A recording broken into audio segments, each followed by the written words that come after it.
You are expected in the small salon, sir.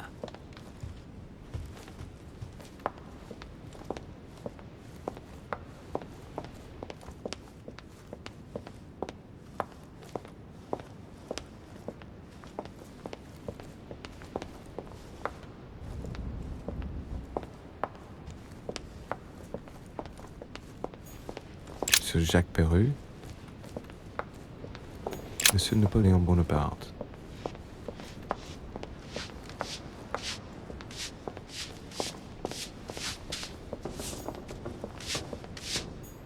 Duchess Emily Hillsborough.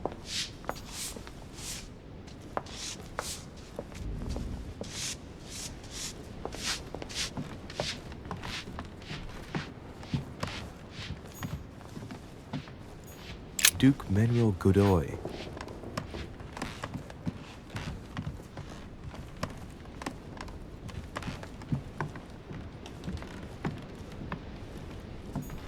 Huh, that's me.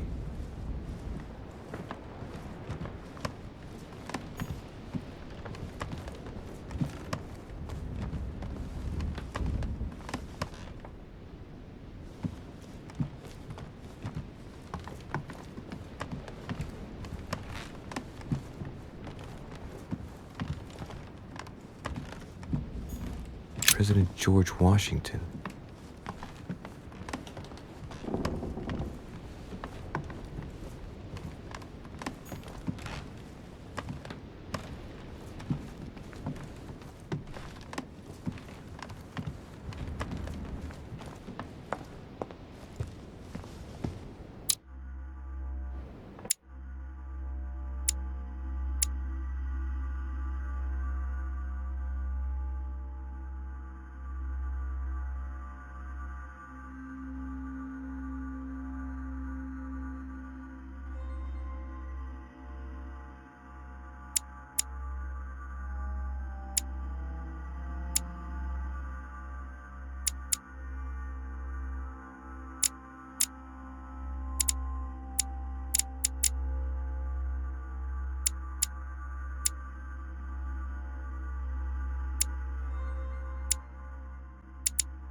You are expected in the small salon, sir.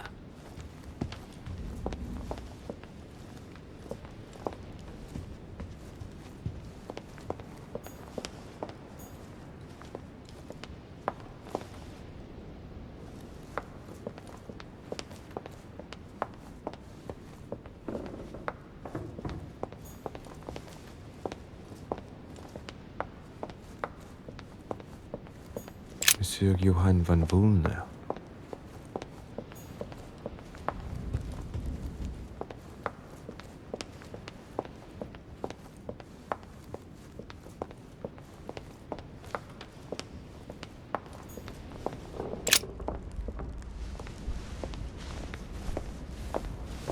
Emily, I must speak to you. What's the matter, Louis? I have news about your sister. What have you found out? Look, I've started piecing together the events leading up to my mother's disappearance and your sister's. Did my mother know about your secret? Yes, even though I belong to the English chapter, her rank in the Order gives her access to a good deal of personal information. It must have been Emma I saw in my vision.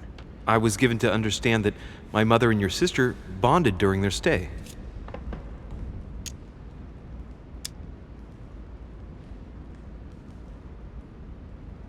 If Mother's really killed her sister, I'd better find her by myself. They say they spent a lot of time together. They got along well. Oh, really? Do you think your mother liked Duchess Hillsborough? Of course she did. After all, she's your sister. Well, we'll find them, Emily. Trust me. Should I speak to her about my vision? If what I saw is true, she might want to take revenge.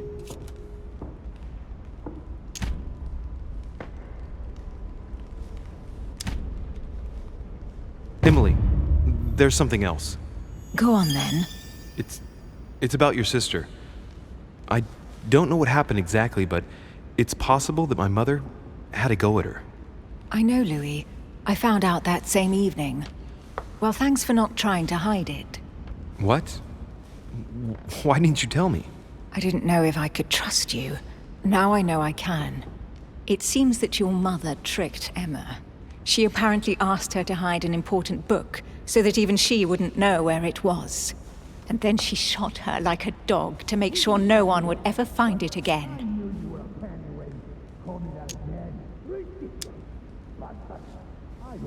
How did you find out? Sir Gregory told me on my arrival. I'm sincerely sorry, Emily. Thank you, Louis. But you do realize your mother will have to accept the consequences of her acts. There must be an explanation, Emily. That's what we shall see. Come, Louis. They're waiting for us.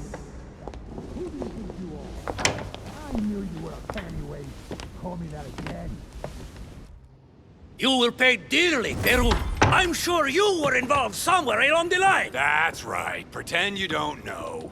One piece of advice. Don't travel through France on your way back, or it'll cost you dearly. Calm now, my friends. Let's calm down. Everyone seems to be a little unnecessarily heated. Don't forget where you are, please. What's going on here exactly? Sir Gregory called us together to introduce the last guest. But hardly had we arrived when he set upon Monsieur Peru. And who is this charming character? Manuel Godoy, the Duke of La Alcudia. He's the head of the Spanish government, Monsieur de Richet.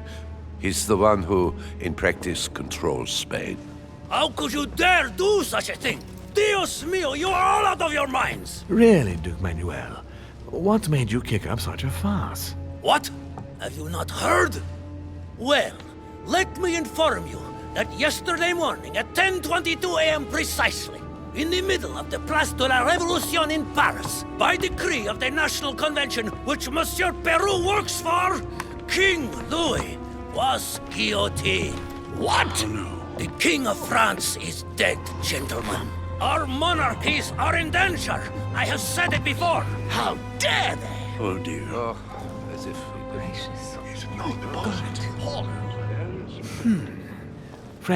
Friends, let us calm down. Don't pretend to be surprised. He got a fair trial. Ridiculous! Bastard!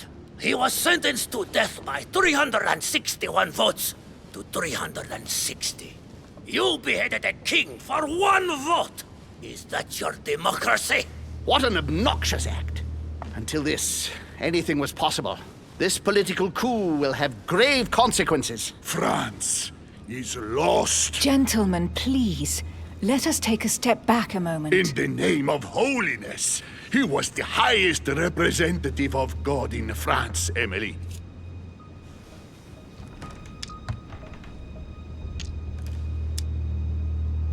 Gentlemen, Duchess, we're all among people of reputable company here. We should be able to manage the conflicts of our nations in a respectful and orderly manner. I fully agree with you, sir. But That's enough, sir. with whom do I have the pleasure of speaking? Louis Maras de Richet. Are you related to Sarah de Richet?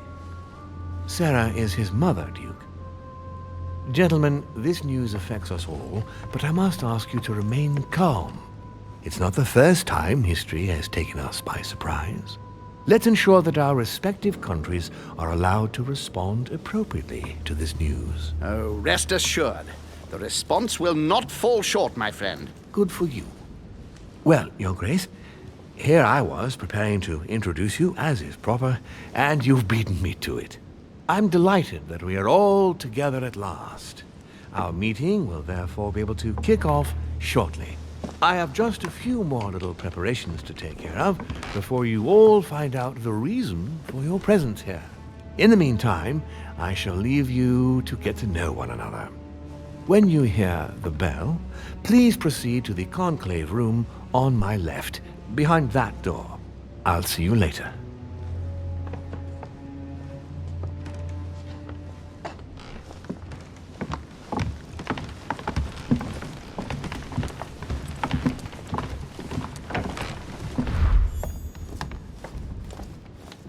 Could you spare a moment, please, sir? I'm glad you asked. I want to talk to you, too. Of course. I heard about your mother's disappearance. He looks concerned. I don't know why, but I doubt it's from sympathy alone. Well, let's see what he wants from me. Any news of her? Have you found her, maybe?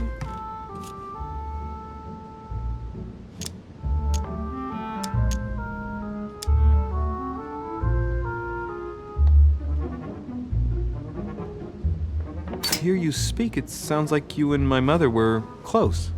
Let's say I hold your mother in high esteem, yes. We were even planning to work together.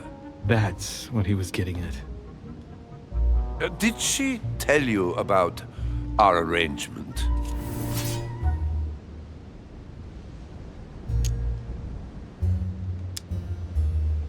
Absolutely, but I was hoping that you could tell me more about it. Well, she was planning to sell me a very old book. I will make no secret of the fact that I am passionate about the subject. And when Sarah spoke to me about it, her account literally had me enthralled. I can think of nothing else since. You might have come across some old books in her belongings, perhaps?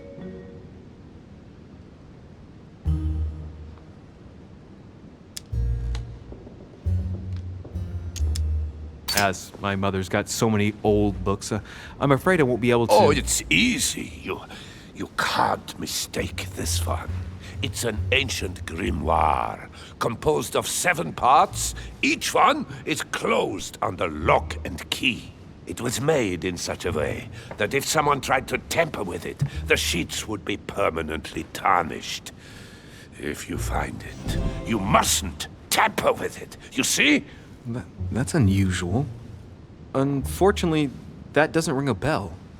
I'll look again, but I wouldn't get my hopes up. You seem very upset. Is it so important to you, this book? Well, it's the search of a lifetime. What can I say? Every time I move closer to it, it seems to slip away at the last minute. I was very surprised to learn that your mother had it in her possession. I thought it was with a certain von Borchardt in Paris. Do you know him?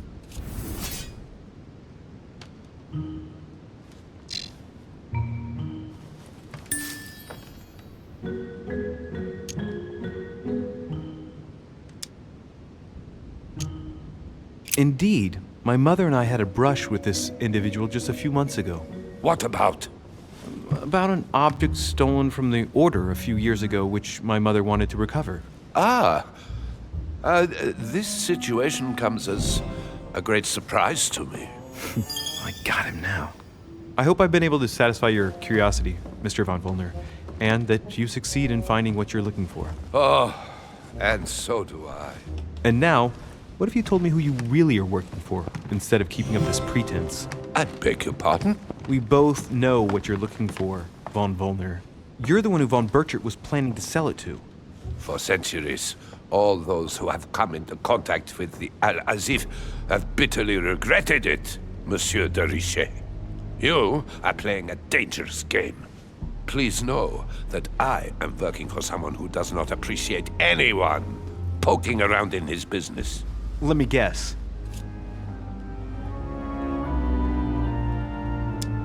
Lord Mortimer.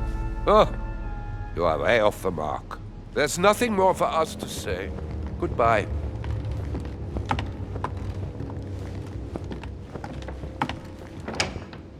You better go and check out the painting in Lord Mortimer's study.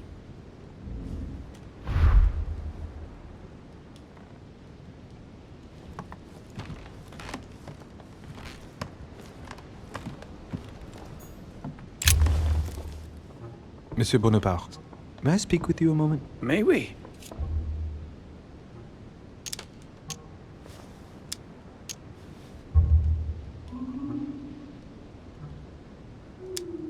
What do you think of Duke Godoy? Well, I'd rather not express any opinion of him. Why is that? His reputation is enough for me. Meaning?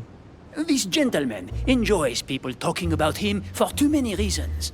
His undeserved titles, more than 10 in just 4 years, and each one more prestigious than the one before. You don't think he deserves them? If I had seen him on the battlefield, there might be some doubt. But that is not the case. The Queen would rather not risk losing him, so she consoles him with awards and titles. So you don't have a very positive opinion? His coveting French Catalonia does not encourage me to have one. I understand your point of view. Would you have any more information about the conference Lord Mortimer spoke of? Nothing at all. Mortimer is very committed to secrecy when it comes to his conferences. But given the presence of Monsieur Peru and ourselves, I think it must concern France to some extent. Otherwise, I doubt he would have invited 3 Frenchmen to his table, huh? Well, I'll be leaving you now. Shall we meet up again later? Wait, monsieur. Any news of your mother? Unfortunately not, no. I hope to speak with her about my deal before I leave. Let me know if you find her. À plus tard, monsieur.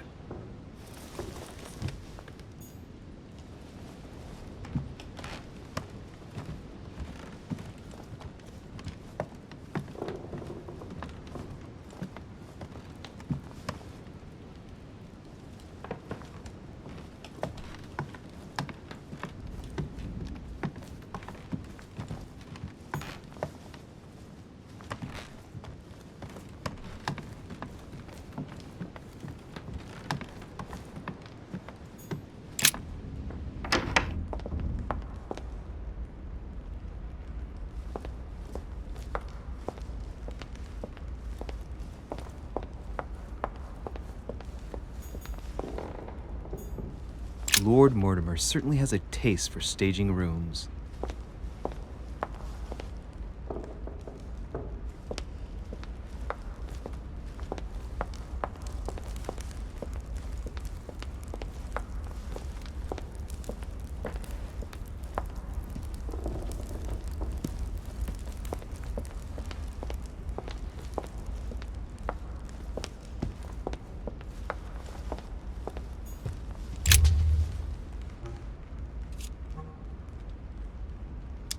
Mr. President, what do you think about your counterpart, Duke Manuel? I'm very surprised he was able to accept Lord Mortimer's invitation, given the political situation in Spain.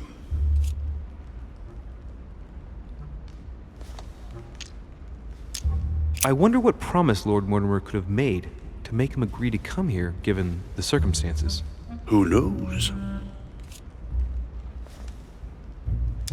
Mr. President, can you tell me a little more about the coming conference? Of course, Louis. That's why we're here.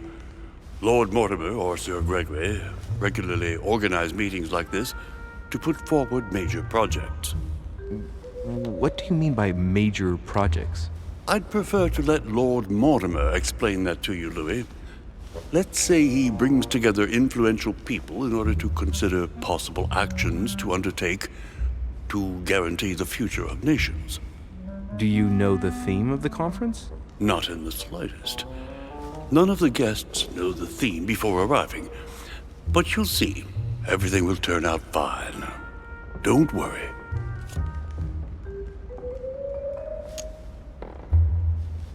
Well, thank you for your time.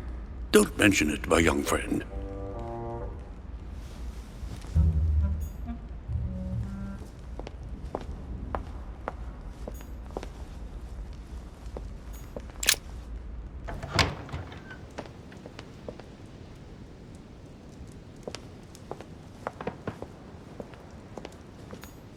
Circe turning Ulysses' companions back into humans.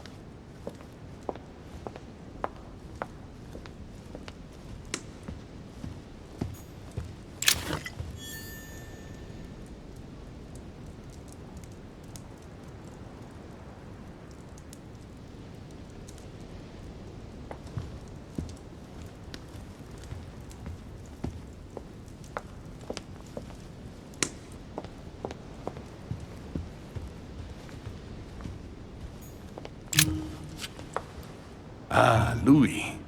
Just the man. Good Lord.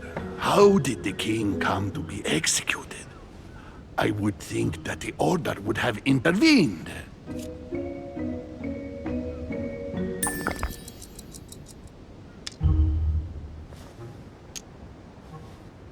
Your Eminence, I'm sorry for King Louis, but he did everything to put himself there. Louis, how can you say such a thing? Even if France rejects the church, you don't go and behead a person of high status. They always serve our cause better alive than dead. Politically, it's absurd. I invite you to speak about it with my mother as soon as she reappears. Is there any news of her? Well, I hope it won't be long before I find her, Your Eminence. Now you wanted to speak to me. I'm sure a man like you is in the circle of trust. Would you know what the conference that Lord Mortimer mentioned is going to be about? Not really, my son. Well, be it Lord Mortimer or Sir Gregory, we are never informed about the theme of the conference before it begins. I was wondering what to think of that Manuel Godoy. He is reputed to be a very ambitious character, at every level. But his faith is unwavering. He is a staunch defender of the church. You can believe me.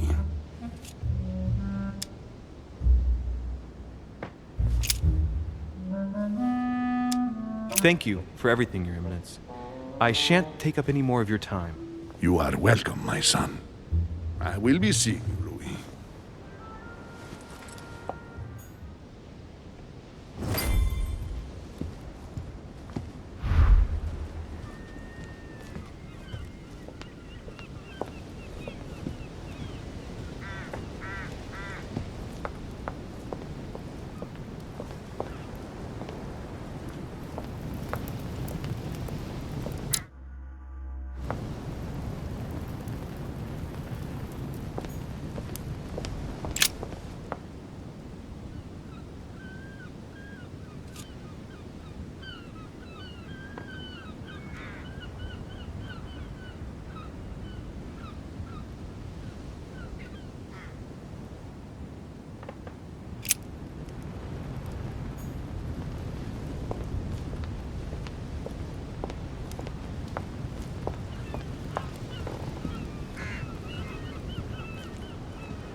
All right.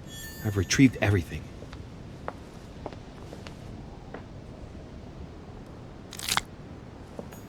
Circe.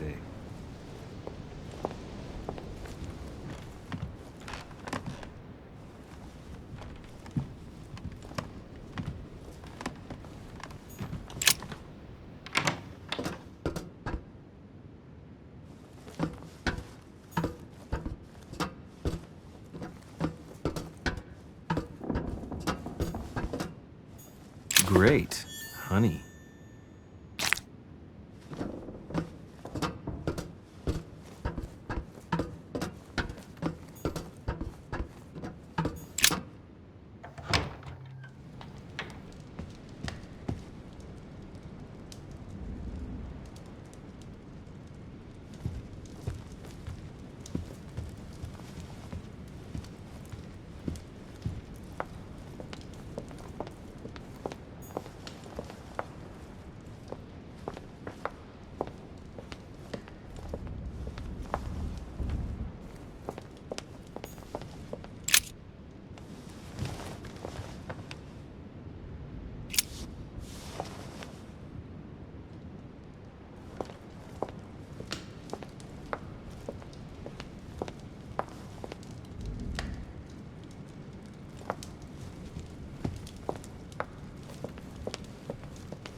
A meeting between Louis XIV and Philippe V. I wonder why Mortimer's particularly fond of this painting. The Company by Rembrandt.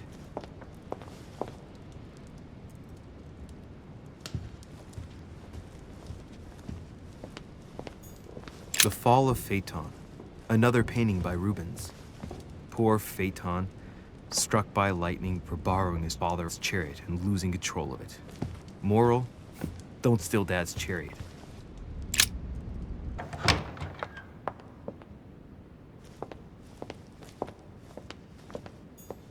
There's the alchemical symbol of the earth on the lid.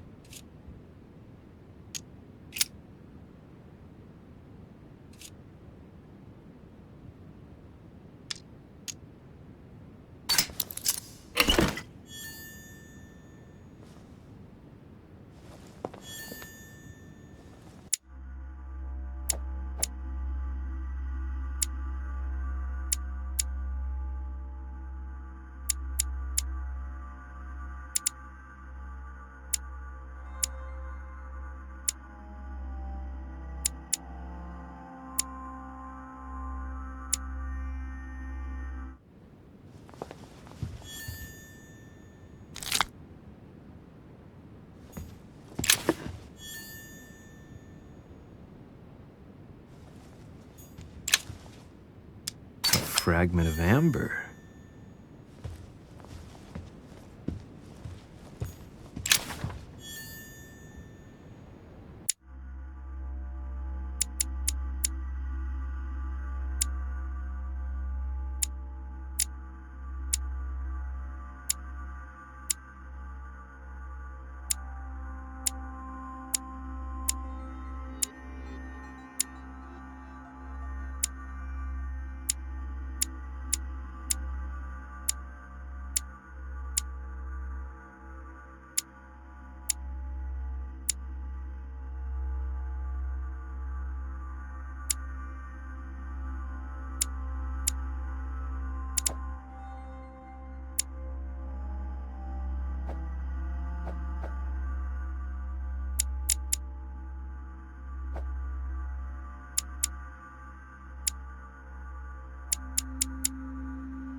President George Washington.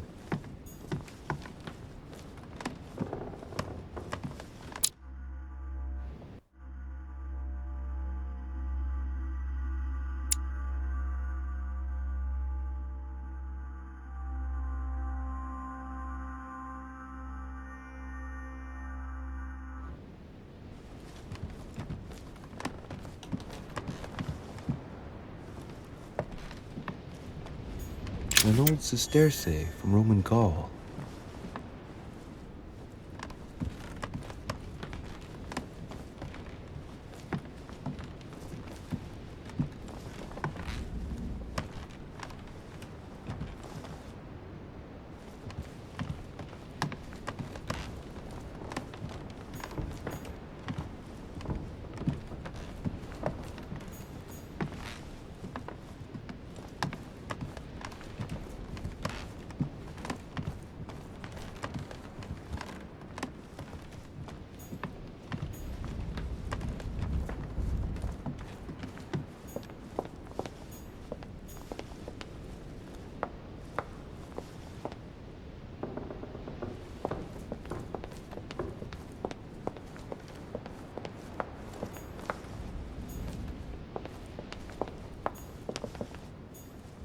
ce Jacques Perru?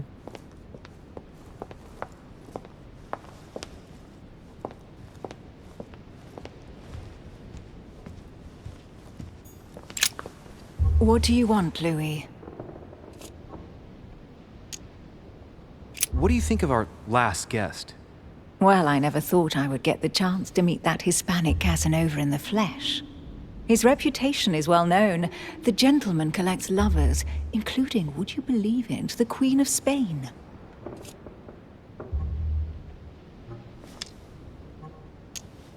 I doubt that Lord Mortimer invited him for his charm, if you want my opinion.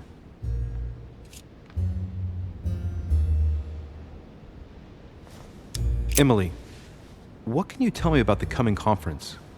Sir Gregory and Lord Mortimer organize this kind of high society meeting every so often in order to consider the world situation. But to what purpose? Well, by bringing together the most influential people from the dominant nations of the modern world, they allow the mighty to discuss matters with calm clarity. There are precedents of armistices being signed at the end of these talks, you know. Talking while holding a glass of brandy makes things easier. You'll see. You're leaving me? Unfortunately, I have things to do. Thank you again, madam.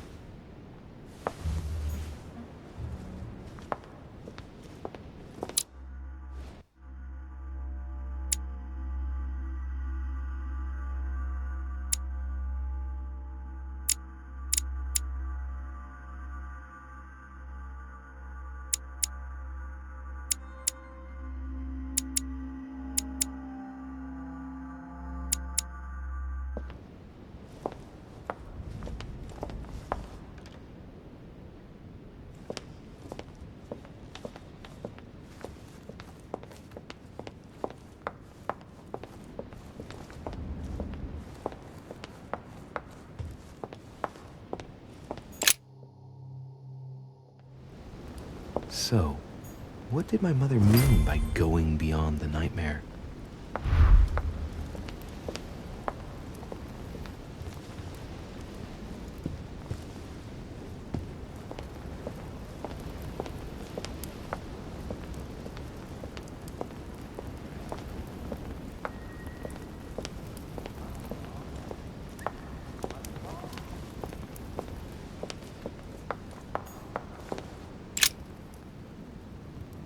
Coup de Lance by Paul Rubens.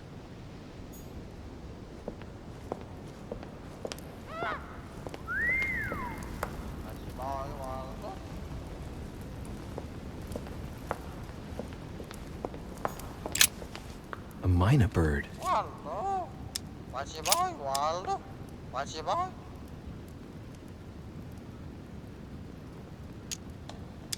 Well, Waldo, is your master good?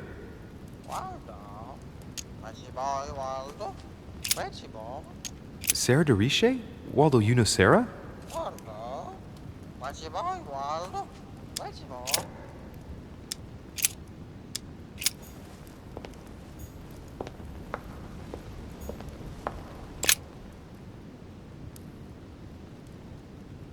A family ancestor, apparently.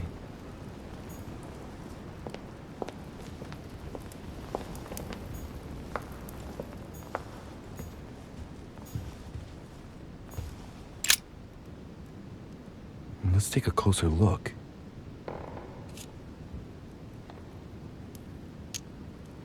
Judging by the shape, I'd say they're Criollo cocoa beans.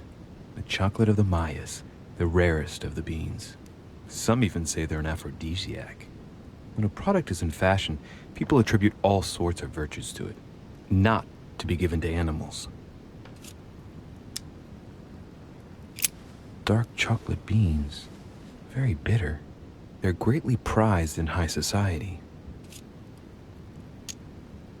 Judging by the shape, I'd say they're Criollo cocoa beans. The chocolate of the Mayas, the rarest of the beans. Some even say they're an aphrodisiac. When a product is in fashion, people attribute all sorts of virtues to it, not to be given to animals.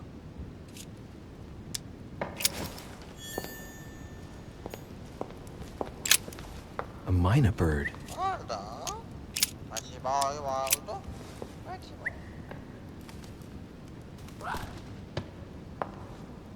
What have I done? It looks like I've killed him. Oh, shit. I better not hang around.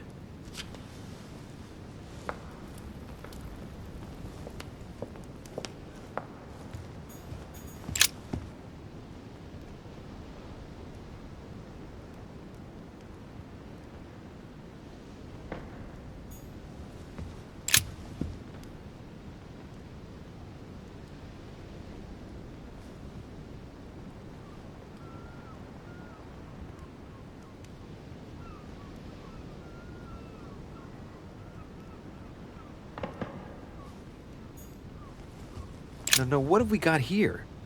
Oh, it looks like a model of a lock. It's as if Mortimer is fond of complicating things sometimes. Well, I hope I never have to try and unlock it.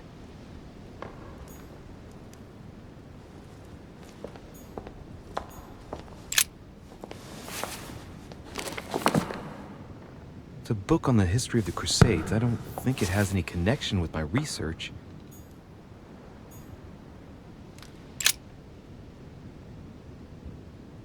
It looks like a war painting. Oh, it's dated.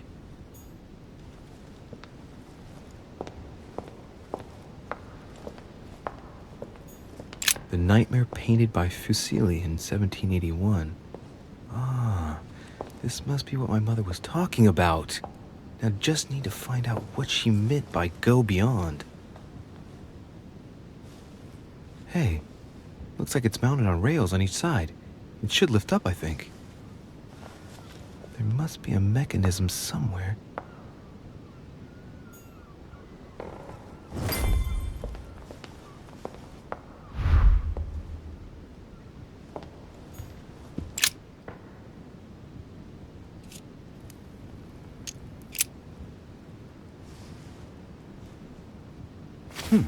Might come in handy.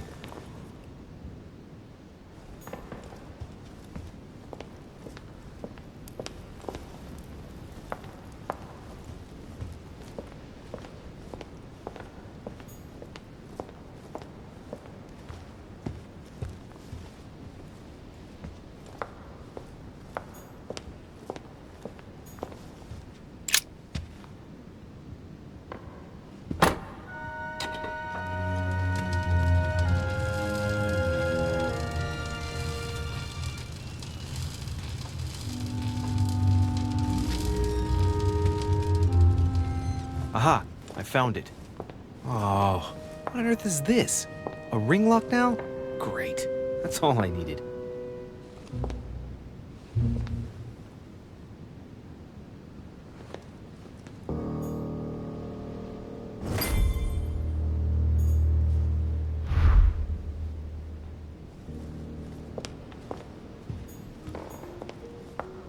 No, what have we got here? Oh, it looks like a model of a lock. It's as if Mortimer is fond of complicating things sometimes. Well, I hope I never have to try and unlock it. This painting isn't finished. It looks like Mortimer probably did it. Not bad, but you can't exactly say it's been done in the style of the period. Coup de Lance by Paul Rubens.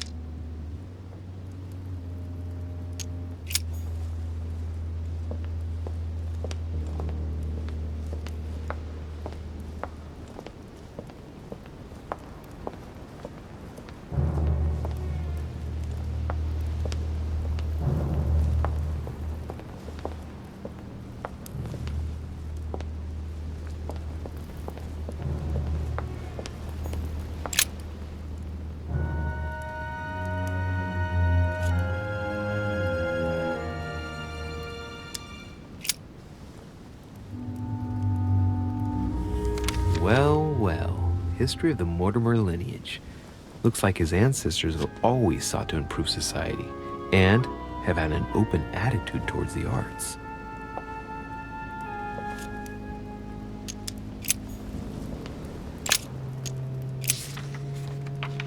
This seems to be the list of grants and sponsorships given by the Mortimer family. In 1489, the Mortimer family participates in the purchase of the Caravel Santa Clara from Juan Niño, shipowner on behalf of Don Luis de la Cerda. The vessel will be renamed La Niña.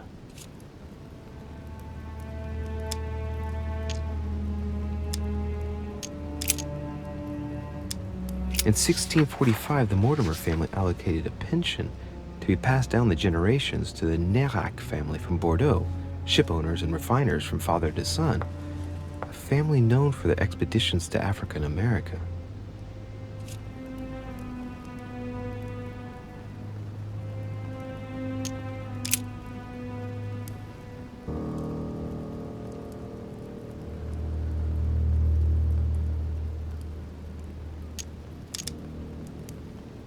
In 1567, the Mortimer family financed a brickworks in Qinhongdao in China, fitted out with 51 furnaces 3.5 meters high, in guise of a protocol gift for Long King, the emperor of the Ming Dynasty.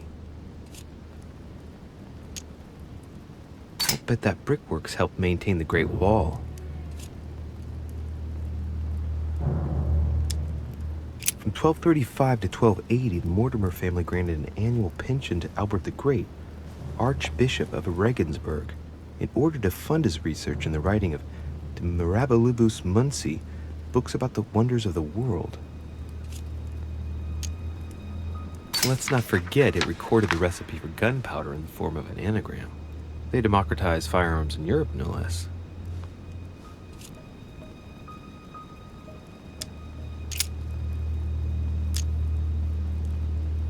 In 1513, the Mortimers financed an expedition of Ponce de Leon to the New World. That was the expedition that resulted in the discovery of Florida, in fact.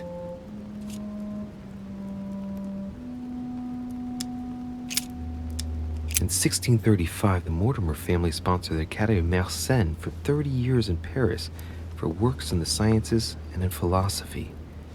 That was generous, but not entirely selfless, when you think about Blaise Pascal, who developed the first calculating machine at the same time.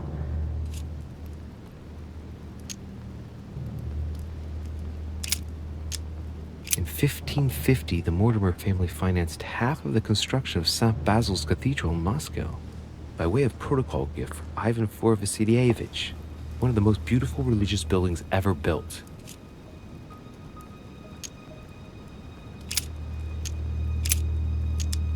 In 1772, Lord Mortimer made a donation of £112,000 to the attention of Achille Basmarin, major ship owner of Bordeaux, for the construction of a ship, the Clary.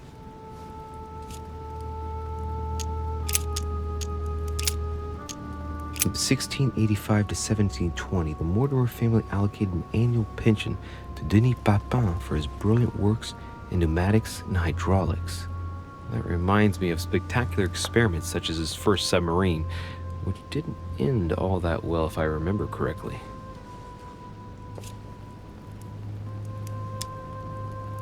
In my opinion, his lesser-known invention of the steam piston ought to be more important in the future.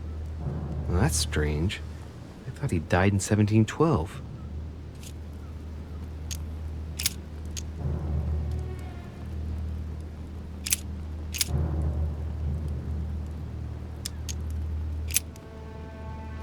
Oh, the family tree.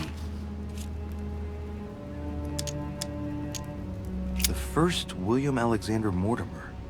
He was born in 1131 and distinguished himself during the Third Crusade, during which he rubbed shoulders with Richard the Lionheart. He showed outstanding bravery during the siege of Saint-Jean d'Acre. He died in 1211 in the country of Westford at the age of 80. What longevity! Nice. Nothing is mentioned about his wife.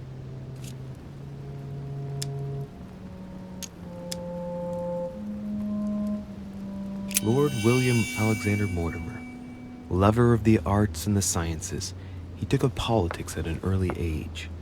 After rapidly becoming influential, he decides to retire from public life in order to organize conferences reserved for the elite with the aim of finding answers to world problems. Blah, blah, blah. He's also an only son, and the book doesn't mention any known descendant.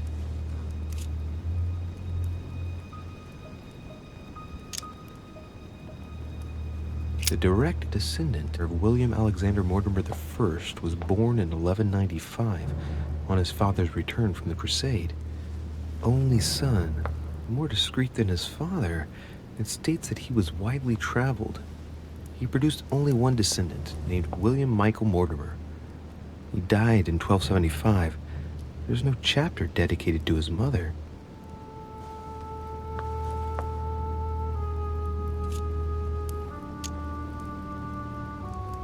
All right. For one, the women of the lineage are not mentioned at all. What a cavalier attitude. Right. Let's see. Who else is there?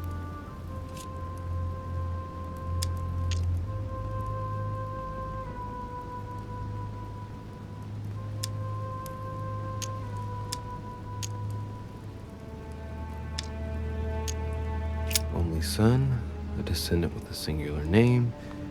He also took a wife and had only one child, named William again.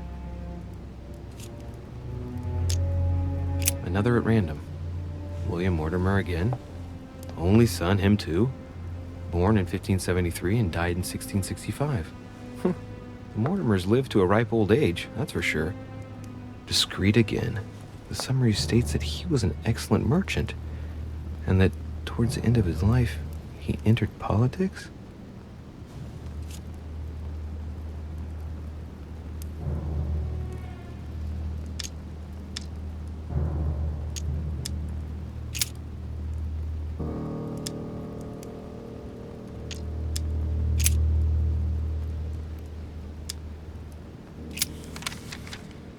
This seems to be the list of grants and sponsorships given by the Mortimer family.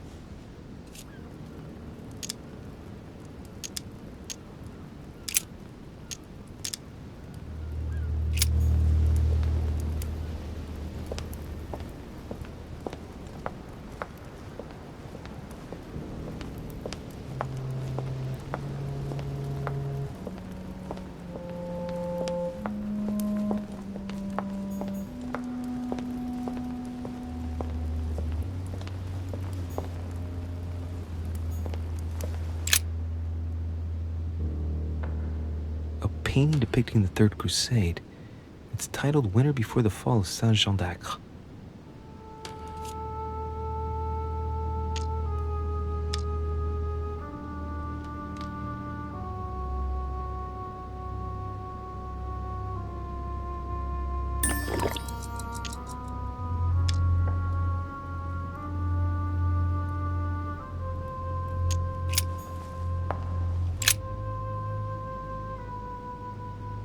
Painting depicting the Third Crusade. It's titled Winter Before the Fall of Saint-Jean d'Acre.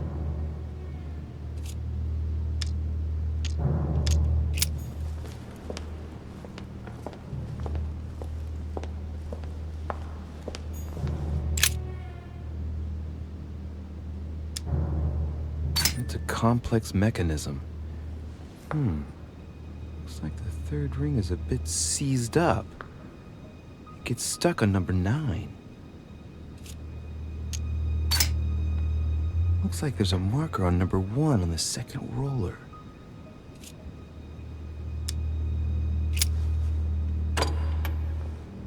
Well, I got it wrong. It doesn't matter.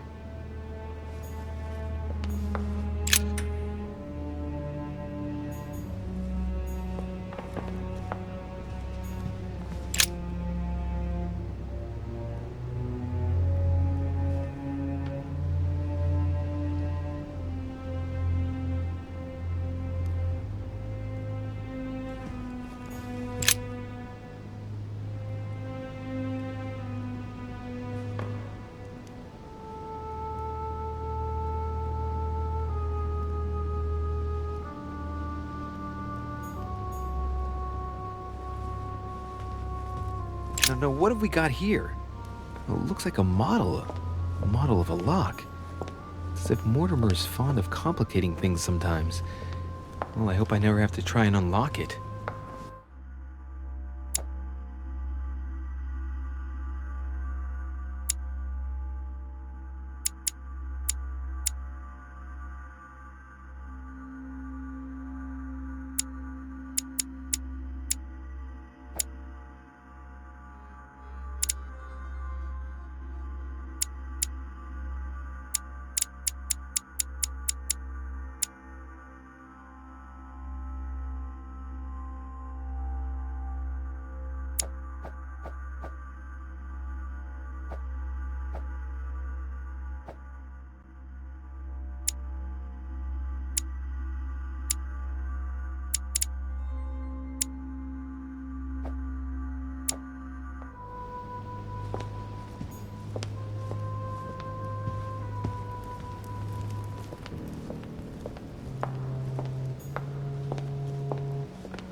Lord Sesterce from Roman Gaul.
Open sesame.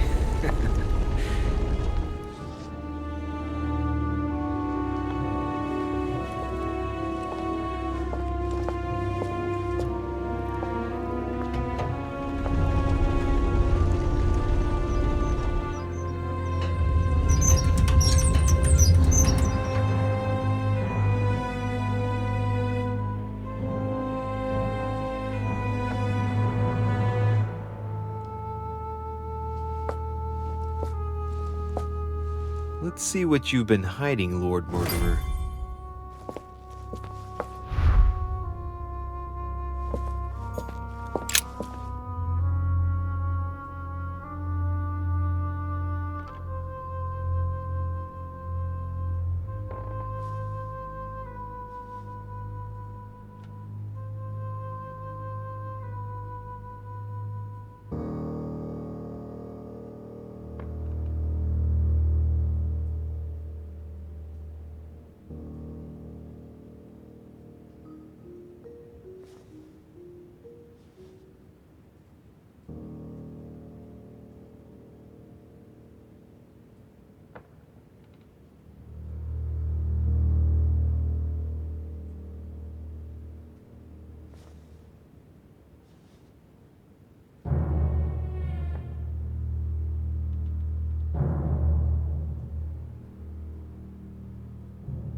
Weakness of the Human Psyche by Guillaume Trimor.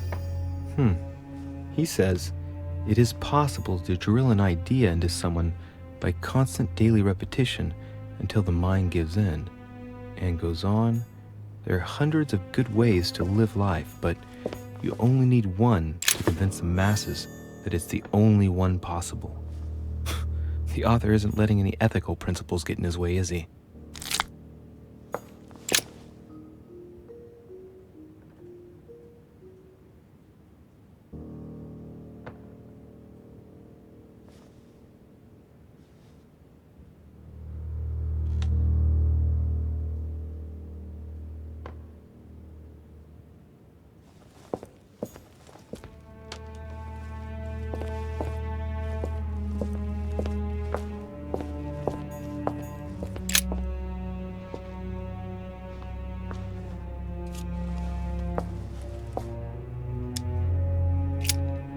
This shows the forces present in America.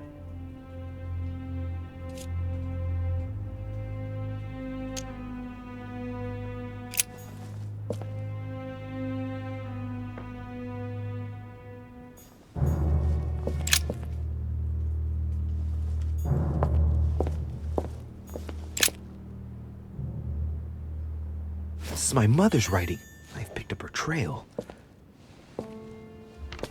What is she up to? Obviously, she wants to lure Mortimer somewhere, but where? The only clue she's left for Mortimer is his stone sword. It must be intentional. It looks like a decorative sword, like from a statue, for example. And judging by the state of it, I'm guessing it's been left outside for a long time. I have absolutely got to find out where it came from.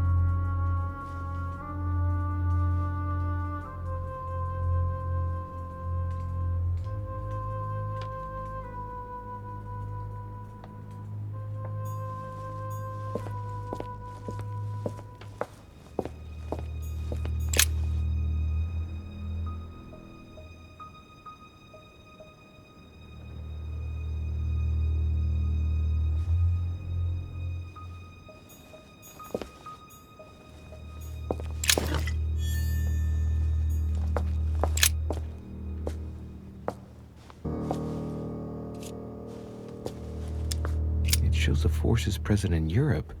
It's clear that France is surrounded by her enemies. However, a large number has been underlined in bold. 26 million. I know what it is. It's an estimation of my country's population. All our neighbors have far fewer inhabitants.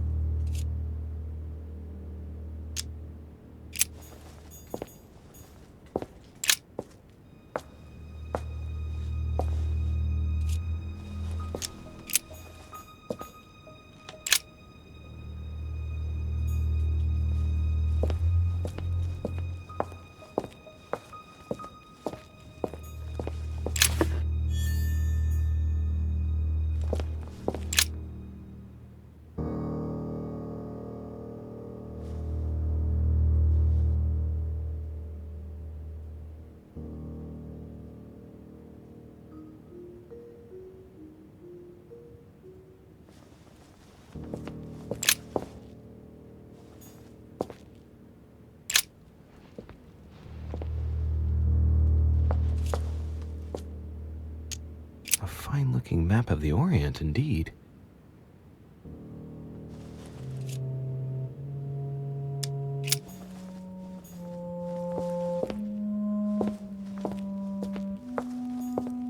It's locked.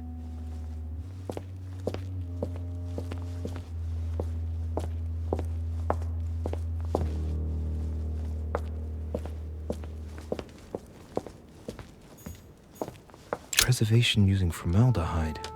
Just as disgusting as ever.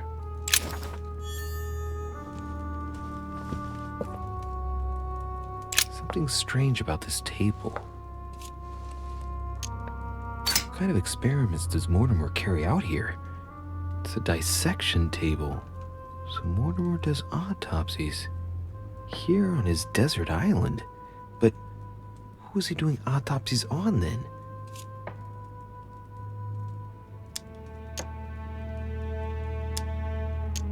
The Little Surgeon's Perfect Collection.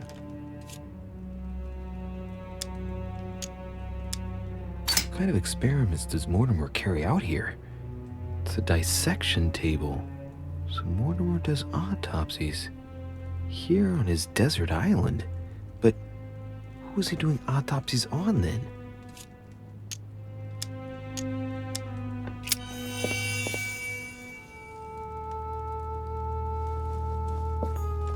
A skeleton by the name of Gustav, if the plaque on the plinth is anything to go by.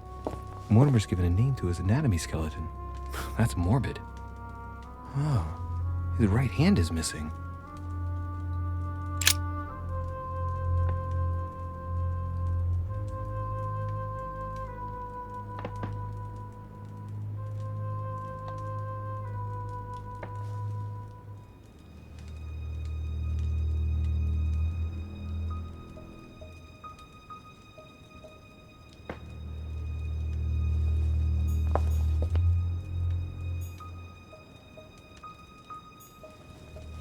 These are feathers.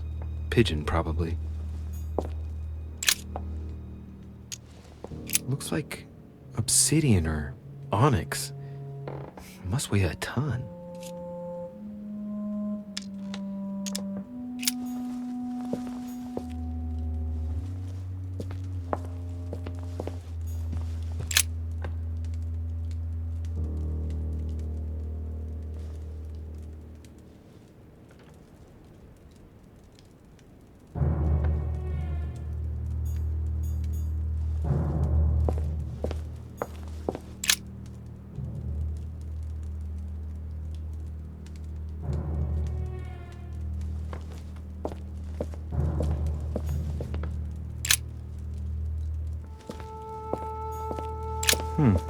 That must be for writing the homing pigeon messages.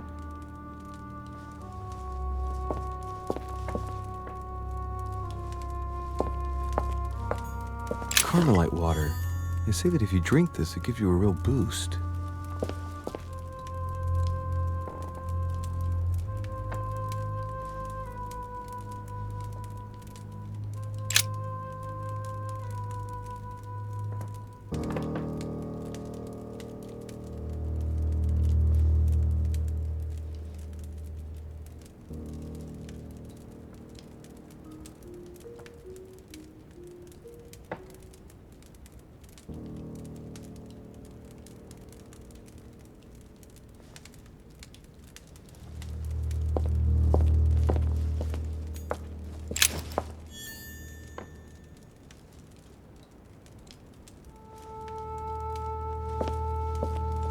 A chest with a motif representing the alchemical symbol of fire.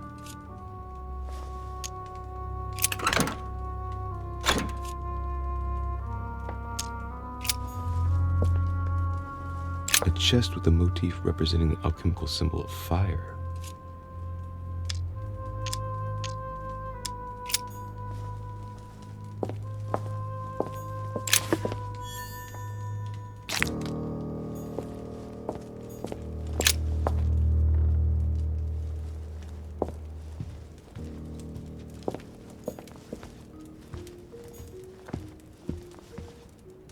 Some goat skulls, chicken legs.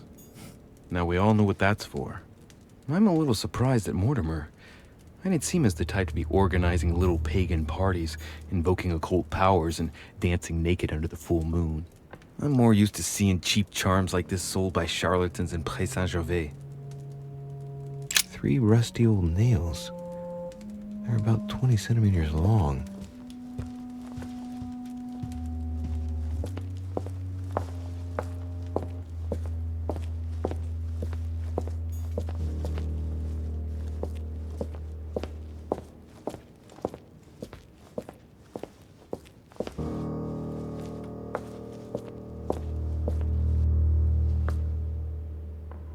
Oh, shit.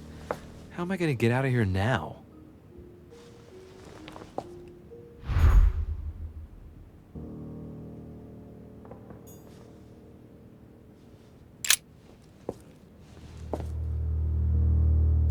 This looks like the same mechanism as the one on the other side.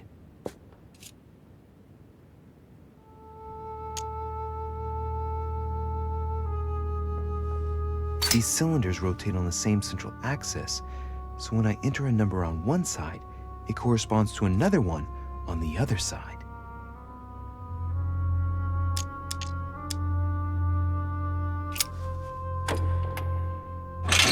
Whoa. If the grid closes a bit more every time I enter a wrong date, I'd better not mess up again. It doesn't seem to be working.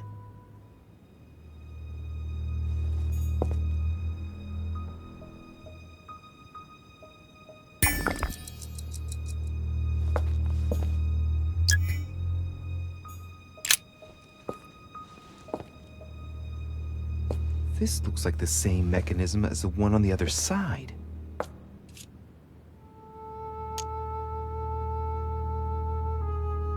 The mechanism passes through the wall. The wheels are the same on both sides. Chances are the combination I used on the other side works on this side too.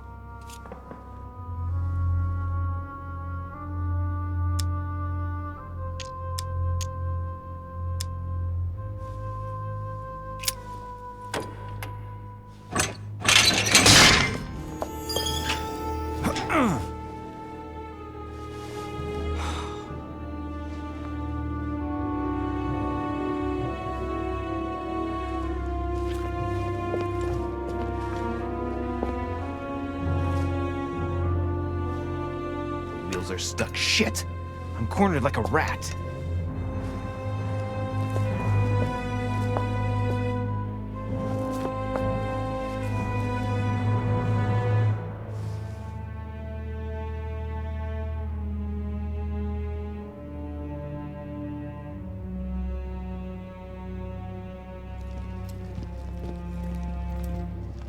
Someone's coming.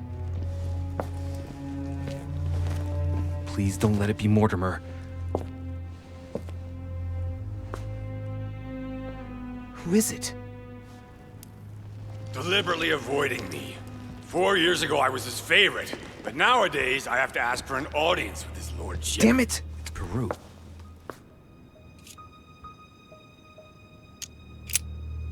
I don't know if I should, but... Well, that's it. I've had enough of being humiliated. I'm wasting my time here. After everything I've done on his behalf, he dares treat me like a lackey? I've bled the Parisian elite for the sake of his whims, and what have I got to show for it? Doesn't even have the courtesy to give me 5 minutes of his time. I wanted to put my mind at ease. Well, that's done. I know what I've got to do now. I must find my mother. So much for discretion. Monsieur Peru! It's me! Monsieur de Riche! What the devil is going on? I need your help! Where are you, de Riche? Behind the painting! Open it, please! I've shut myself in! There's a pedal under Lord Mortimer's desk. Can you see it? There's no... Hang on. Yes. Good. Now press it. Yeah. Done. You should see something resembling a frame with numbers. Yes? You have to turn them to set the combination.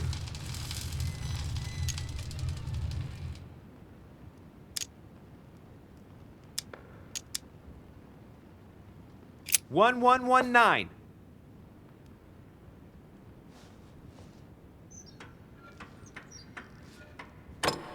It's not working.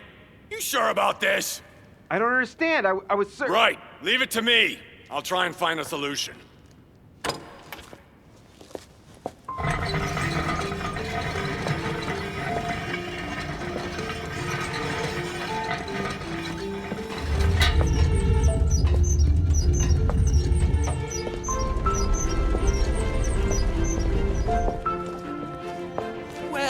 Well. Poking our nose into Mortimer's little secrets, are we? You do surprise me. It's not what you're thinking. I'll explain everything. No, you will not, sir. It has nothing to do with me, and by the way, I never even saw you. So, I'll be on my way now. Thanks again.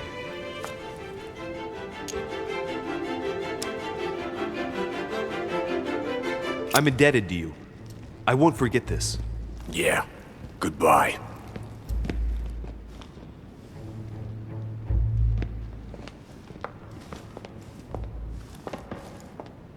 I've wasted enough time. I better get moving if I want to find my mother.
This note is about a meeting with Lord Mortimer.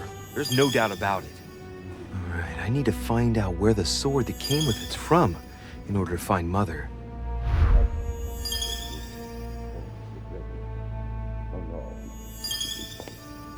You're joking, I hope. Don't tell me you've done that. Really? How do you expect me to guess? Oh, for God's sake, just ask them.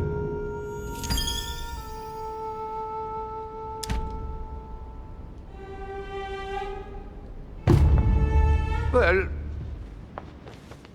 Pity, but I've got no time to lose.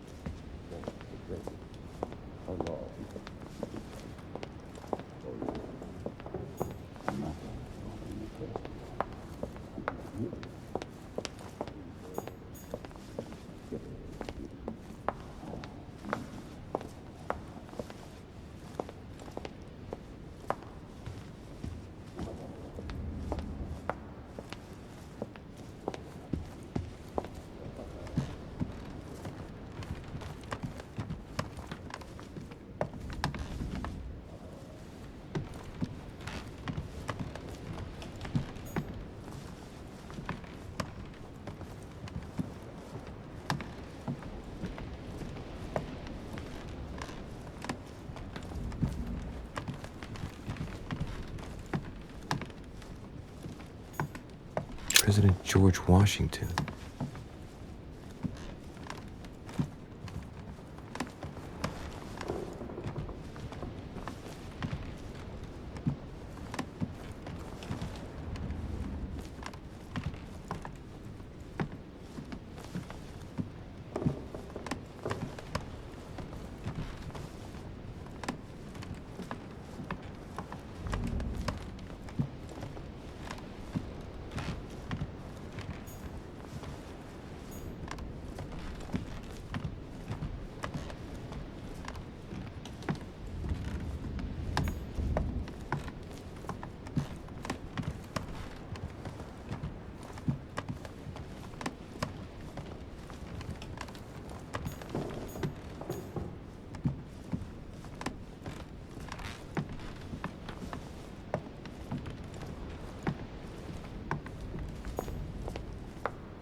Discourse on the Method by Descartes. This book changed the way I looked at the world. Circe preparing wine. What better trap for Ulysses?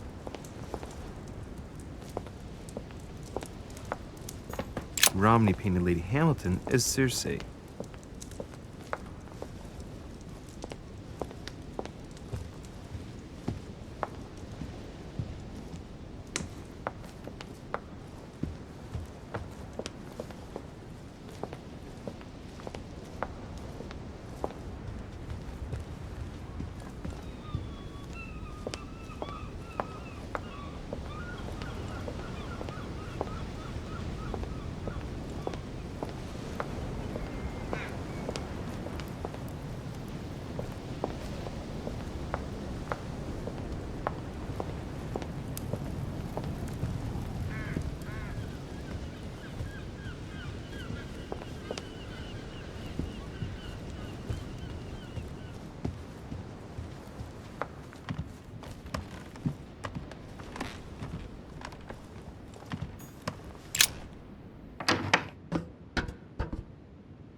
Petrus, the Miller brothers. Mother expressly forbade me from reading it.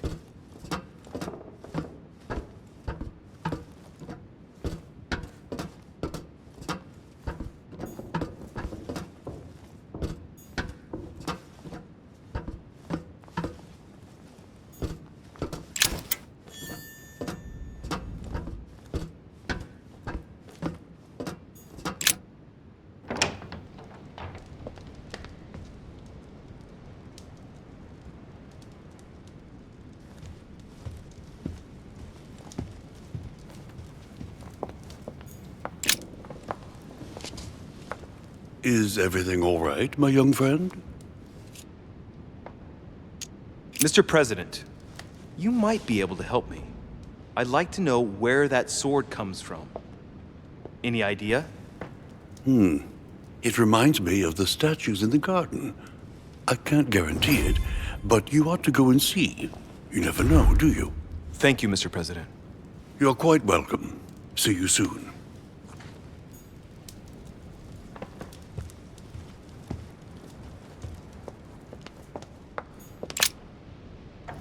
The sword probably came from this garden, but what could it have been used for?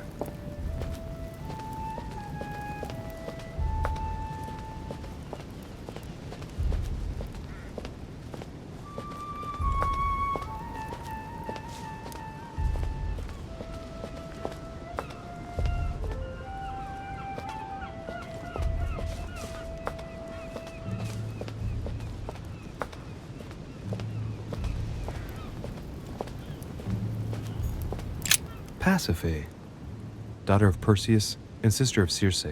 She married Minos and became the queen of Crete. I seem to recall that her fate was not something you'd want.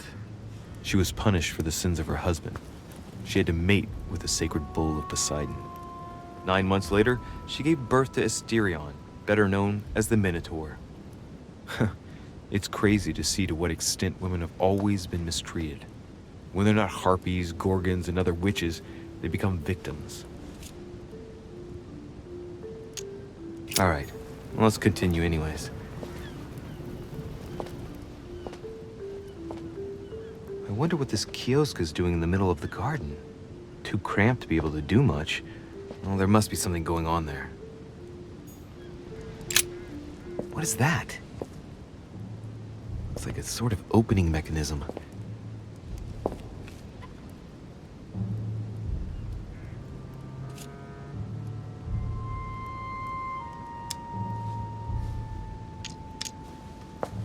Knowing Mortimer, I bet it's booby-trapped. There's a little hole at the fingers. I'm pretty sure if I get it wrong, I'll get pricked. Damn you, Mortimer. Reminds me of traps I studied in Egyptian tombs. Knowing Mortimer, I bet it's booby-trapped. There's a little hole at the fingers. I'm pretty sure if I get it wrong, I'll get pricked. Damn you, Mortimer. Reminds me of traps I studied in Egyptian tombs.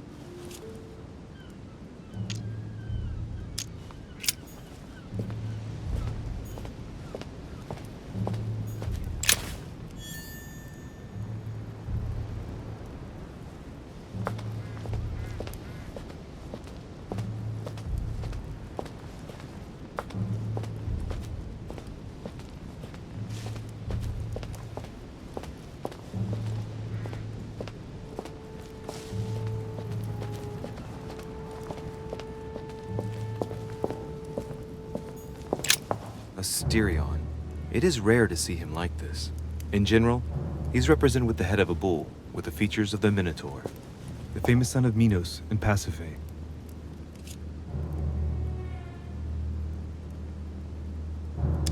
This statue has a crack in it. The crack is thin and about as long as a finger. I should be able to thrust in my sword. Right. We'll soon see.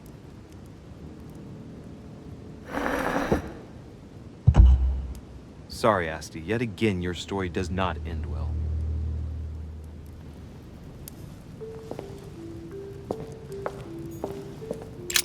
Asterion.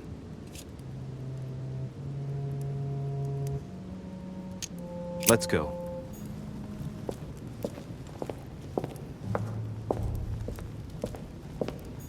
Carmelite water. They say that if you drink this, it gives you a real boost.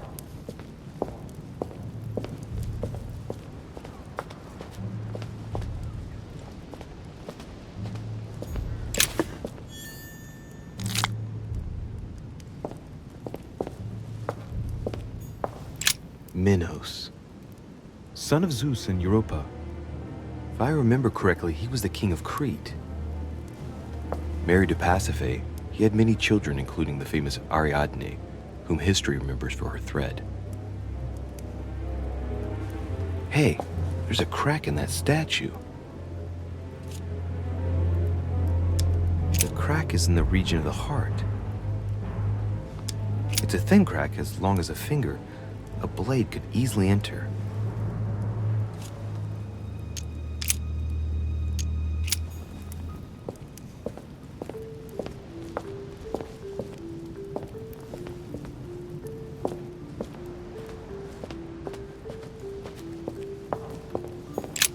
Asterion.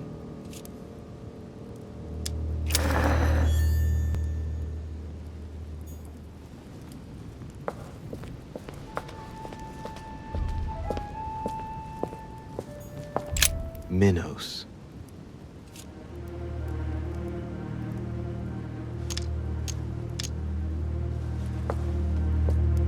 The crack is in the region of the heart.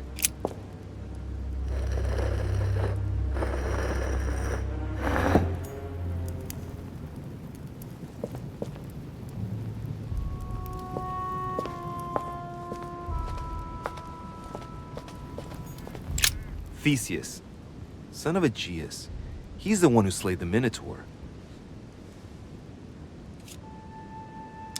I seem to recall he took the decision to confront the Minotaur. He killed the beast, but if it weren't for Ariadne's help, he would have been trapped in that labyrinth forever. In short, yet another hero who wasn't the sharpest knife in the drawer. Okay, I'm probably being a bit harsh. I mean, we do owe him the foundations of Athens. In other words, the Republic. Render therefore unto Caesar what is Caesar's. Looks like a crack has been made on his torso. It's as long as a finger. I'd say between 6 and 8 centimeters.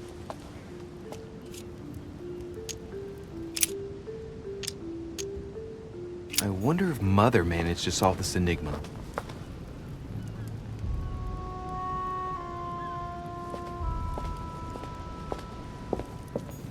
Minos.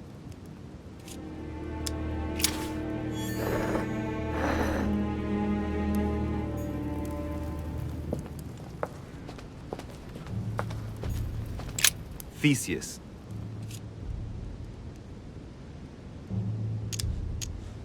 Looks like a crack has been made on his torso.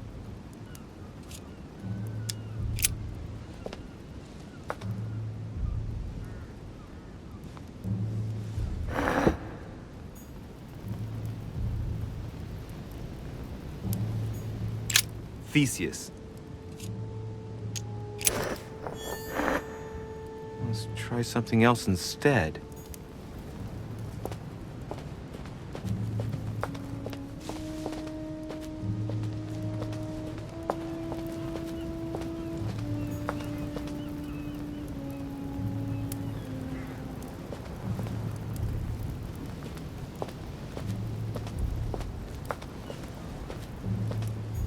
Golden elixir.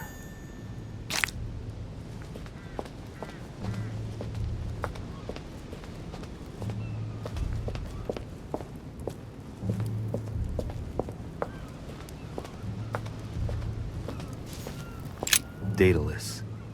He's the architect of the labyrinth, and if I'm not mistaken, he's also the father of Icarus.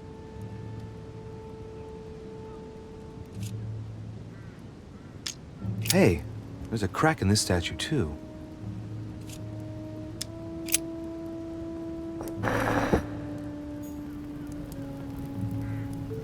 Daedalus. All right, let's try again. You never know.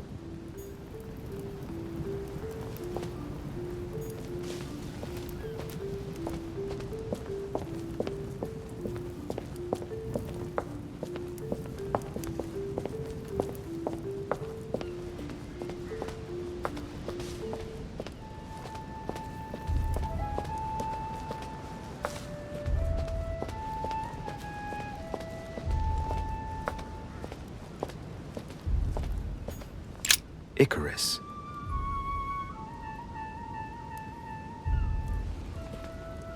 The son of Daedalus and Nocrate. Impossible to mistake him with those wings. After flying too close to the sun, they came unstuck and he fell to his death. Pity.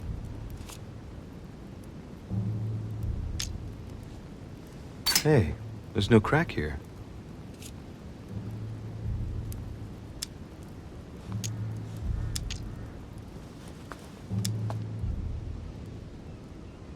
Well, let's keep going. Carmelite water. They say that if you drink this, it gives you a real boost.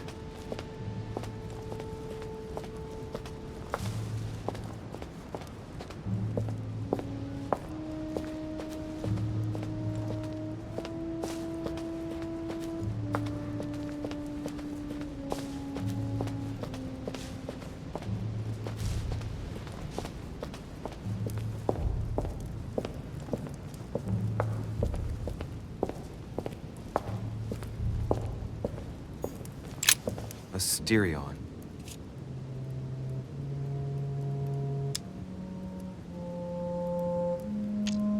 This statue has a crack in it. Right. We'll soon see.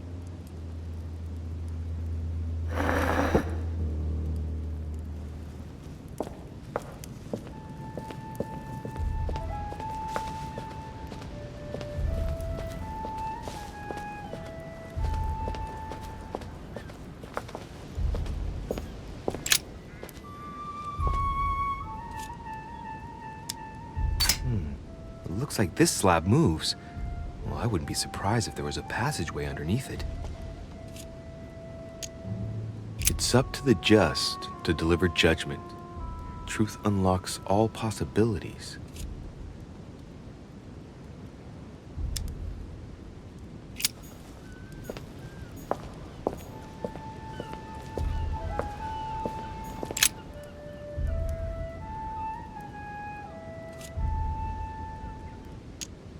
Knowing Mortimer, I bet it's booby-trapped.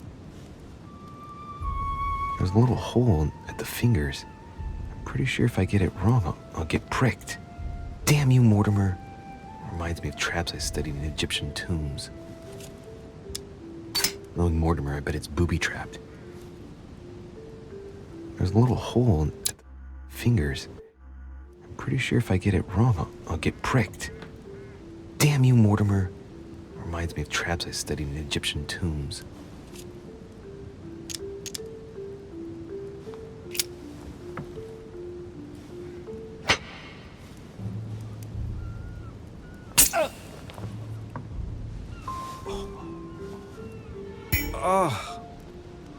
What's wrong? Either I'm imagining things or my hand was pricked. It had poison on it. My head. I feel hot.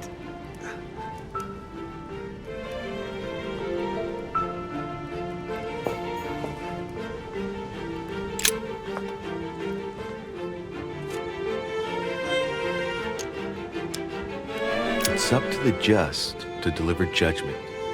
Truth unlocks all possibilities.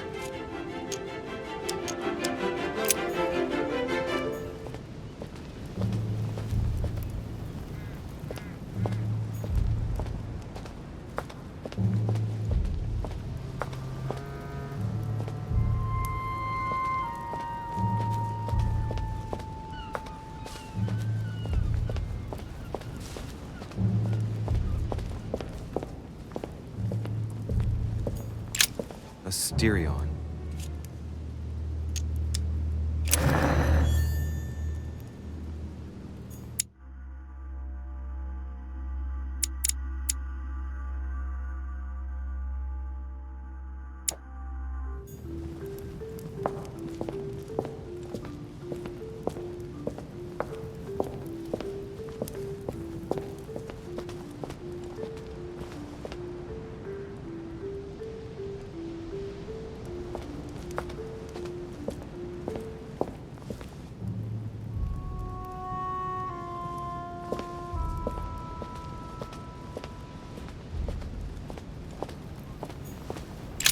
Theseus.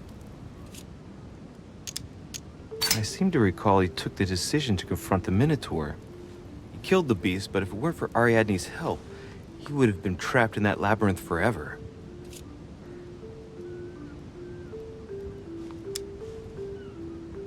I wonder if Mother managed to solve this enigma.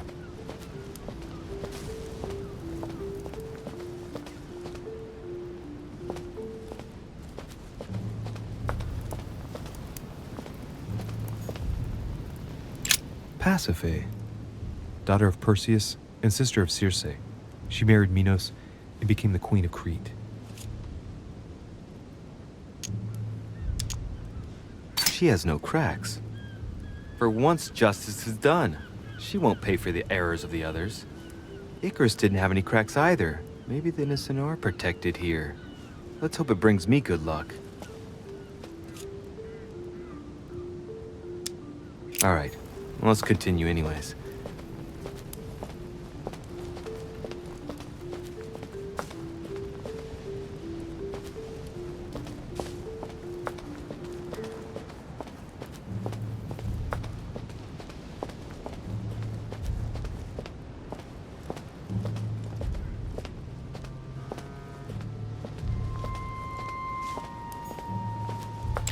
Icarus.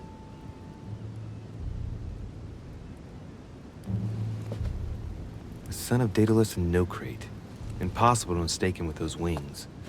After flying too close to the sun, they came unstuck and he fell to his death. Pity.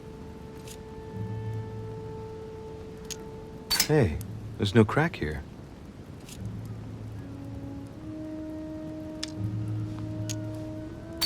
If I remember rightly, Icarus was the son of Daedalus. He found himself confined to the labyrinth with his father after his father betrayed Minos. And his father's plan to escape from the labyrinth wasn't any more successful. Man, that kid was jinxed.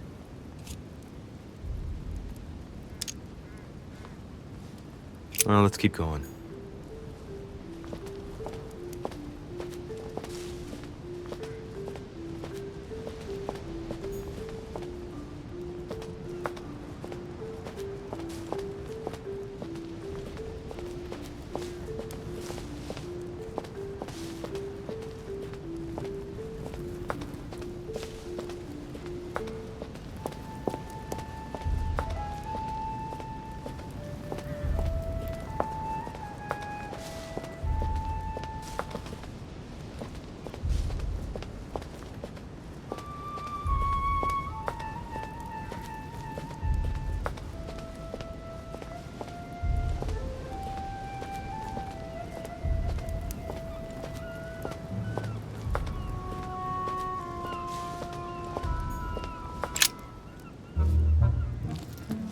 You again?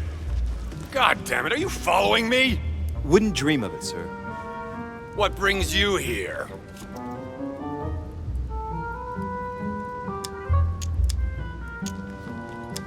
I'm still looking for my mother, of course. You're right, monsieur.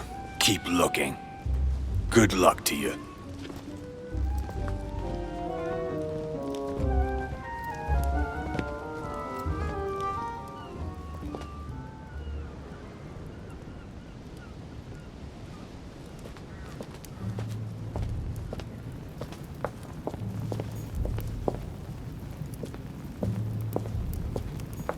Great. Honey.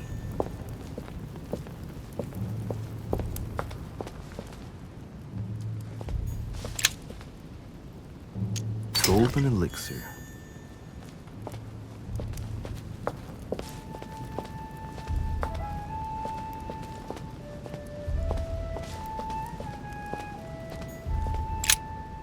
Ariadne.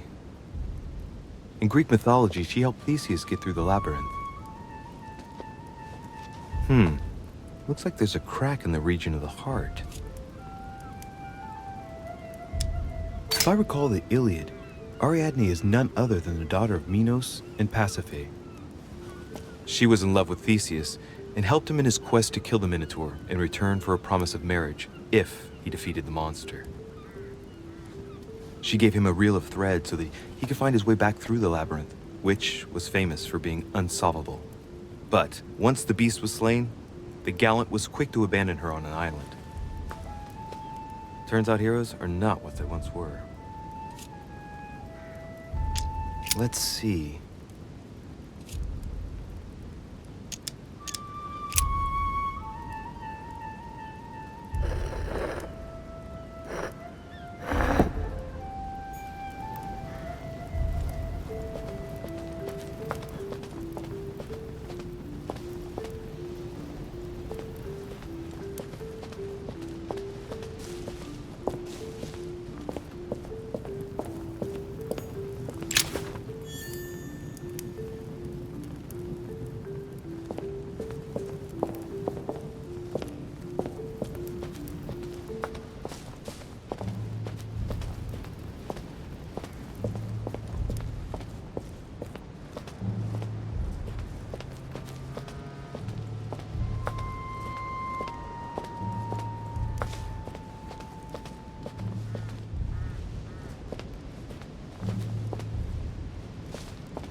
Ariadne.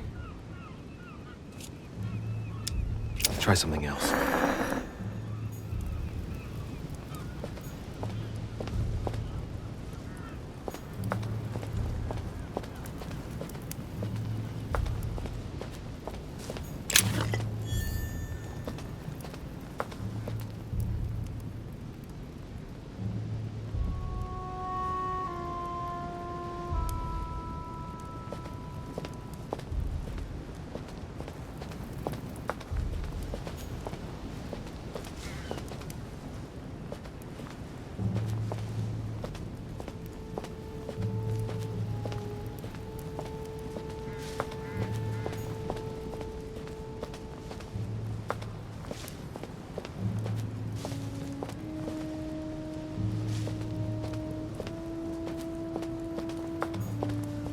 Here's the famous Ariadne's thread, thanks to which, if I remember rightly, Theseus avoided getting lost in the labyrinth.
Theseus.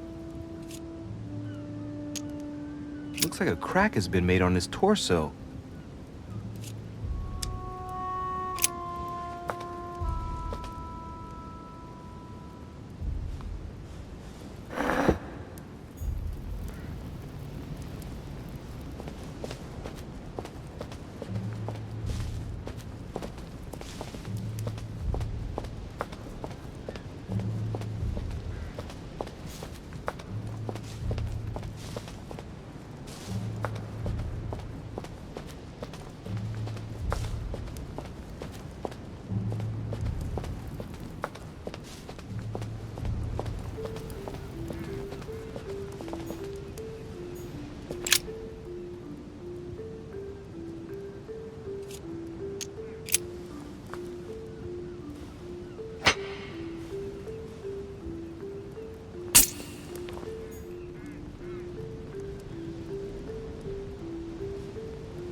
Theseus. Let's try something else instead.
Ariadne.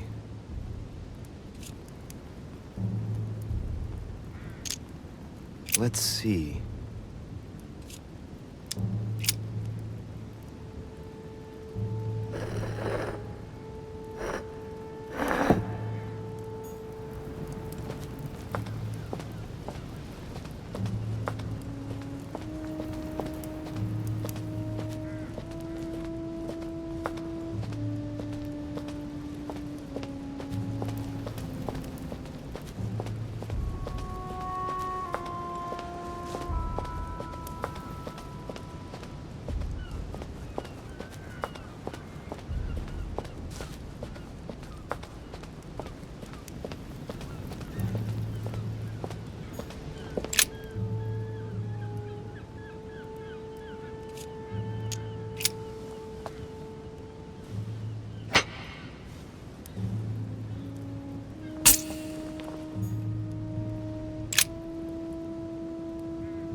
Knowing Mortimer, I bet it's booby-trapped.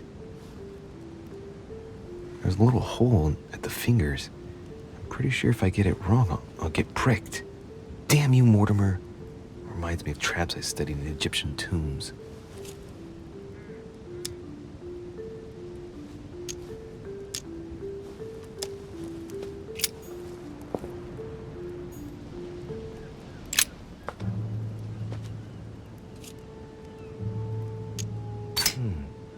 looks like this slab moves. Well, I wouldn't be surprised if there was a passageway underneath it. It's up to the just to deliver judgment. Truth unlocks all possibilities.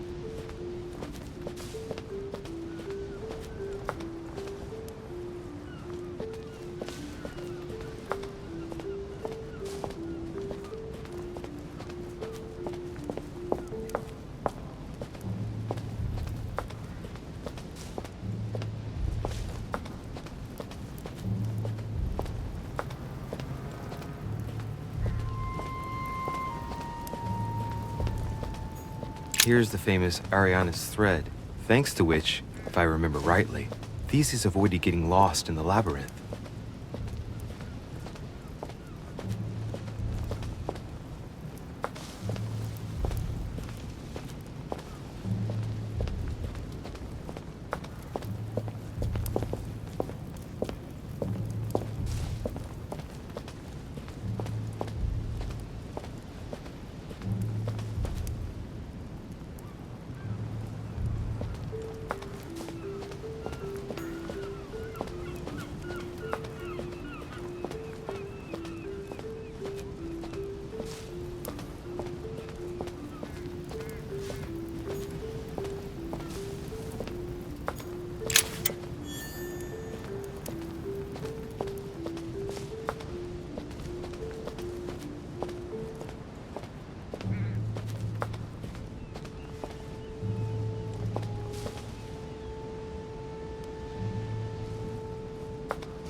Asterion.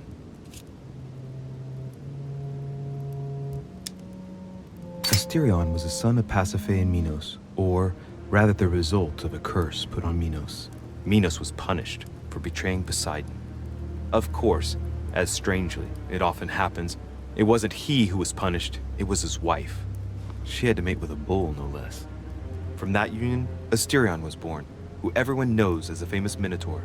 Rejected by Minos, he was shut up in the labyrinth so he could never leave. And, as if that wasn't bad enough, he died by the hand of a hero desperate to restore his reputation.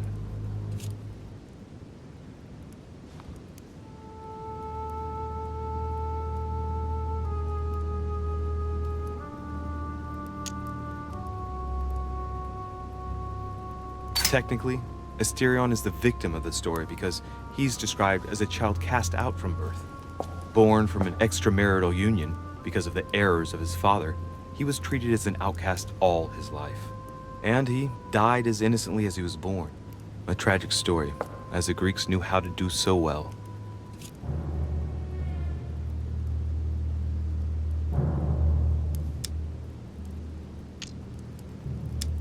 This statue has a crack in it.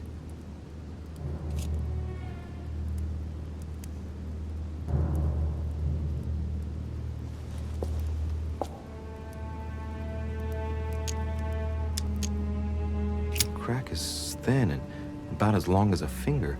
I should be able to thrust in my sword.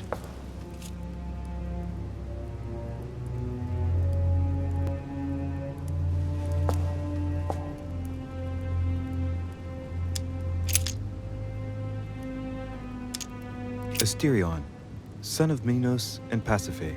Asterion, who had such a sad fate and who the legend portrays as the horrible Minotaur. Let's go.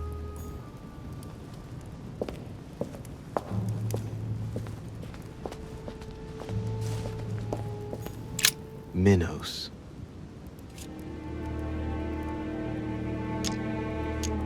The crack is in the region of the heart. It's a thin crack as long as a finger. A blade could easily enter.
Ariadne.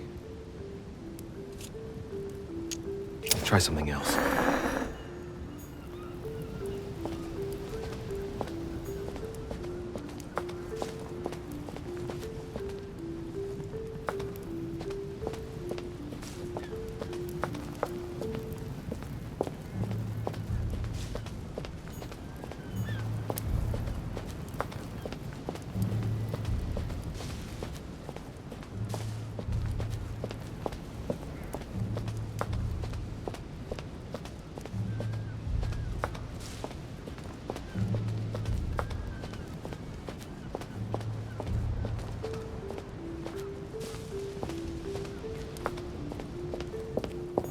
Minos.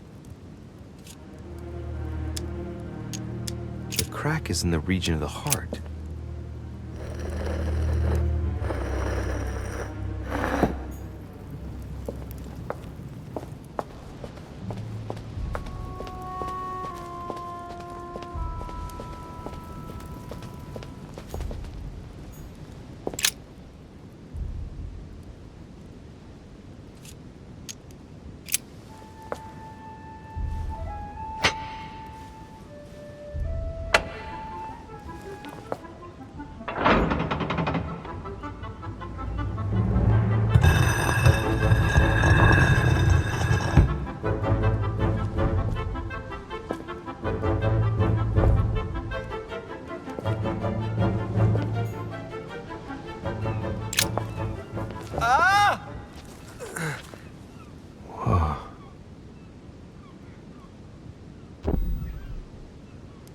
Again?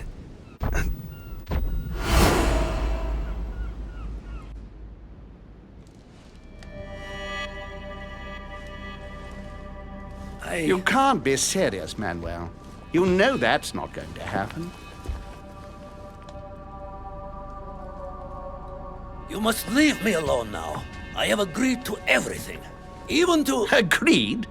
I wasn't aware you had a choice. What's going on here?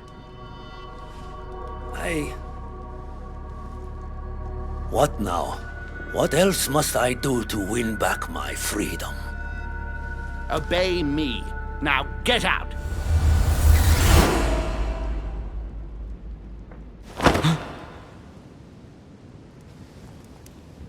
What was that?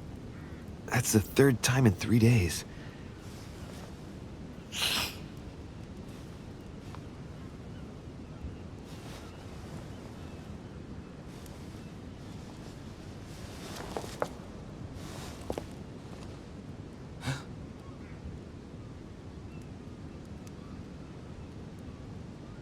Let's see if you're in there, Mother.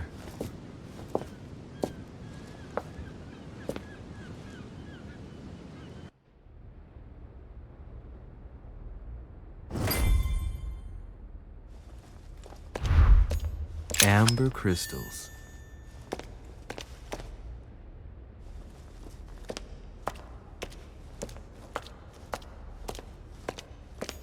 Bandages?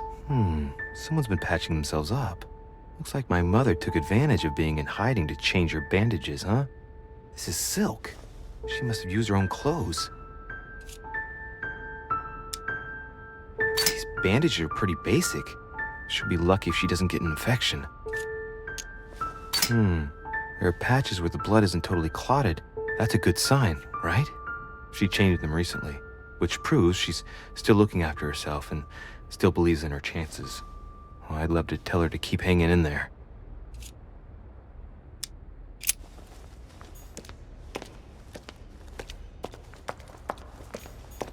A Chinese coin, recognizable by the hole in the middle. If I remember rightly, that's called a cash.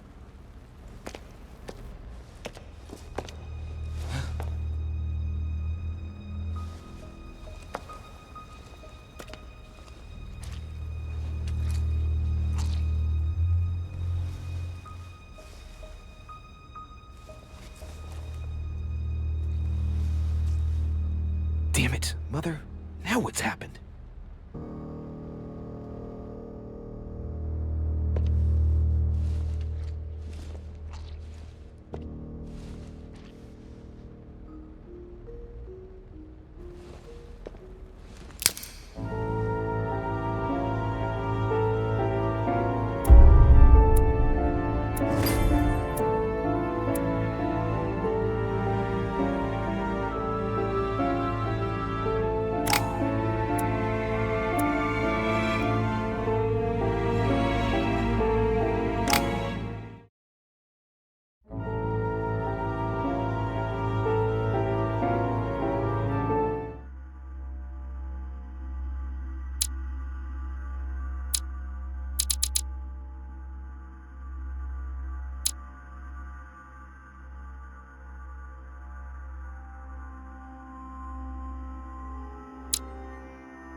The only thing I can tell you is that Sarah had indeed changed. In your opinion, why would your mother remain in hiding over several weeks? You must leave me alone now. I have agreed to everything. Even to... But you do realize your mother will have to accept the consequences of her acts. I hope that your search will prove successful and bring Sarah back to us soon. I'll be leaving now because whatever it is you're up to, I do not want to know. Since then, we have become one and the same. We have officially erased the identity of my sister Emma. Emily Hillsborough. The woman with two faces. Everyone seems to be a little unnecessarily heated. Don't forget where you are, please.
Louis?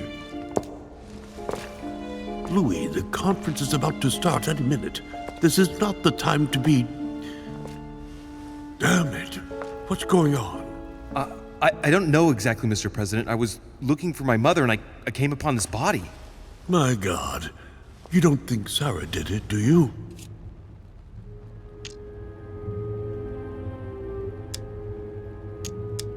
No, I don't think so. Why would she have attacked a servant? If no one saw you, I'd advise you not to get involved, Louis, so that no one will accuse you of the murder.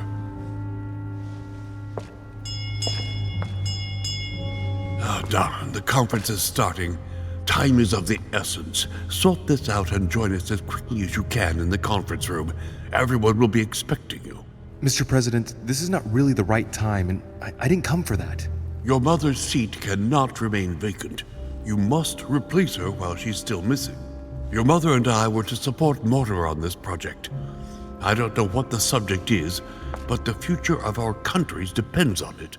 Given the importance of all this to Mortimer, he won't let the conference begin without you. So if you don't want more servants coming looking for you, I'd advise you to join us quickly and to put a brave face on it. The best favor you can do for yourself, Louis, and for Sarah, is to come and support Mortimer's project at the conference. Don't worry. You can count on me, Mr. President. I shall help you with Mortimer's project as soon as I've finished up here. Good, Louis. Sarah would be proud of you. I'll stall them while you're on your way, but make haste. I'm going. Don't be long. Tell them that I'm on my way.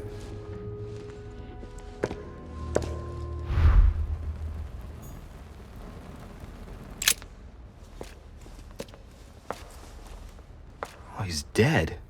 What the hell's been going on here? Somebody smashed in the back of his head with something. He slowly bled to death. But that isn't what killed him. They broke his neck.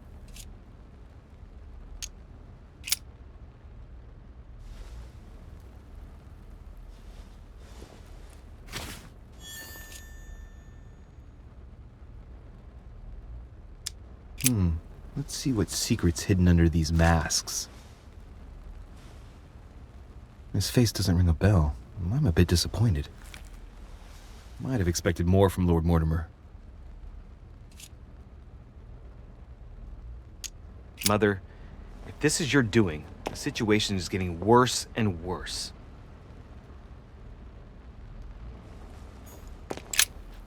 Someone's made a fire here, and the ashes are still warm. If you're the one who did it, Mother, it couldn't have been easy with only one hand. I must have just missed her. If only I hadn't wasted so much time getting out of Lord Mortimer's study.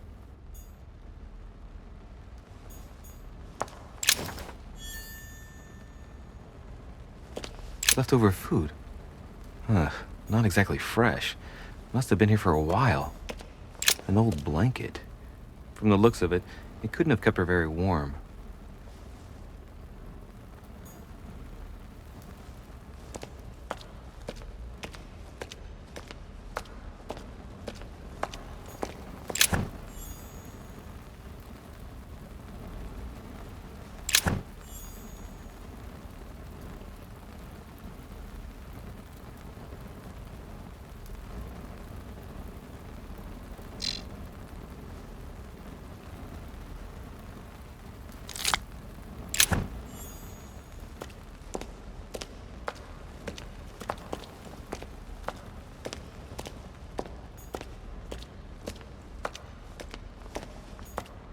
Well, the gate is locked.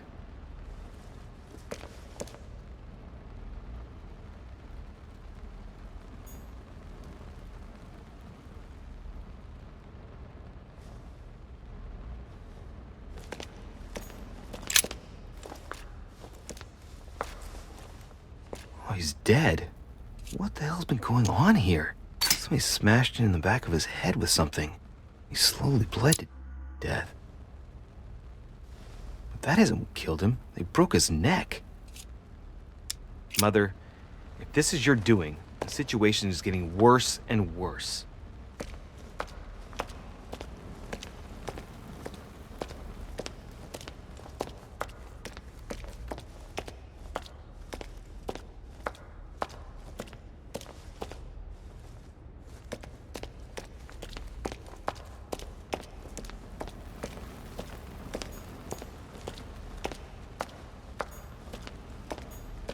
Well, the gate is locked. An old blanket. Leftover food. Ugh, not exactly fresh. Must have been here for a while.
The Last Supper by Leonardo da Vinci. The last day before his crucifixion, Jesus announces that he will be betrayed by one of his disciples. A meeting between Louis XIV and Philippe V. I wonder why Mortimer's particularly fond of this painting.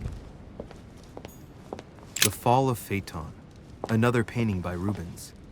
Poor Phaeton, struck by lightning for borrowing his father's chariot and losing control of it. Moral, don't steal Dad's chariot.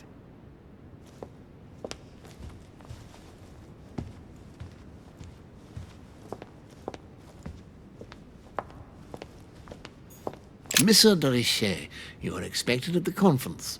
Please take the door to your left to join the guests.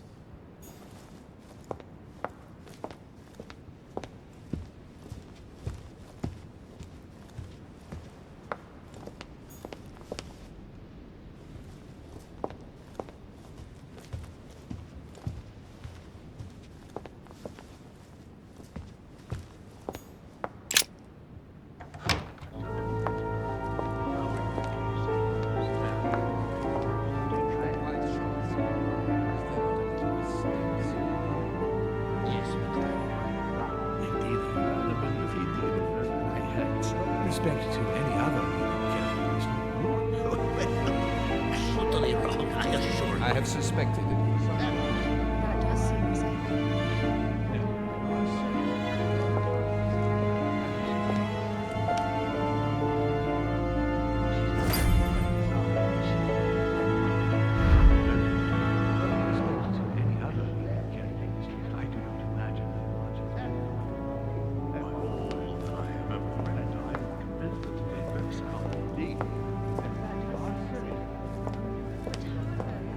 Come to nothing, you know. Well, what I have heard was far. Amber. I have astonishing idea.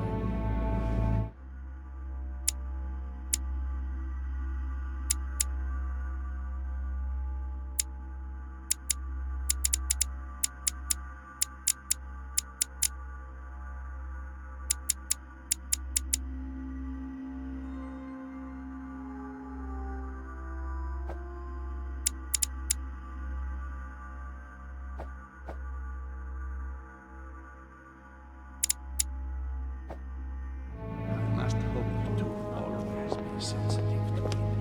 Yes, but as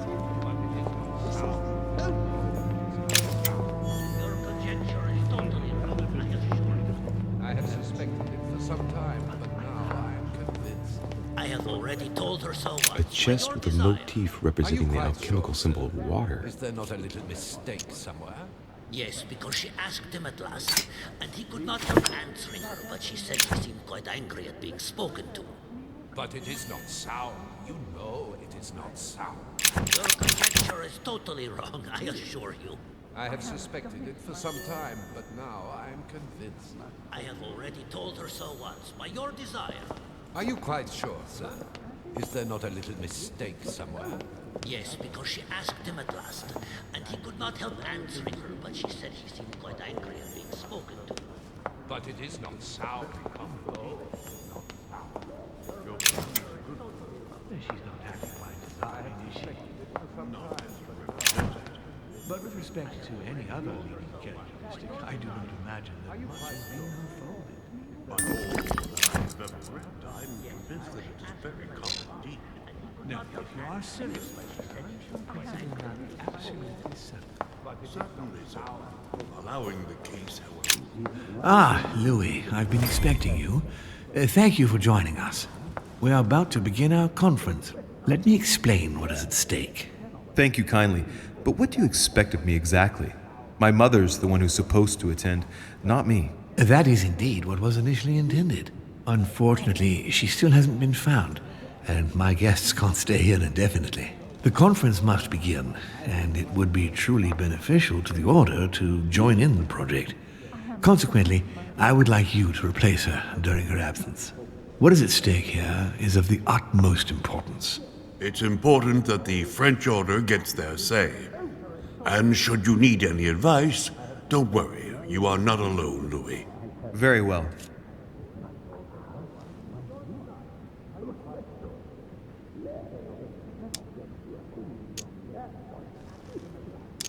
Can you give me a brief explanation of the aim of it all? Of course, Louis, I was coming to that.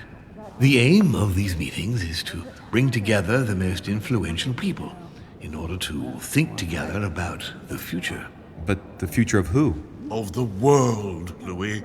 Our desire is to steer the destiny of our respective countries for the good of all, and to no longer suffer the random hazards of history.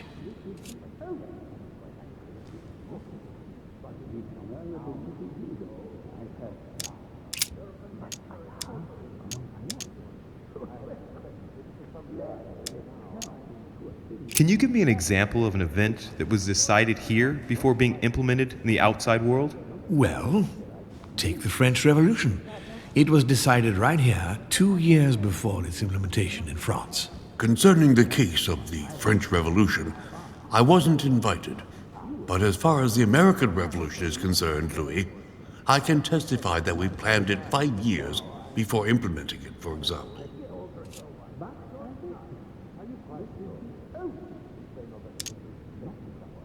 Do you often hold this kind of society dinner? In general, once a year, but in actual fact it tends to be events that dictate our gatherings.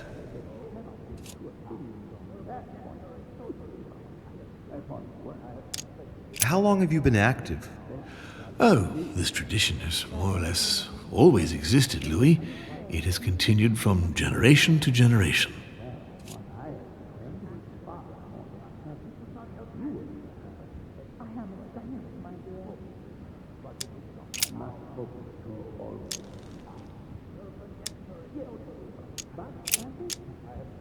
Louis, let me keep you a moment. I would like to let you in on a secret before we begin, because I'm going to need your assistance. You see, the project I'm going to present concerns the territory of Louisiana in North America. It's currently Spanish territory, and I'm going to make the proposition to the Assembly for it to become French.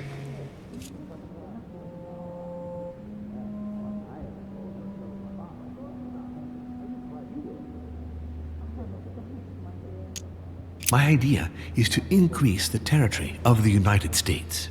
The first stone of this vast project consists of getting Spain to cede Louisiana to France. Once it becomes French, France will hand it over to the United States, which will then allow them to double the size of their territory. And that's where you come in.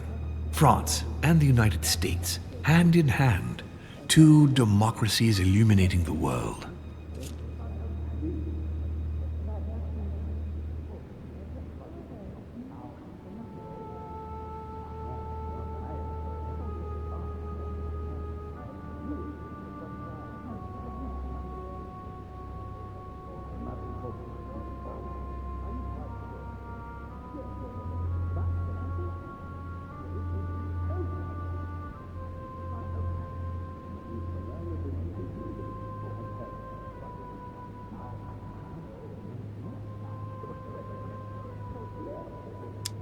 But why spread it over 2 phases?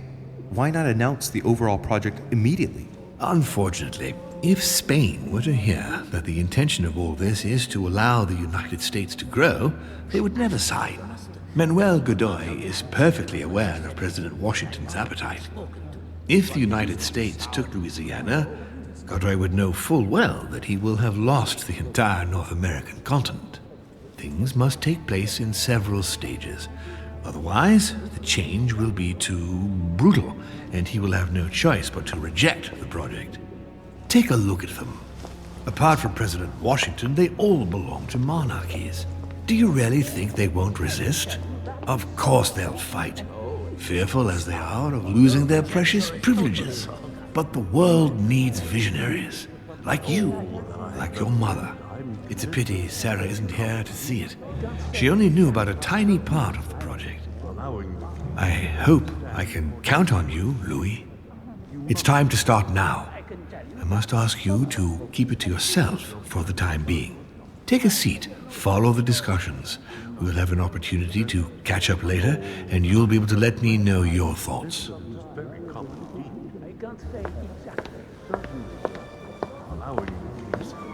My friends, I propose we get started.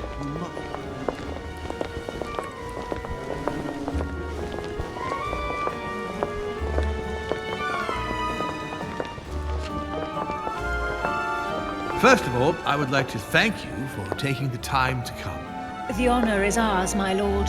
As per our custom, here we are all together to discuss the face of tomorrow's world. Even though there may be certain tensions between our nations, I must ask you to keep an open mind.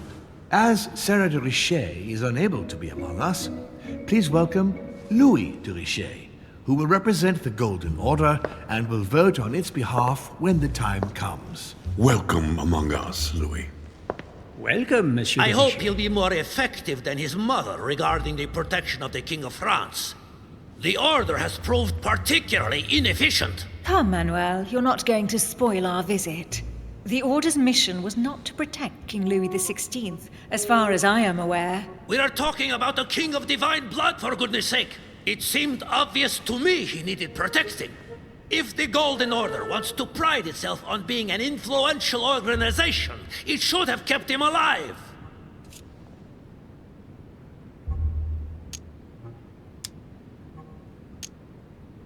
I'm sorry about the fate of the King of France, Duke Manuel. However, I'm surprised at your remark.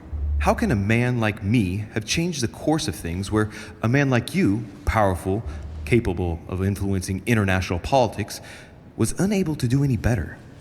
Perhaps we may begin, Lord Mortimer. Certainly. I have a dream that our nations will continue to support each other, more now than ever before. A dream that, for the sake of common good, we will do what it takes to ensure stability in the modern world. I have a dream that we shall lead by example and ensure that the American territory may remain in peace. Thank you for the thought, Lord Mortimer, but I don't see where you're leading. I'm coming to it, Mr. President. I need not remind you that North America is currently divided between the United States on the east coast and Spain, which occupies the remaining 2/3 of the continent. Well, I propose that Spain cede the center of the continent to France, namely all of Louisiana. Louisiana? But, well, it is not for sale. Lord Mortimer, I sincerely hope I have not come all this way just to hear you ramble on about what Spain should and should not do. When we went to all the trouble of gaining the territory a few years ago, it was not just to lose it today. Have I made myself clear? What did I tell you, William? You speak of union, and yet here you are, about to tear us apart. Duke Manuel, I perfectly understand you. But rest assured, you will soon adore my proposition. You shall see. Well, since you give me the choice, my good fellow, allow me to doubt it. However, I am impatient to hear what Spain could possibly gain from the sale of Louisiana. I never spoke of a sale, my good fellow. What? But I do not understand. There is one more territory left to conquer, if I'm not mistaken, in the northwest. It is, of course, occupied by your notorious Indians, but... We shall soon be rid of the savages, so that is not the question.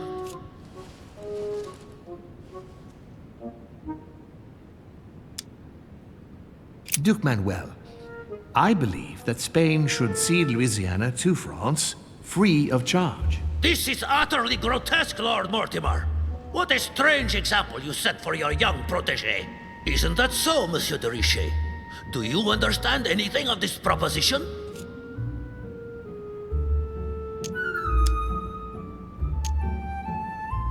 If I were you, Senor Godoy, I would think twice before stirring up a scandal. I beg your pardon?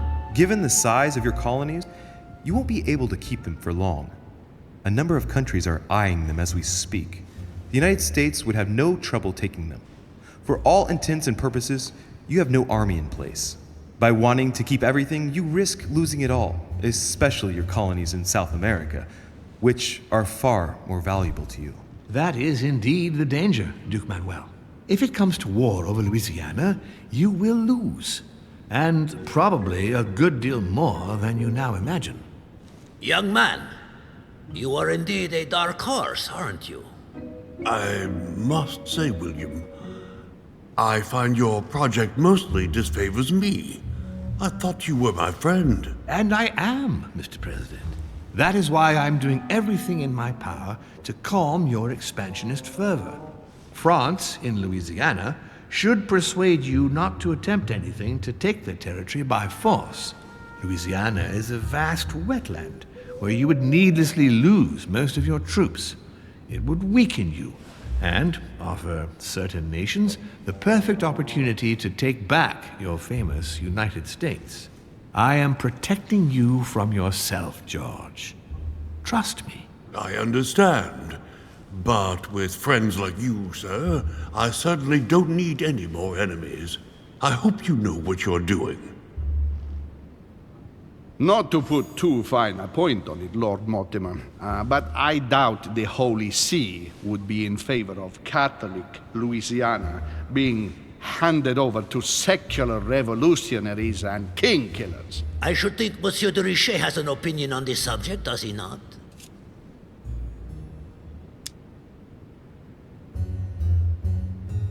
Your Eminence, have no fear over that. I am sure France will do everything in its power to protect the Christians of Louisiana. My young friend, How can you come out with such a remark after the discussion we had on the evening of your arrival? If France was so respectful of worship, it would not be bleeding priests as it is doing at this very moment in time. Don't be naive. This is politics. The Holy See must be concerned at seeing such a large territory falling into the hands of the French. Mi auguro che insegnerete l'educazione a questo giovanotto presuntuoso, Sir Gregory.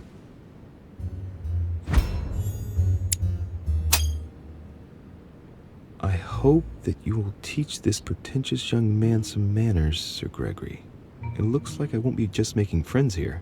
In any case, my lord, I doubt the English crown will agree. Ich versichere Ihnen, Emily, nie Preußen wird diese Vereinbarung akzeptieren.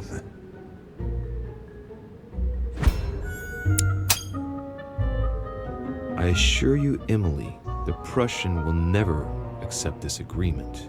Volner looks like he's set on ruining Mortimer's plan. Duchess, I am persuaded that we shall find a common ground. That's enough, William. These are grave times.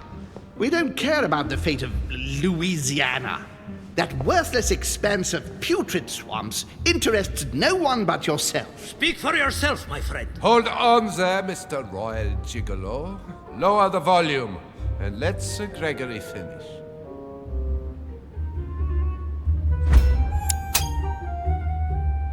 Holm, Godoy, and now Volner? Mortimer's adversaries are ready to tear each other to pieces, and he takes a malicious pleasure in watching it happen. How dare Gentlemen, let us try to remain calm. There you are, William. See where your projects have taken us, as per usual. Chaos! That's enough. I'm tired. We shall continue this discussion tomorrow, but please be aware that your project will never be ratified. Those who are opposed to this project, follow me.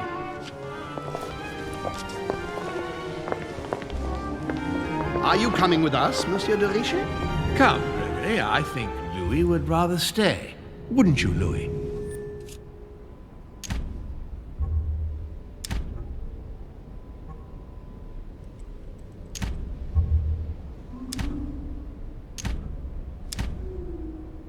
At the risk of displeasing you, my lord, I'd rather follow Sir Gregory.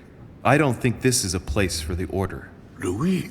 No. Let him go, Mr. President. Everyone is free to choose.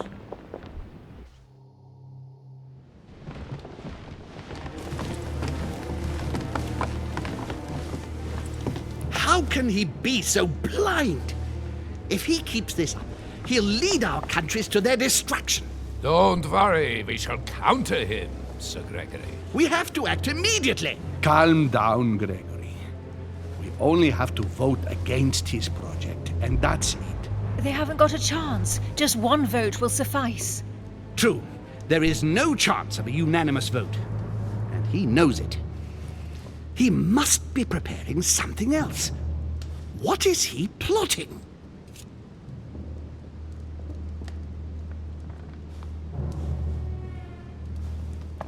We shall shortly find out, so let's take the lead. What do you mean by that? His plan begins with Louisiana, which is still yours, Duke Manuel. He will begin with you. Expect to receive an envoy, French most probably. He will try to convince you by every possible means. Whatever he says, whatever he promises, you have just one response. It's war. If war is what you want, war is what you'll get. And on your own territory, in your homes. Enough games. Spain will join the coalition against France and declare war. You too, Duchess Hillsborough. You will speak to the Queen so that Great Britain commits to going to war with France. What do you expect from the Papal States, Sir Gregory? What do you think? That they hold a mass? They will go to war, of course. What is it that you didn't understand in what I just told you? We all declare war on France. Militarily, politically, and financially. And me, Sir Gregory? How can I help? Louis, you have won my trust. The Order will have to act in France, but even before that, I'm going to need you. Right here and right now. Leave me now. I have to prepare for tomorrow. Let's meet early tomorrow morning for the next phase of the conference, which promises to be most exciting. Louis? I'd like to see you a moment, please. Thank you for siding with me today. I won't forget it. I'm going to need you. Help me counter Mortimer on his own ground. Right here. I'm sure he'll try and win some of you over. He needs our votes. Now, you leave that to me. In the meantime, I must ask you to go and see President Washington and persuade him to trust me and join us. I'll do my best. You should go right away. There's no time to lose. William already has a head start on us. Very well. I'll go right away.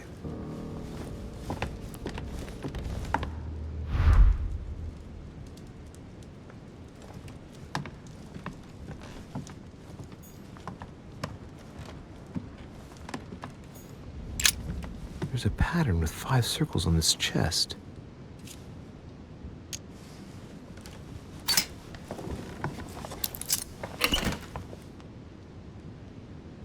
I have no space left. I'll retrieve it later.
What can I do for you, sir?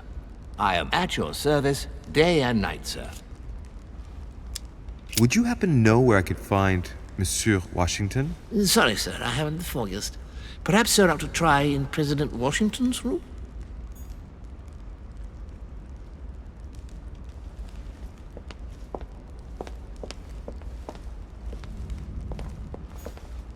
Lord Mortimer certainly has a taste for staging rooms.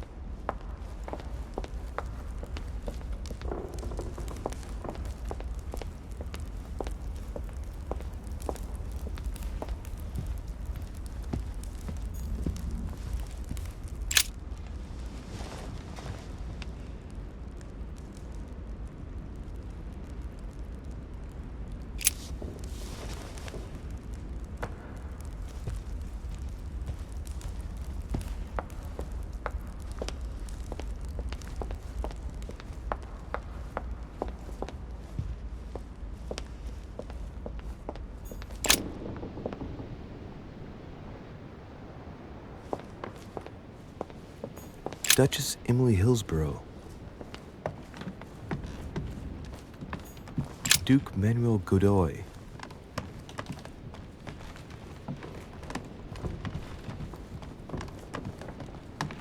Huh, that's me.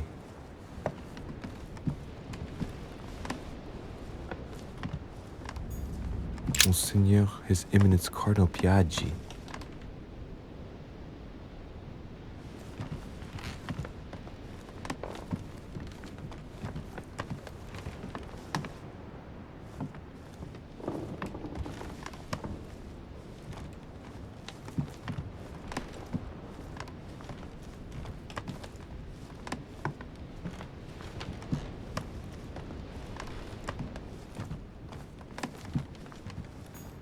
President George Washington.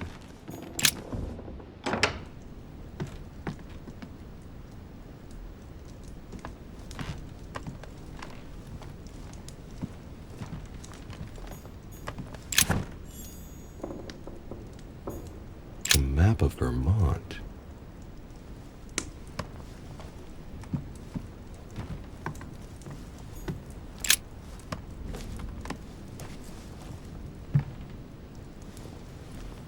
locked.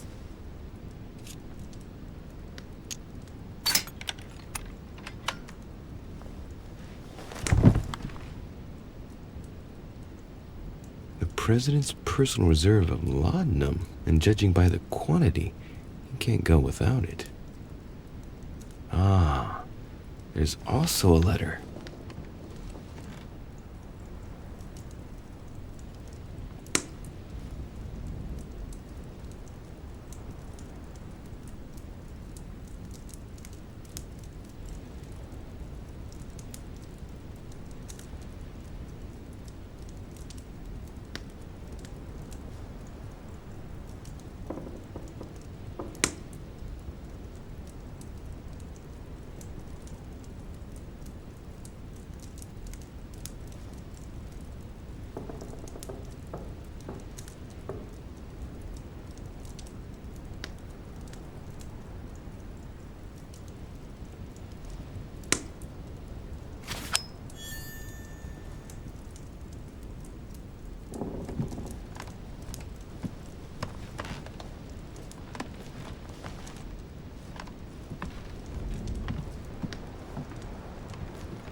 My dear George, I'd like to invite you to join me as planned at my place.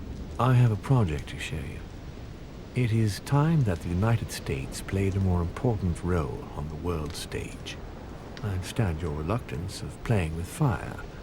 I know your new country is very young, but rest assured that I would do nothing to jeopardize what we have built together.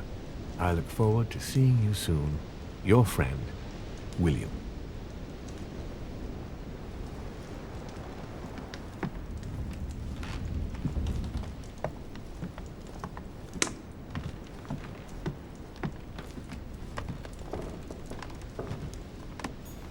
Portrait of George Washington.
Louis? What are you doing in my room?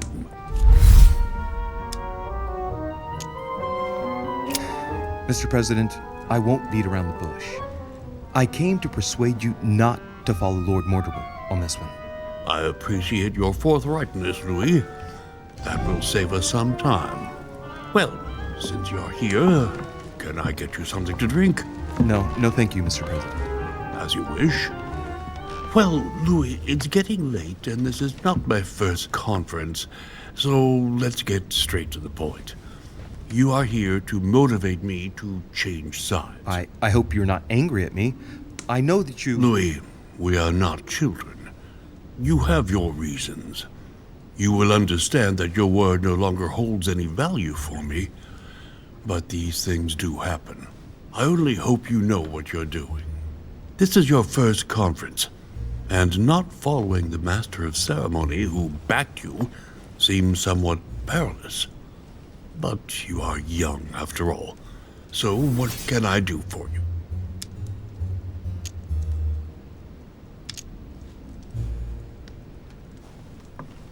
Mr. President, I don't believe it is necessary for me to motivate you at all.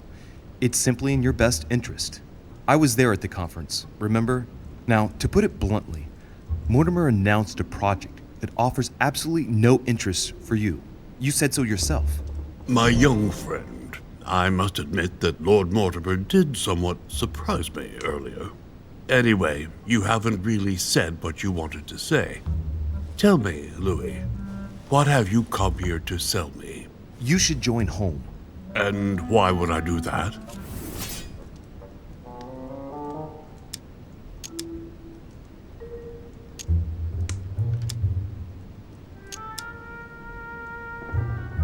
You owe it to my mother.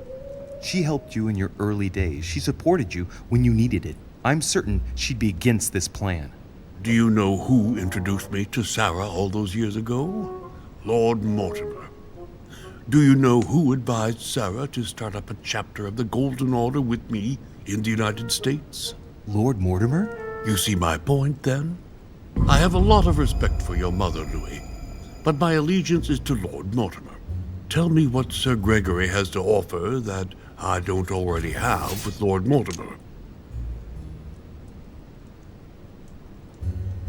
You are a man of conviction, Mr. President. You would never make a choice that could cost the American people very dearly.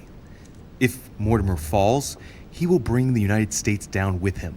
Haven't the American people suffered enough?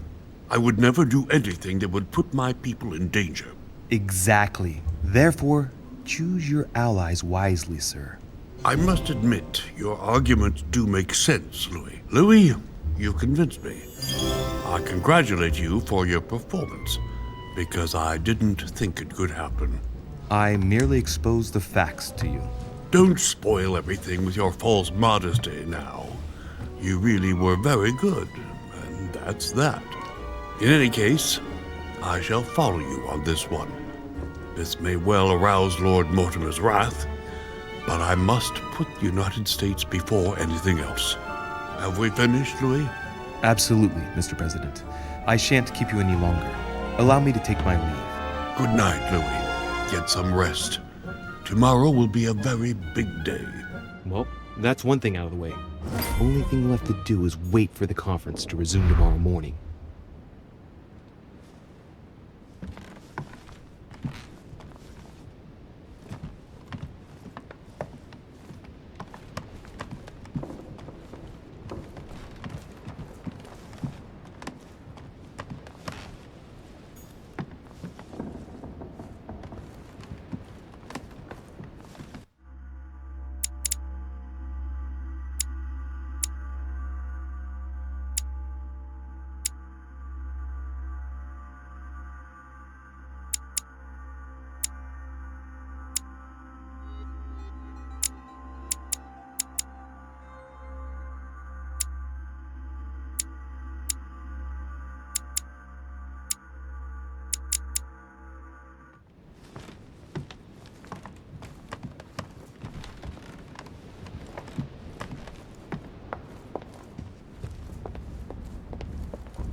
Monsieur Johann van Volner.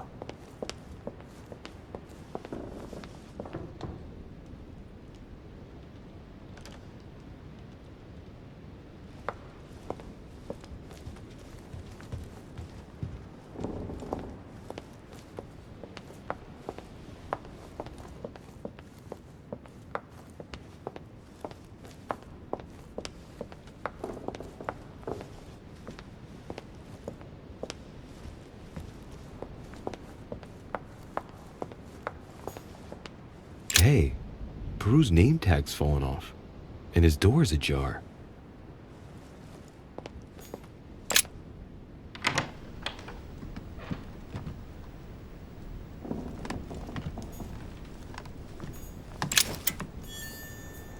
Nice decor for a revolutionary tribunal judge's room. Dear Monsieur Peru, I'm writing to thank you for the funds you sent. These funds will be crucial for the renovation of the western wing of the orphanage. The children you sent are doing marvelously well, and little Pierre will soon be walking. Some of them still sometimes suffer nightmares about their parents on the scaffold, but I expect they will cease in due course. Should you decide to send us more, please note that another 20 beds will soon be ready. The children and myself will never thank you enough. Long live the Republic. Long live France. Sister Marie-Hélène. All right. I've retrieved everything. All right. I've retrieved everything.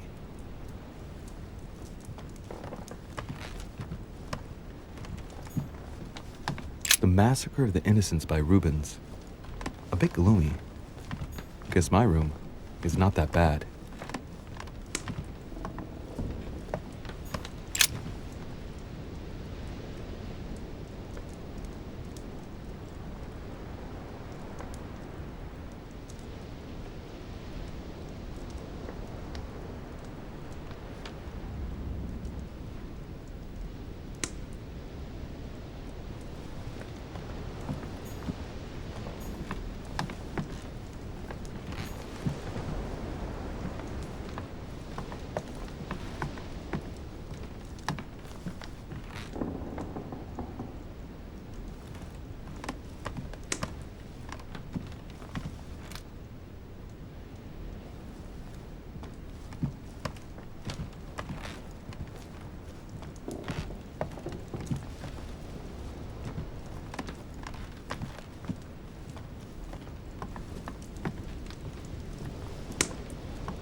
Leave me, Deriche. I don't feel like talking. Your door was ajar, and, well, given the state of your room, I was worried. It's none of your business. Very well. I'll leave you then. See you tomorrow, monsieur.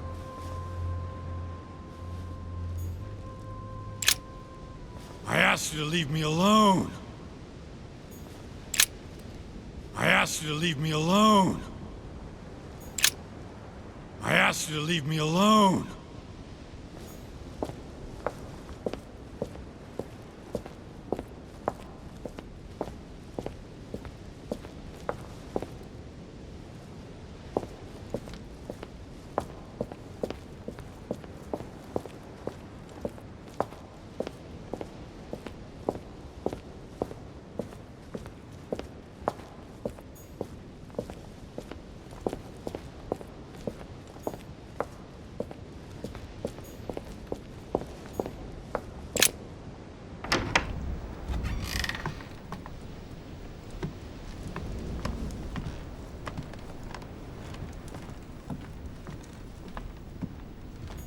My dear Napoleon, as previously agreed, I would like to ask you to join us in January on my island to participate in the High Society meeting organized for the occasion.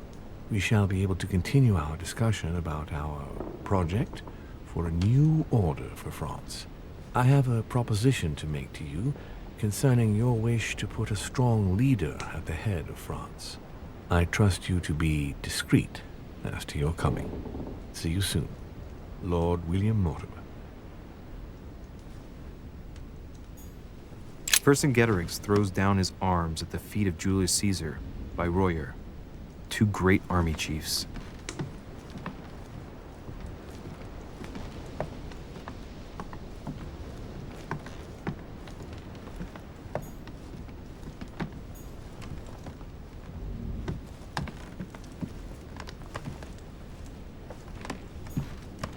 French actor Talma is Nero in Britannicus, the last emperor of the Caesar dynasty.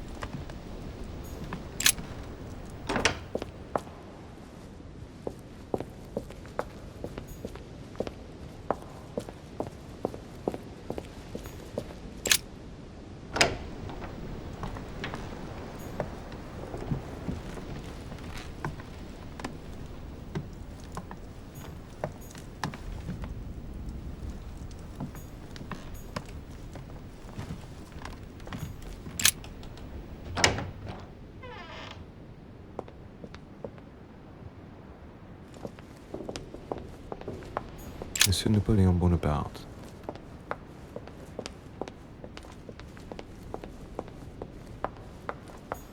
Duchess Emily Hillsborough. Duke Manuel Godoy.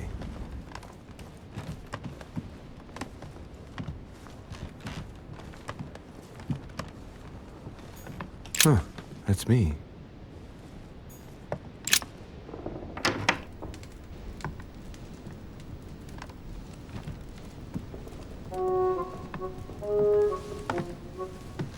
Good evening, Monsieur le Français. Duchess, you're here. What a charming surprise. I'm beginning to think you can't be without me. You have managed to penetrate my armor, sir. Am I disturbing you, perhaps?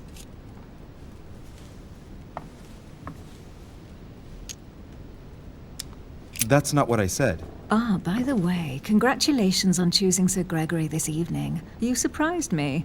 I wasn't expecting it. Why, Emily? Can't you read me like an open book? Not as well as you read me, it would seem. I'll teach you if you'd like. There's nothing I'd like more. Tell me, are these visits to Mortimer's always so intense? Yes and no. My sister doesn't normally disappear like she has. Any news of your mother? Still nothing, no. Very well. Can we change subject, please? I didn't come here to go through all that again. Of course, it's late. You're right.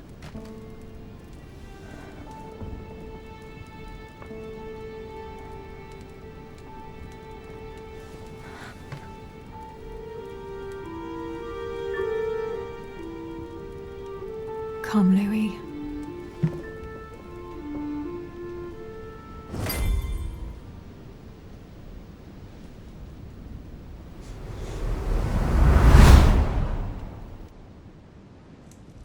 My friends, do not worry.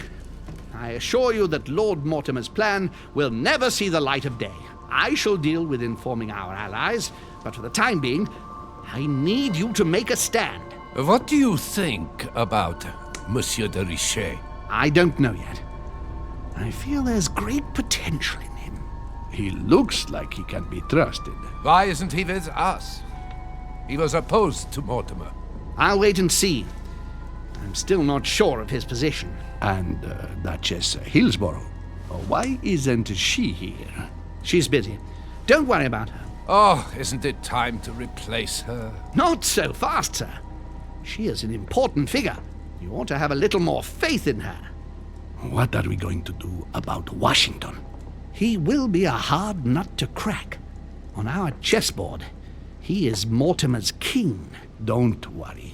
Mr. President only wants one thing: to keep his dear America united. He won't jeopardize everything he has achieved on a whim. He has been serving Mortimer for quite some time. It won't be easy to bring him around.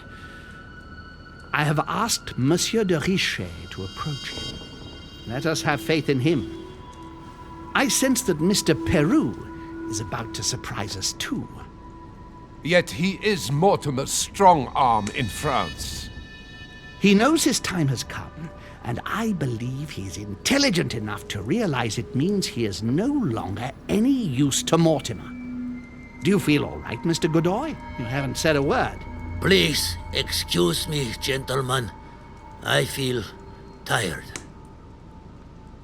Oh, I see. I think it is high time you left us then. Now!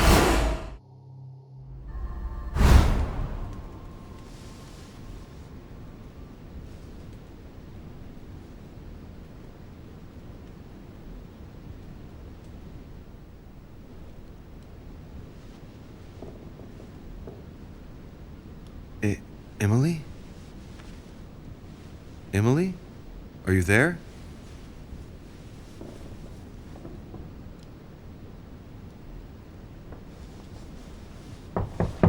Sir, the conference is about to begin. You are expected in the conference room. Tell them I'm coming. Thank you. Come on, Louis. The game is back on.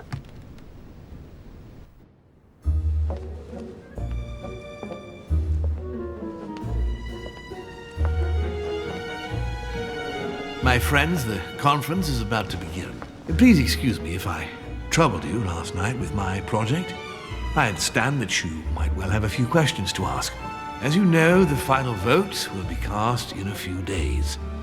This morning's aim is to answer your questions and check the temperature of your respective positions so that we may reach a greater understanding. As always, Lord Mortimer. We parted in perfect disagreement, my lord. Where would you like us to take it from? Come, sir. Please let William believe he still has a chance of winning us over. Otherwise, his imprecations will lack panache, and we shall be bored stiff. Oh, let me reassure you, I am convinced that a good night's sleep has brought sound advice, and that this morning will be even more interesting.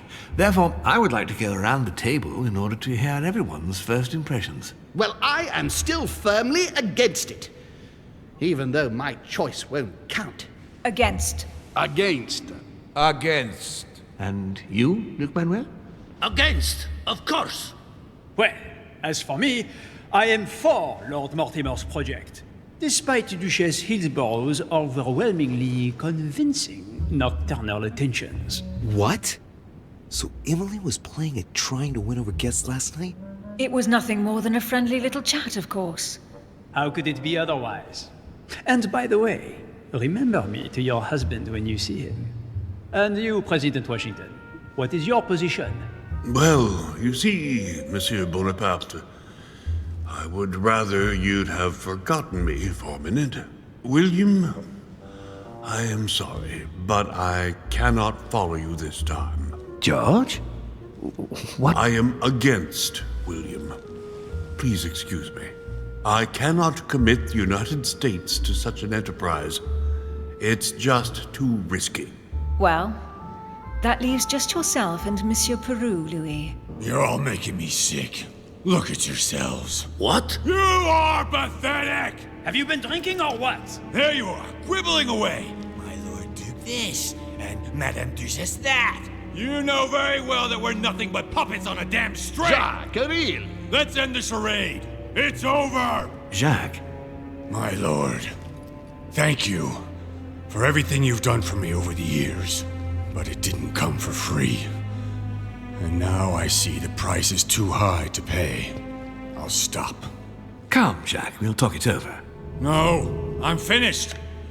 I want my freedom back, my lord. I shall no longer work for you. Wait!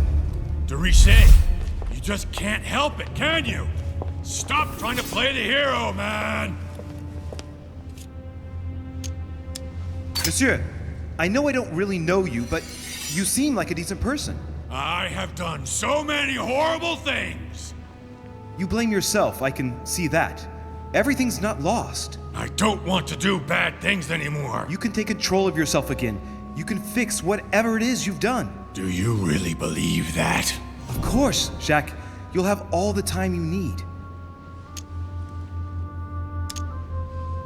I'm sure we can work things out. But you don't know him. Let's stay united, Jacques. He's nothing without us. Really? Trust me.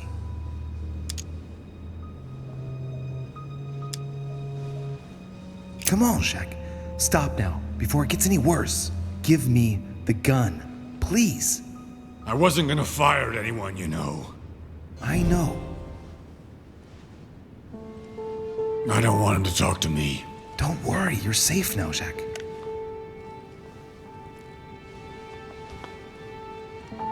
Monsieur Peru, you could have seriously hurt someone if Monsieur de Richet here hadn't stopped you. Your behavior is unacceptable. You would do better to go and rest in your apartment.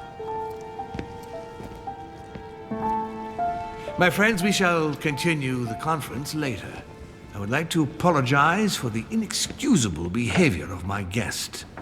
We all need to recover from all of this excitement. Take the rest of the day off.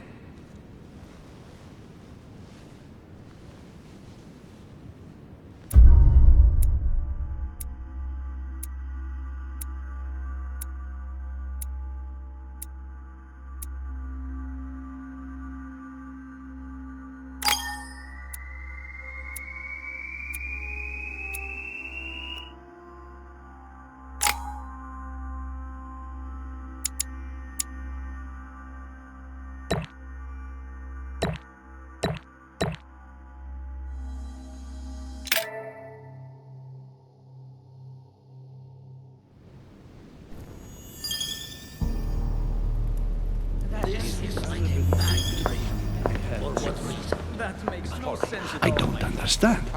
I spoke to him only recently. Monsieur Peru has lost his mind. It's obvious. Yet another way for the French to make a spectacle of themselves. Well, once again it has worked. My friends, let us settle down, please.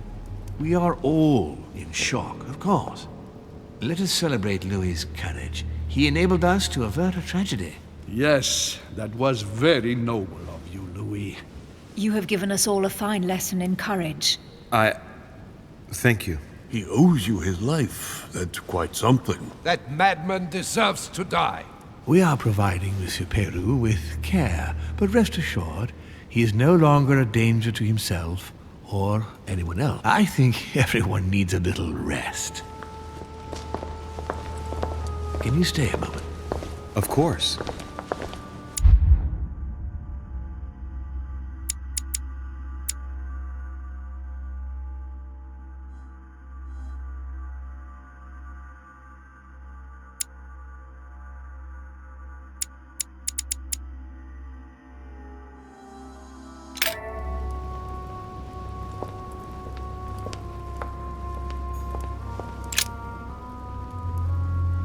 Louis, I wanted to thank you personally. I admire what you did to save Monsieur Peru's life. You have given us all a wonderful lesson in courage. Don't mention it, my lord. You would have done the same. I was just quicker. Humility is a fine quality, sir. Where is he now? In his room. I've sedated him. I don't want him trying to take his life again. Or, worse yet, attacking one of the guests. When in despair, Monsieur Peru is clearly a dangerous man.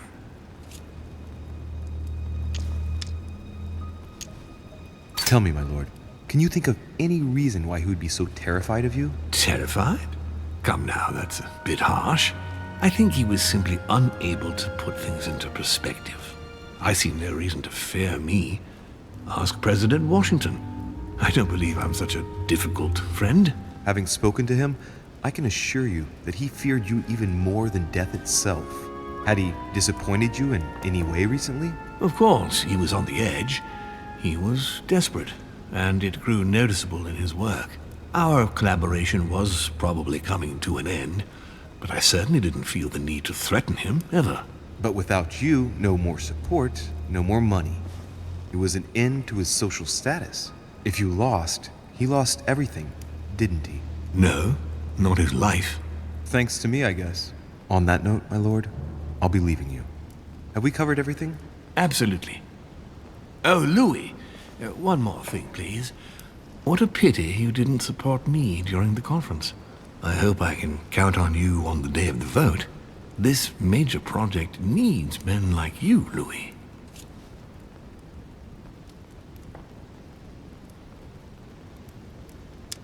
And you never know, right? Maybe by then, I'll see things differently. Well, thank you for allowing me to believe in that possibility, Louis. From here on, I shall make it my mission to persuade you to change your vote. Be my guest. But I hope your arguments are very, very persuasive, because I'm not the only one who isn't on your side. Oh, rest assured, I am working on it. Very well, then. I'll see you later, my lord.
already mentioned it yesterday.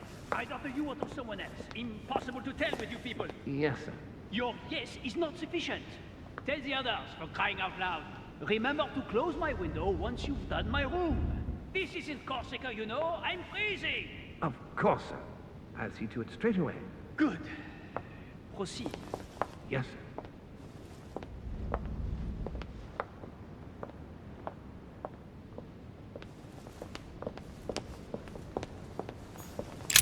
Monsieur Bonaparte.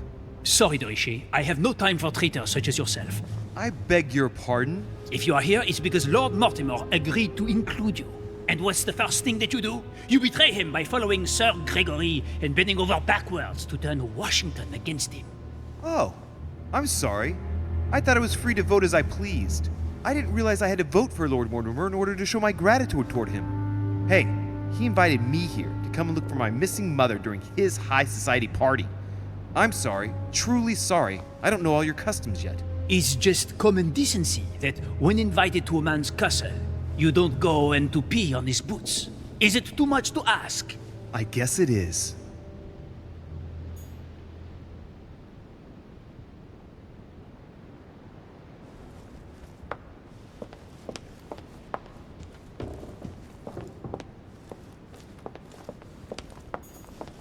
Sir Jacques Perru?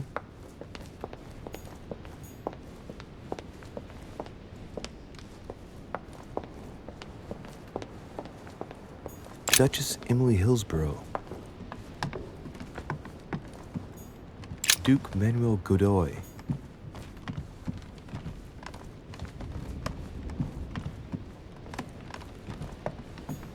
Huh, that's me.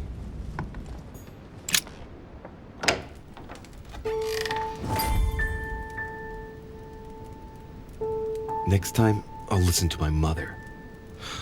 Not a day has gone by without something happening to me. What now?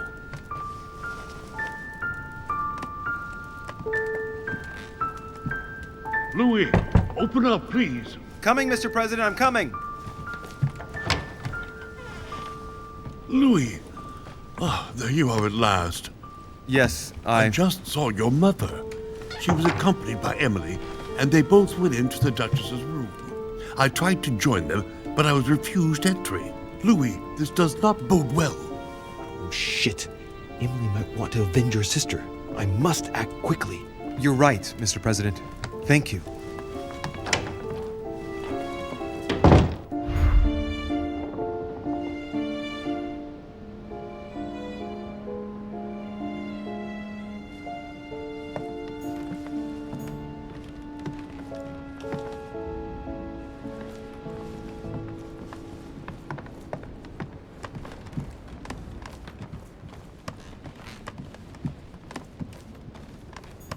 Duke Manuel Godoy.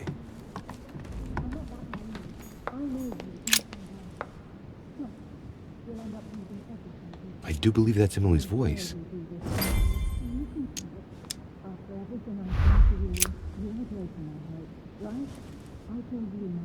I can't understand what she's saying.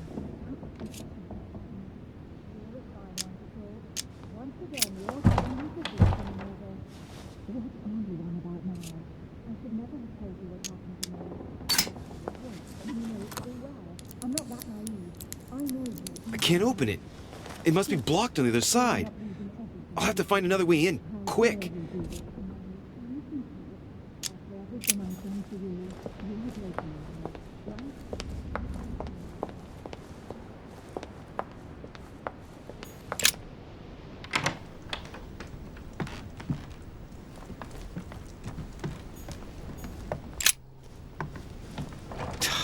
Damn it.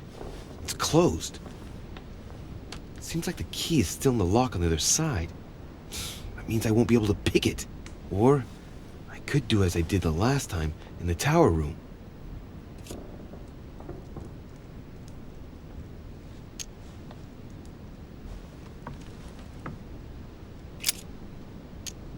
I wonder if I can get the key by pushing something underneath and making it fall. I wonder if I can get the key by pushing something underneath and making it fall.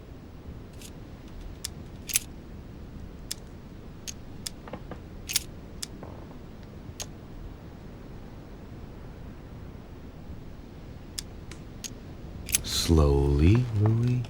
Nice and slow.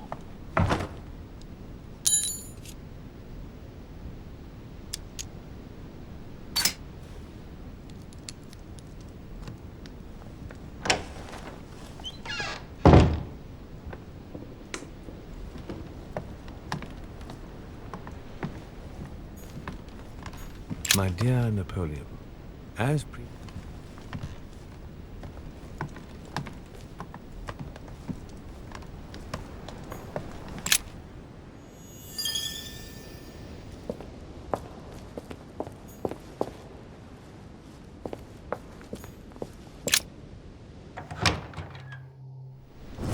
How could you do that to me? It's as if there are several people inside. Once again, you're the one who's the victim in all this. What are you on about now? I should never have told you what happened to me. That's how it works, and you know it full What well. on I'm earth not is... that naive. You... Mother? How dare you do this to me? You can talk. After everything I've done for you. You are joking, I hope, right? I gave you my life. That's enough, Emma. Now that Louis is here, you will leave Sarah alone. Cease your revenge immediately. What? If you think you're going to... Louis, help me, I beg you. I can no longer reason with her. I am Emily. Quit playing games. What? Honestly, don't be ridiculous. No. I am Emily. You are wasting your time. Louis knows very well how to tell us apart. After everything we've been through together. Yes, well... Don't you dare bring him into this. This is between you and me. I ask for nothing more, so stop taking it out on Sarah. You prissy little bitch! How dare you! Now that I've told you everything, you want to take my place, do you? You are joking, I hope. I'm the one who told you everything that's been going on while you were away. Go on then. That's what you want, isn't it? You want to kill me. Go on then, shoot! After all the trouble I've gone through to find you. Go on. What are you waiting for?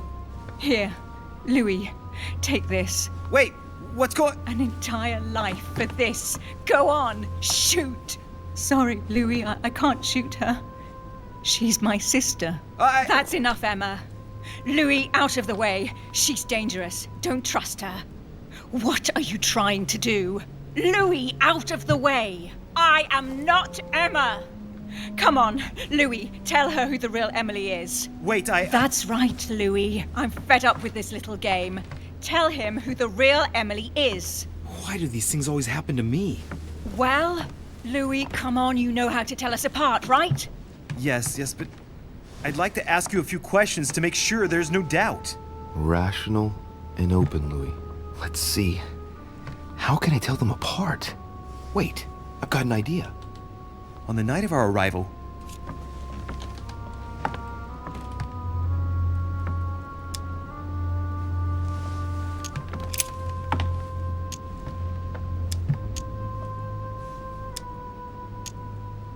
You gave me something. I wasn't feeling very well, and you gave me something. What was it? My handkerchief. And you even kept it. It was stained with your blood. Louis, I already told her. This is all a waste of time. I'm the one who told you. Right. Let's find something else. Ah, yes. Let's speak about my arrival at the manor.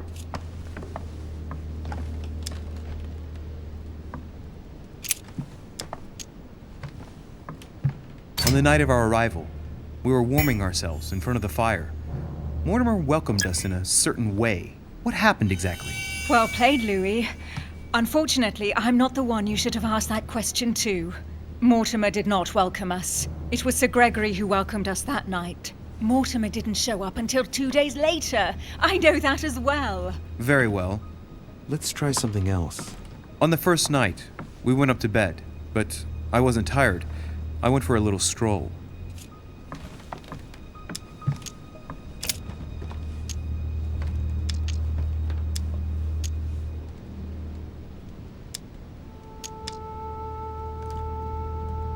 Did we get a chance to speak? Certainly not. I was exhausted and went to bed.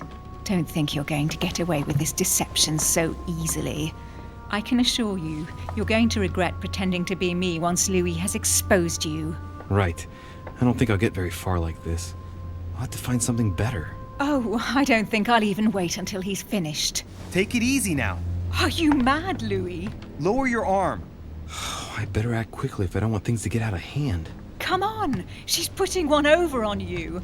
Look at yourself for crying out loud. You were prepared to shoot me down.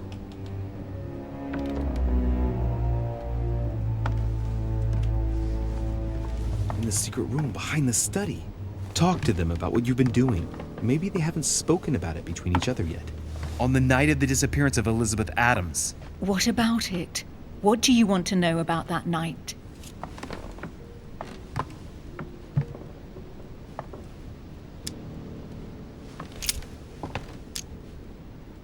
We found ourselves in Mortimer's secret gallery. What did we find in that room? A load of old junk that Mortimer had collected. A so-called Pandora's box in the form of an urn, an old sheepskin that he must take for the Golden Fleece, the Bible of Judas, property deeds as old as the hills, and a broken old sword. You are wasting your time, Louis. She already knows all that. Of course I do. I was there. That's enough! I've had enough of this charade. Louis, there's only one way to tell us apart. There's just one thing I didn't tell her about in detail. Too bad for you, Emma. I didn't want it to come to this, but you leave me no choice. Ask her about you and I. You just lost, Emma. I indeed didn't tell you everything about it. Come, Louis. Speak about our intimacy. Very well. Let's talk about us.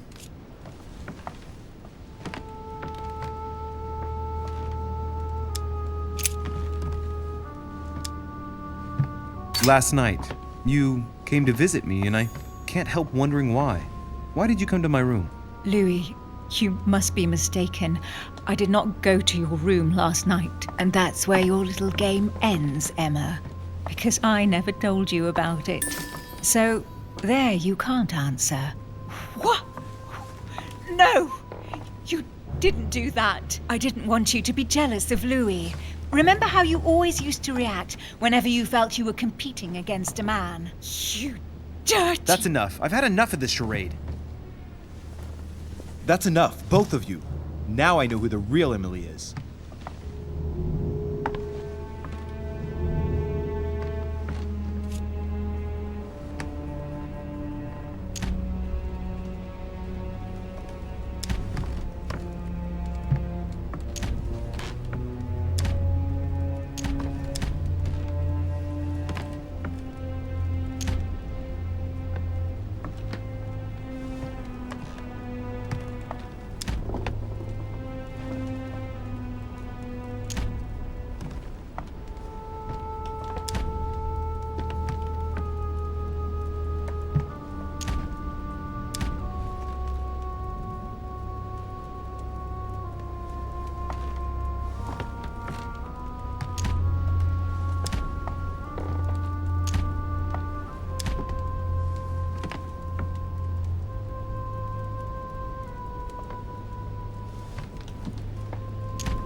It's you, Emily. No, Louis! She is manipulating you. No, Emma. It's her. I know it. Despite all the trouble you've gone to put one over on me, I know it is her. That's enough now, Emma. You little slut! Don't think you are going to get away with this so easily. You are going to stop your little game right now. Never!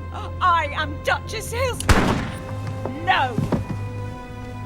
Emily? I am the Duchess. But... You don't. Dear God, what have I done? See what you've done. See? Louis? Mother! What on earth is... Go away. You must go. Everyone is going to arrive. Louis, what's going on?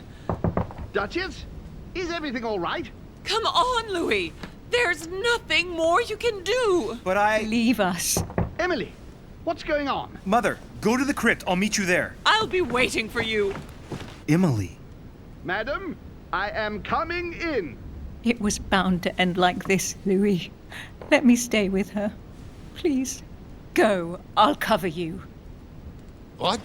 What are you doing there? Stop! God damn it. Now what's going on?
Good God! They're all here. They must have heard the gunshot. Where is Lord Mortimer? Can anyone hear anything through the door?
Louis!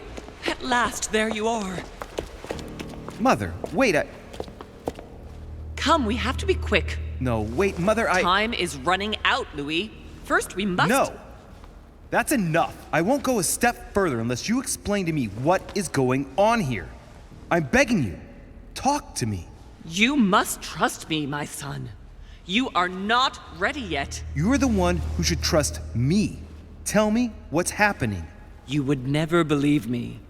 I came all the way here for you. Now I've found you. I'm ready, Mother. If only... Louis, I have always taught you to keep your mind open and rational. I know you are going to find this hard to believe, but what I am going to reveal to you is entirely true. Many years ago, I found out that demons really do live among us. I beg your pardon? And that they can influence our thoughts. Mother, listen to yourself. I know you're exhausted, but for crying out loud, listen to what you're saying. Demons? What next? An ancient monster with a head like an octopus? What do your demons look like? Have they got horns and a pointed tail? No, these are not creatures with billy goat's legs. Forget your Christian folklore. Imagine them more as parasitic spirits. They possess their hosts and direct them from inside. Parasitic spirits? Yes, they are capable of going from one body to another as they see fit. And 2 of them are present on this island. Right. So let me guess.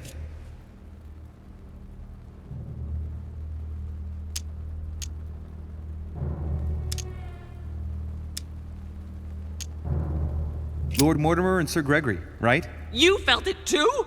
No, even if Home does look the part. But I don't know who else could do it, given that we're on their territory. Many years ago, well before you were born, I crossed paths with one of them. Since then, I've spent my life trying to find it again. When we recovered the Alizif, I was persuaded that von Burchard was working for this demon in one way or another.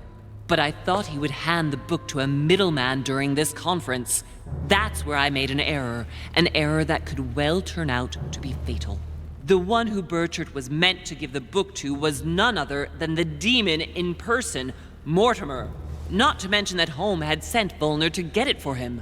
Home and Mortimer are demons? They both seem to disagree about many things, but I'll admit I never knew exactly why. There are many of them, Louis. Not just those 2.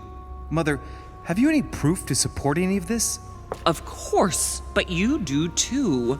You had everything laid out in front of you. Didn't you notice anything?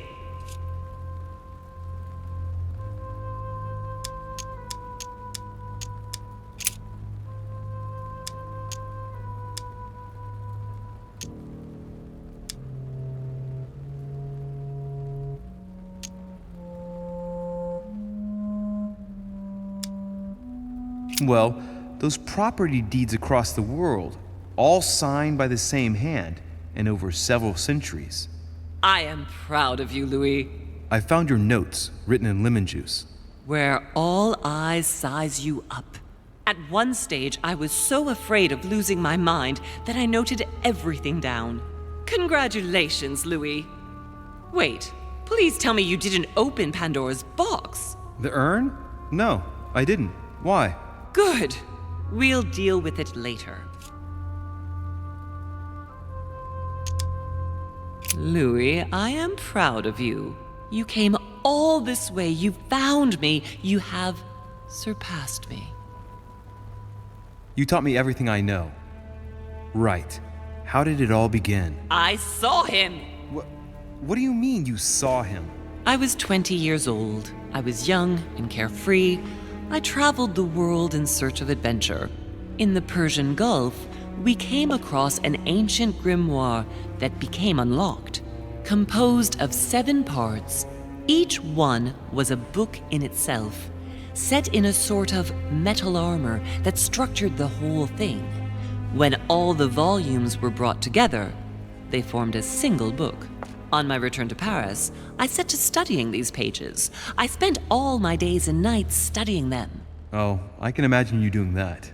But the writing was in a language I had never seen before, developed well before Sumerian, in my opinion. So I got the idea to form a small occult circle composed of all the major names in the occult world to see if anyone else could crack it. And you found no one. And I found someone, Louis. I found him. Or rather, he found me. He was young, charismatic, he was flamboyant.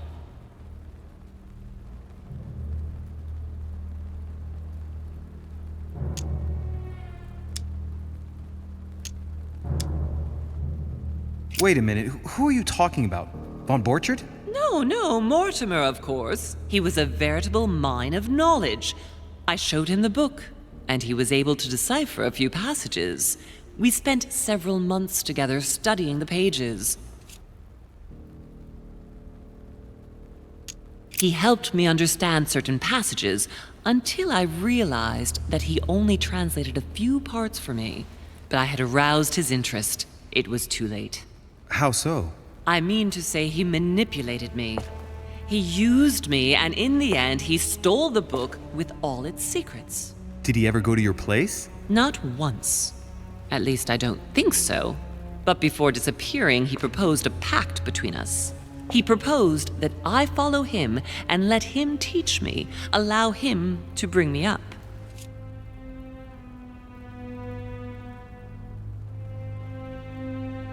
And you accepted. Please don't be stupid. You don't make deals with the devil. After that, I spent my whole life looking for him. 3 years later in Berlin, I just missed him. In London, I lost 6 members of the order in a chase. In 1741, in Tunisia, I found a sect of fanatics who had crossed paths with him once. 1741, in Poland. 1749, in India. 8 years ago in Venice. We agreed never to speak about what happened in Venice, Louis. You agreed, and that was before you spoke to me about demons. Wait, the baby we delivered, you and me, that night in Venice, did he have anything to do with Lord Mortimer? The child was his son. We stole his son? Are you insane? I always thought we took him to save him. That was the case. It was precisely to save him from his father. Need I remind you the mother died during childbirth? What became of the child? Later. For the moment, that is not the key issue here.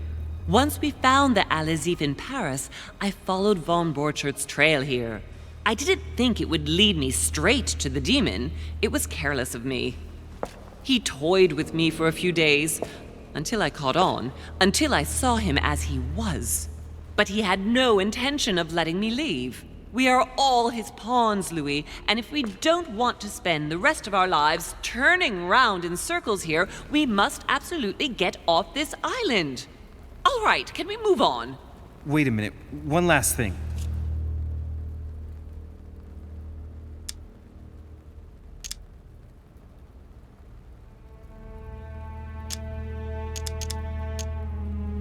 I want to know what happened between you and Emily's sister. Great responsibility often brings difficult choices, Louis. That's all you need to know. Mother, I won't take a step further if you don't answer me. You dare blackmail me? I'm listening. All right, I used her. So there you are. Happy now? We had the Al-Azif, and I didn't think we would be able to escape with it. In order to ensure that the book did not fall into their hands, or that one of them couldn't read in us where we had hidden it, I asked Emily to... It's Emma. Yes, or rather for me, it was Emily. So I asked Emma to hide it without anyone seeing, and then I disposed of her. I am sorry for her, but she was part of the Golden Order, Louis. She knew the rules when she joined.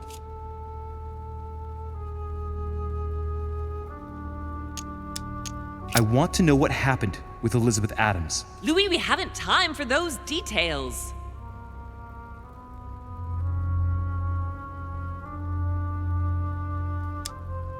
I'm sorry, Mother, but I want to know. She was one of the receptacles for these monsters. I met her parents when she was born. One of the demons got inside her. The demon used her to spy on her father, John Adams. He is one of the founding fathers and vice president of the United States, you know. Mortimer possessed her? No, I don't think it was Mortimer. Her father, John Adams, hired me to tend to her, but the evil in her was too deep. In spite of the various treatments I tried on her, I never succeeded in getting it out of her. It's not something I'm proud of, Louis, but I had to try everything.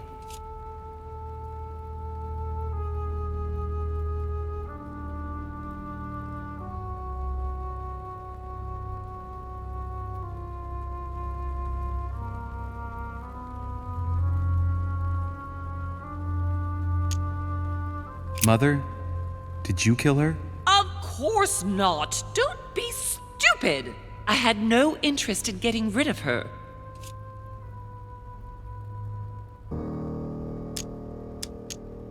What did you negotiate about the Al-Azif with Volner? Absolutely nothing. I managed to pull the wool over his eyes until I found a way to flee.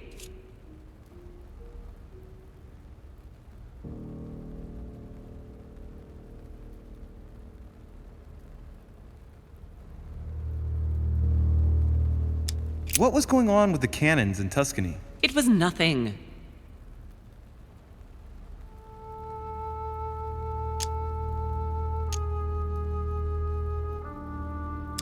Since when does the Order finance wars? The cannons for that Bonaparte fellow? Listen, once in the lion's den, I did whatever I could to appear legitimate. So yes, I pretended to be interested in Mortimer's project about a young military man who was seeking funding for a foundry in Tuscany. Between you and me, if buying China would have enabled me to escape, I would have signed without hesitation.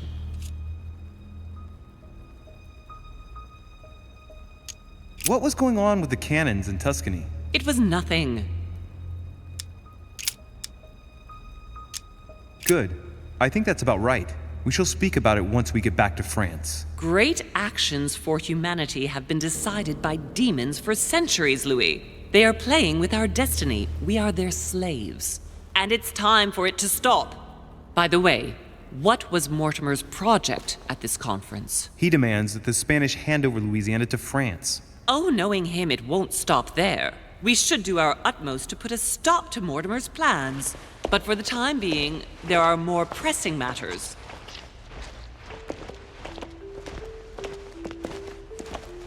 Are you going to tell me why we're here?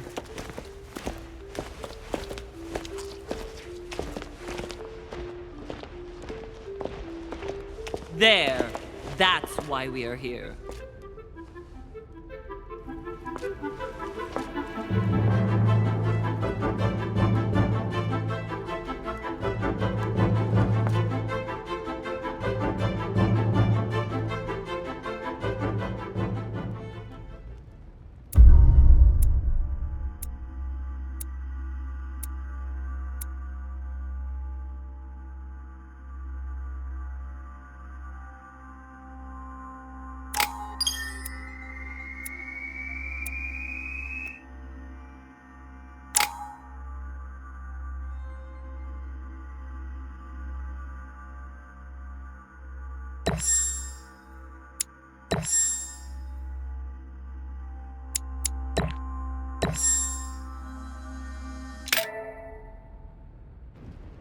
Reassure me, we aren't going to have to force that one, are we? I don't think we're even capable of doing it. You're going to have to find a way to open it. Why, of course. And what's inside? Something to vanquish them with? Perfect. So, how does it open? We'll need several keys. I found a note from the architect who conceived the mechanism in Mortimer's secret study. We have to first gather 5 objects before we try anything. Are the 5 objects the keys? Exactly. We have the Clement III cross, the nails, the Gutenberg Bible, the exegesis of Judas, an armillary sphere, and all we need to match up the dates between the different calendars.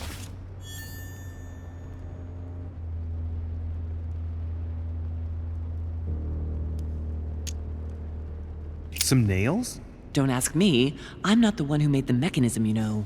When I arrived, there were already a few of them inserted, so I didn't have to worry about those.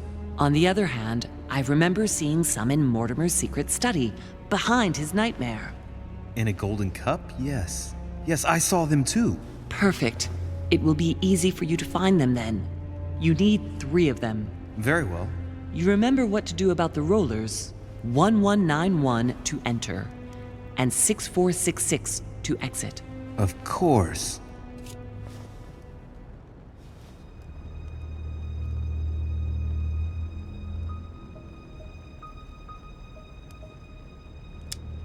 An exegesis. Anything else? Did you manage to vanquish the Medusa? To open the chimney? Yes, absolutely. So you've already come across it.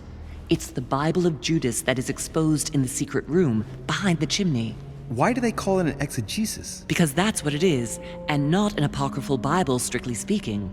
It's the study of a text with a summary, not an actual Bible. Anyway, well done for the Gorgon. You did well. You didn't get tricked by the light bouncing back. Thanks. Do you think I can take it safely? We haven't got a choice, Louis. Without it, we won't be able to work out this cursed mechanism. One last thing before you go. Be very careful. If you come across anyone, they can all potentially be spies of Mortimer or Holm. Don't ever confide in anyone because a demon can slip inside them at any moment. Wait, not all of them though. Take Washington. Especially Washington. He's been conditioned by Mortimer for years. Look at them, for crying out loud.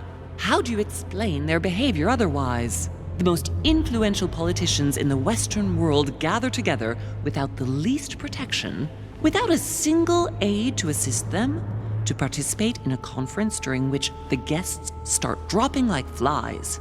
Me, Adams, Peru, Hillsborough. Look at the number of calamities that have happened over the past few days. And not one of them has asked to leave the island? Do you find that normal? You'll see. Go up to the manor to look for the keys, and I wager not one of them will speak to you about my being in Emily's room. Do you think so? Go on, you'll see. And come back with all the objects in one go. Time is against us. And remember, the code to get out of the secret office is 6466.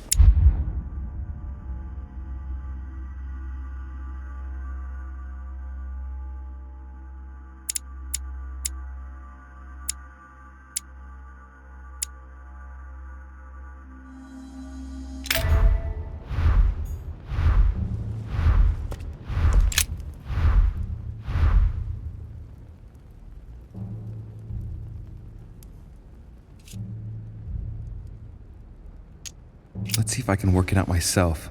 It looks like a kind of control panel. There's a cross-shaped slot there. I'd say you've got to place a claymore the third cross in it.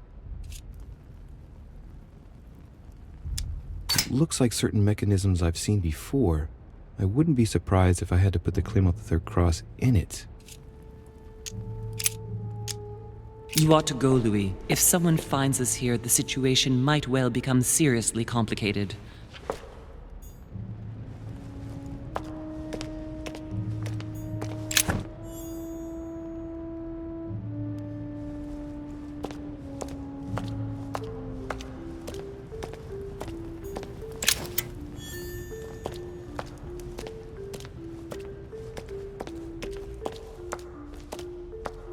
A ruble.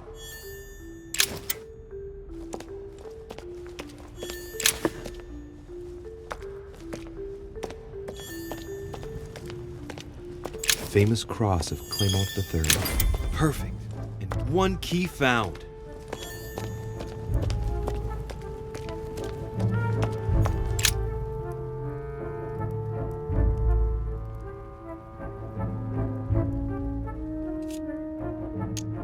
Let's see if I can work it out myself.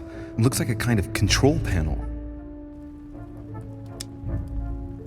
There's a cross-shaped slot there. I'd say you've got to place a claymore the third cross in it. It looks like certain mechanisms I've seen before. I wouldn't be surprised if I had to put the claymore the third cross in it.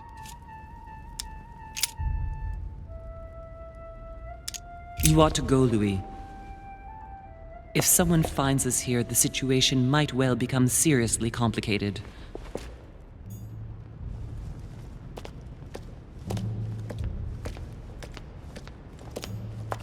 What on earth is that?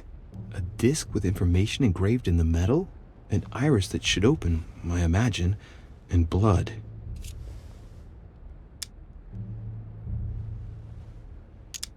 Mother? The dried blood. There. Yes, it's mine. Sorry if I stained everything, but I must admit that, at the time, my thoughts were more on the pain than cleaning up after myself. There are Roman numerals, Arab numbers, and town names. Go on. I'm listening. What do you think?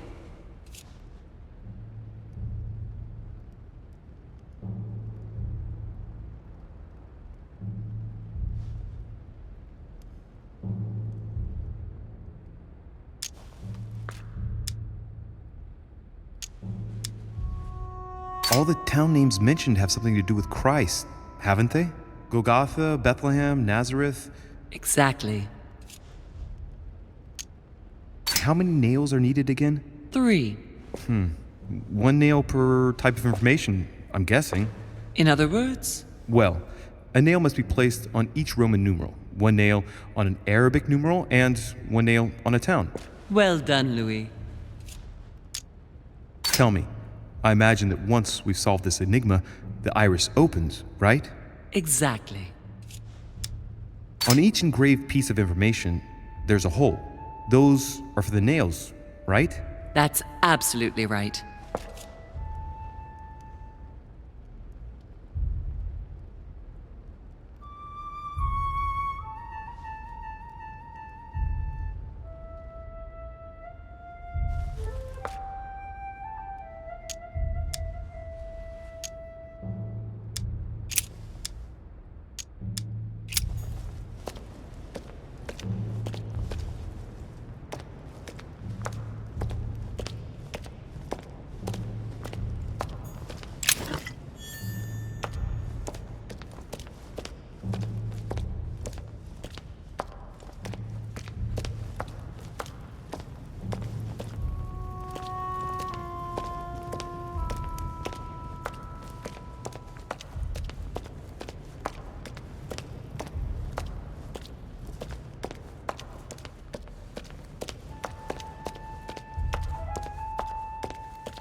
Right. Let's see if the statues are in place yet. That statue is not positioned correctly.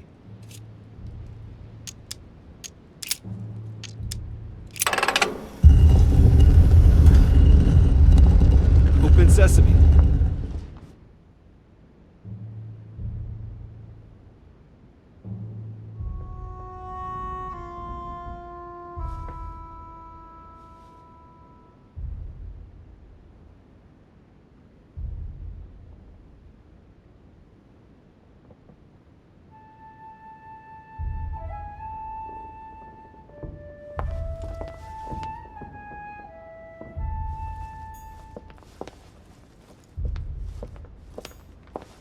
So that's Pandora's box?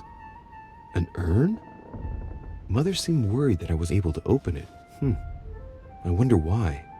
So, I did well not to touch it.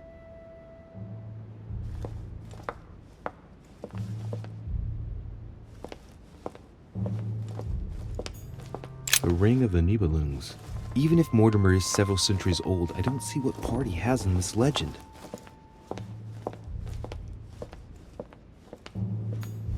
Now, given all the relics preserved here, it wouldn't surprise me if Mortimer claimed it was Excalibur. Caesar's laurel wreath. If Mortimer really is what my mother says he is, it could mean... No, that's impossible. No, not Caesar.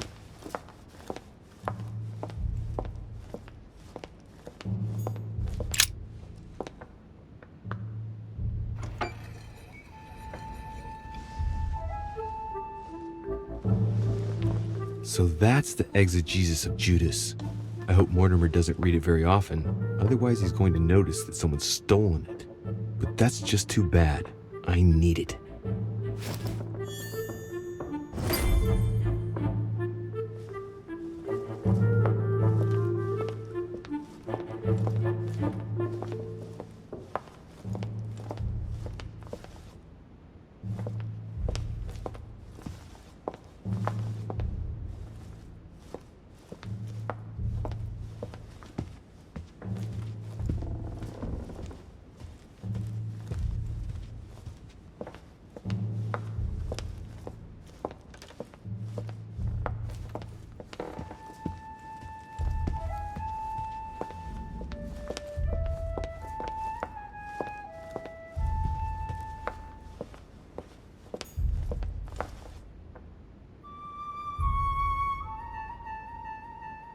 Right. I've got what I need. Now let's not waste any more time.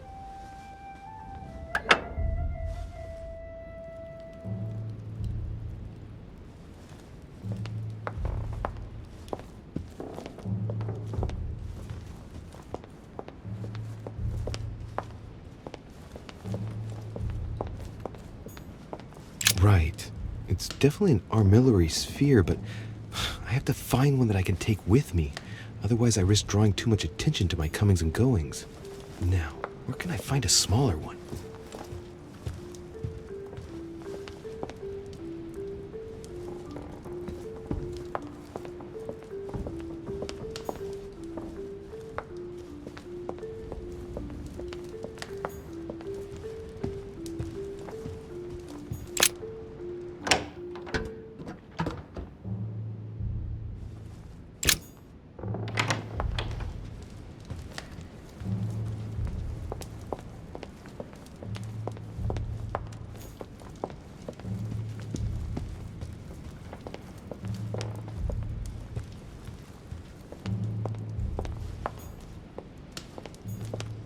Song of Roland.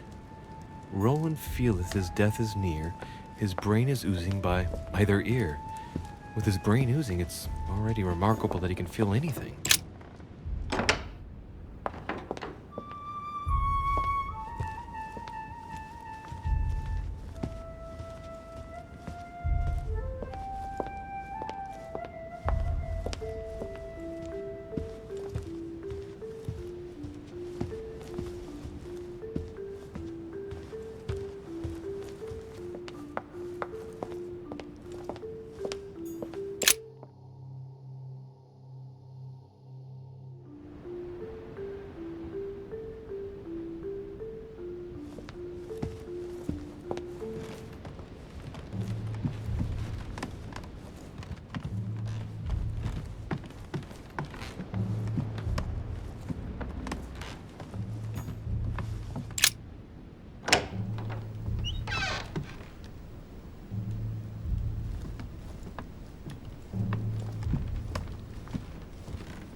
August 24th, 1792.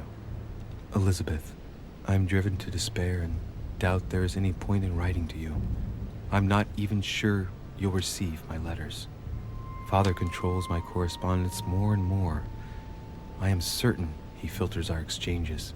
Thankfully, one of the chambermaids is able to help me get my letters to you. But they still remain unanswered.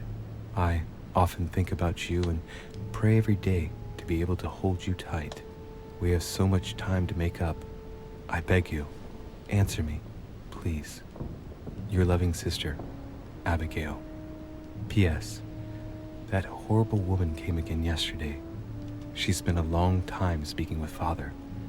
I didn't understand everything because they spoke in French, but I'm sure they were talking about you.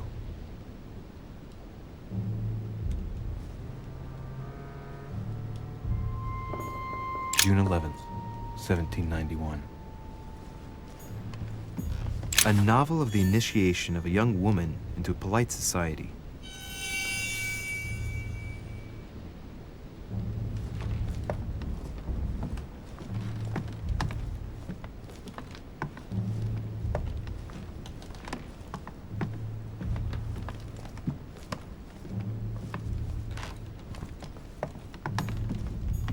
My dear Elizabeth, I'm writing to inform...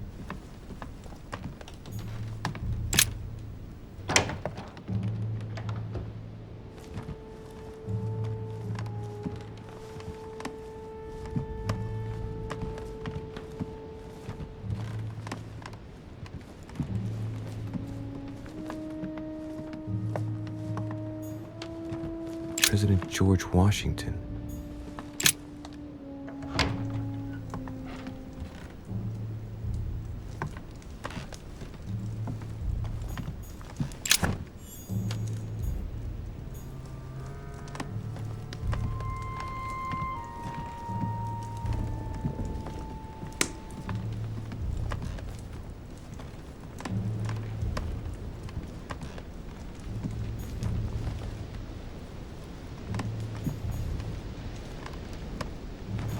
My dear George,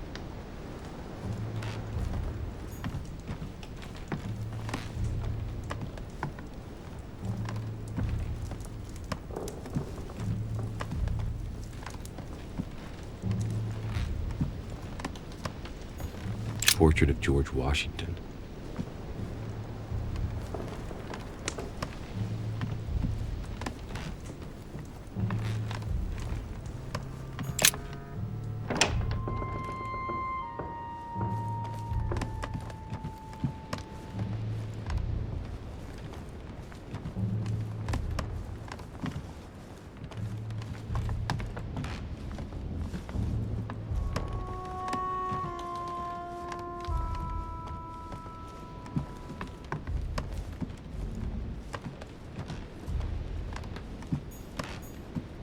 Monseigneur, His Eminence Cardinal Piaggi.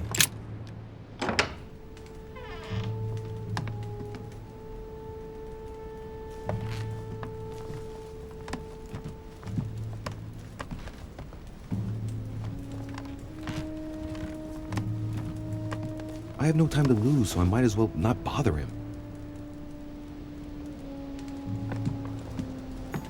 My dear Giuseppe, poor health forbids me from joining you. Please.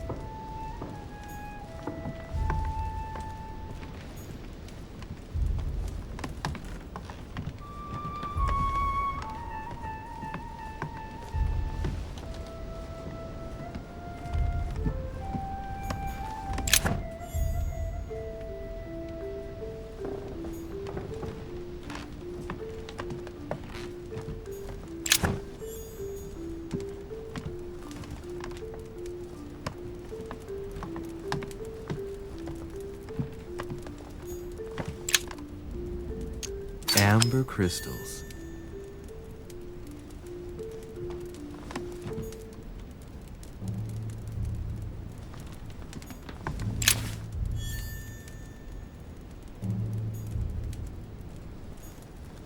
Love Triumphant by Caravaggio.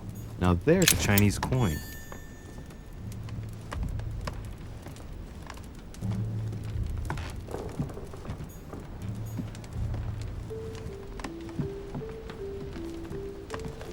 I have no time to lose, so I might as well not bother him.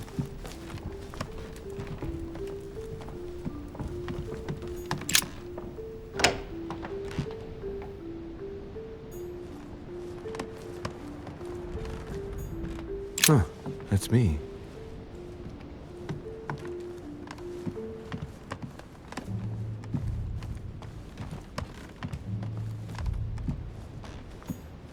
Duke Manuel Godoy.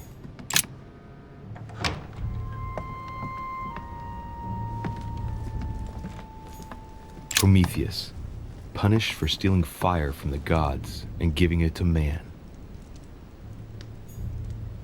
Don Quixote, talking without thinking is like shooting without taking aim. I'm gonna have to think about that one.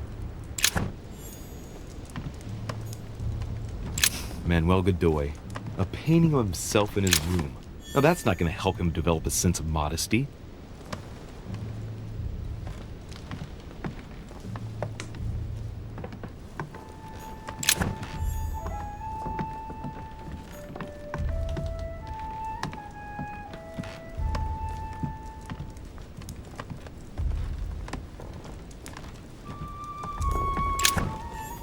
Charles IV of Spain.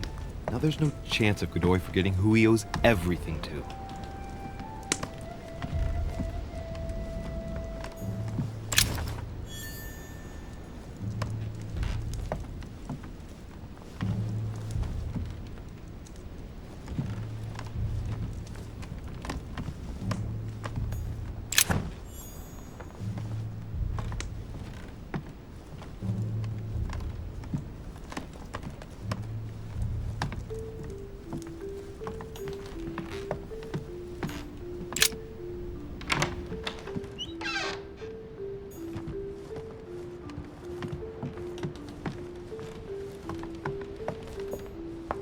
Duchess Emily Hillsborough.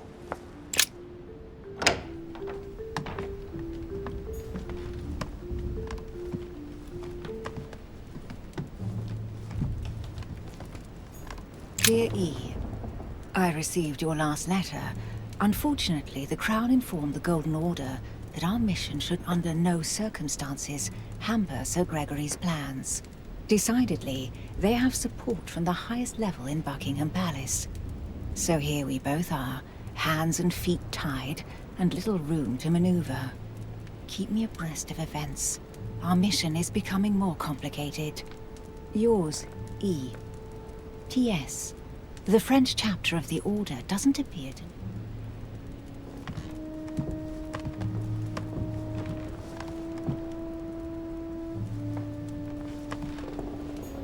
Dear E.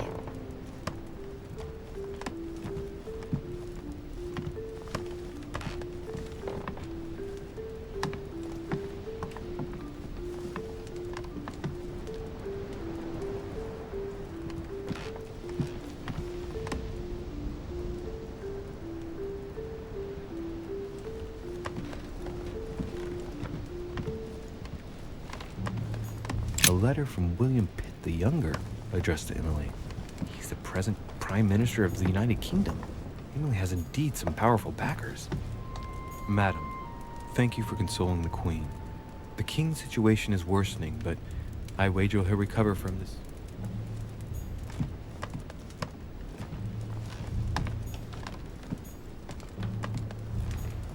A letter from William Pitt the Younger, addressed to Emily. He's the present Prime Minister of the United Kingdom. Emily has indeed some powerful backers. Madam.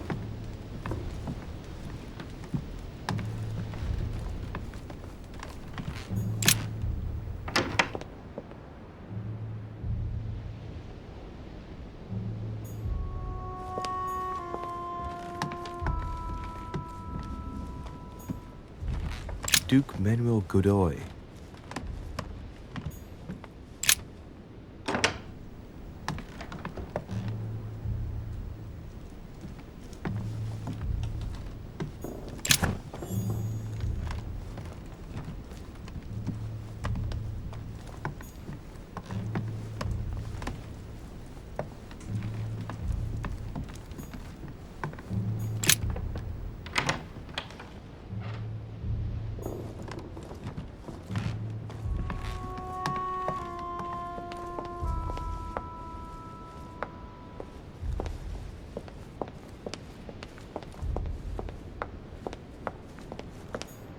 Monsieur Napoleon Bonaparte.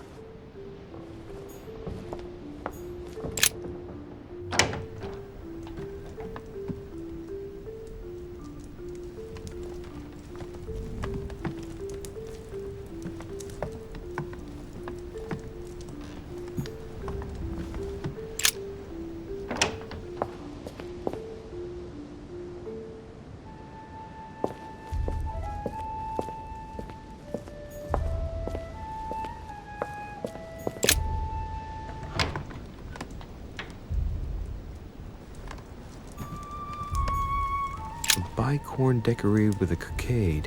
It must belong to a French soldier. It's a beautiful weapon. A Levy damask blade. It's marked with the initials of the manufacturer in Versailles.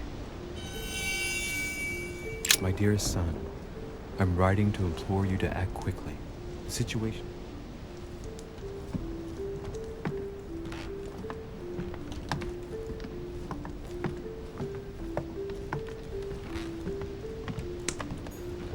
French actor Talma is Nero in Britannicus, the last emperor of the Caesar dynasty.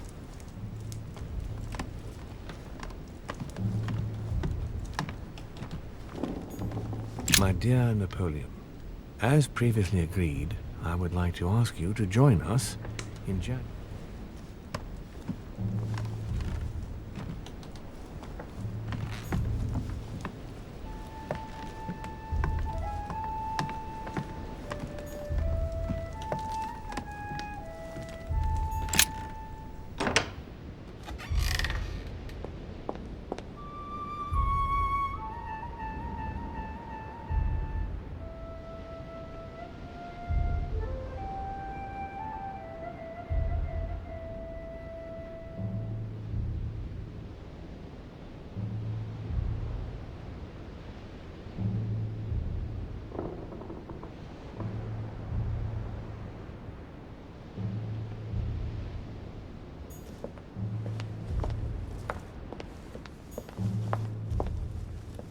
Sir Jacques Peru?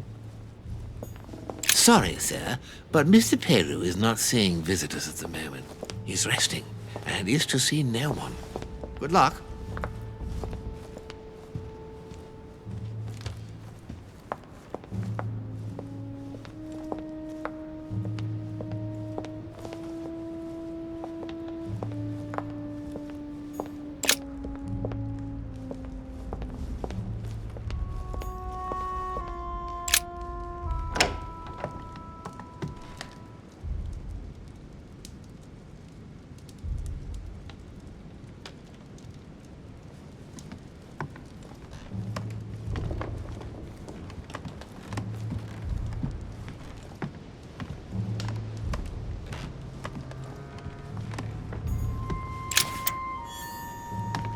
I have no space left.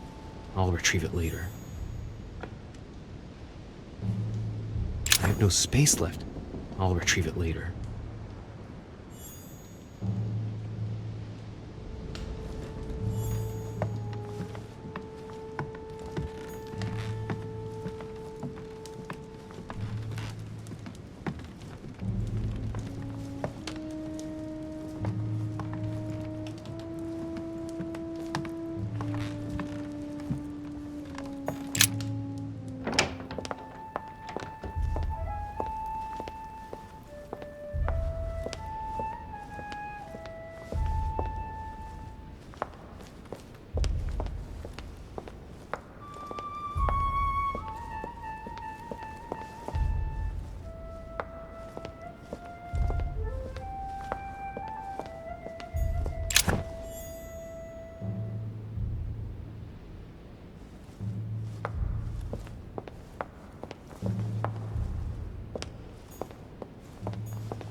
What can I do for you, sir? I am at your service day and night, sir.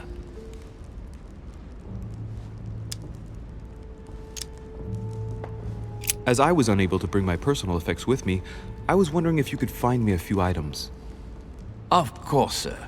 What would you require?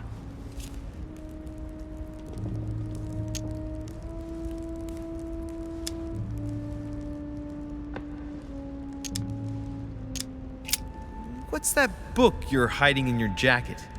The Sorrows of Young Werther by Goethe, sir, and I am not hiding it. Hand it to me, please. It is damaged, sir. I would never dare lend sir a book in such a pitiful state, sir. I took it to restore.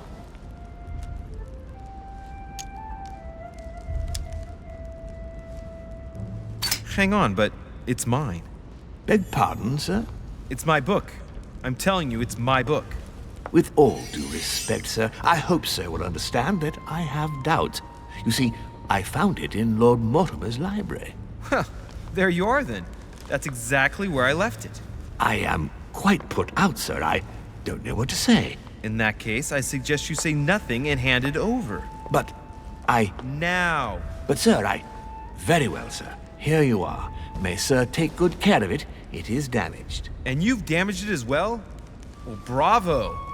Bravo. No, I didn't do anything. It wasn't me, sir. Say pardon. Pardon me, sir. Very good. There were some other things I wanted to go over with you. My good fellow, would you have any amber available? I would, but unfortunately, I don't think I am authorized to give it out, sir. I believe it is a precious stone.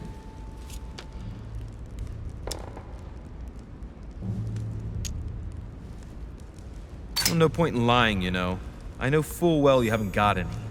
I would never think of lying, sir. I don't believe I am authorized to give it away, that is all. Amber? Here? I'd be surprised. Yet I assure you, sir... No, you're pulling my leg. I don't believe you. I wouldn't dare to joke with, sir. Yeah, sure. You're just leading me on. I dare you to show it to me, if you really have some. Well, then, sir, here is a piece. Ah, right. Well, I'm impressed. Can you lend it to me for a minute? Of course, sir. Here. Wow, I can hardly believe it. Well, I have other questions. Of course, sir. But, sir, I believe you haven't given me back the amber, sir. What? What amber? The piece I gave to sir. No, I don't know what you're talking about. You really ought to look after your things.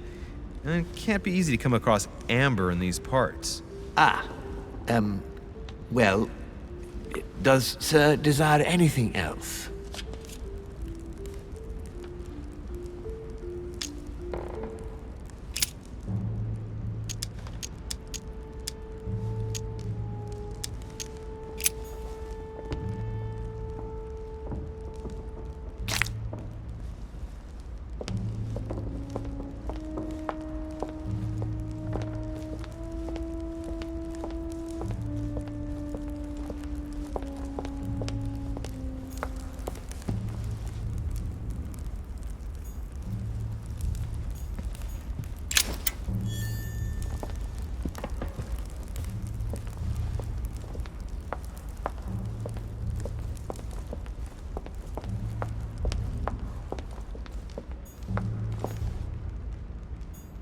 Lord Mortimer certainly has a taste for staging rooms.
Right.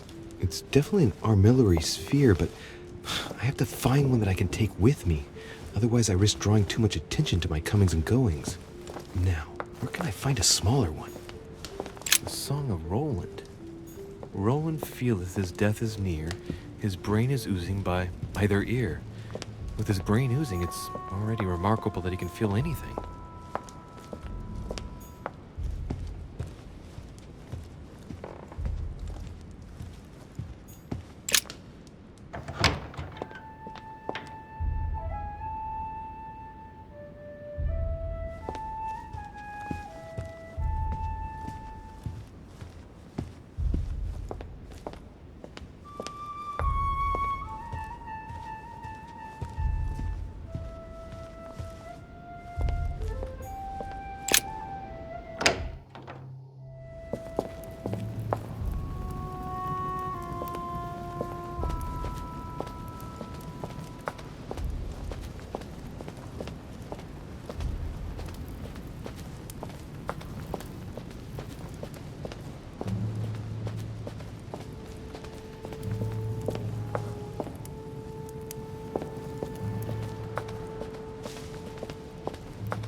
Christ Crucified by Velasquez.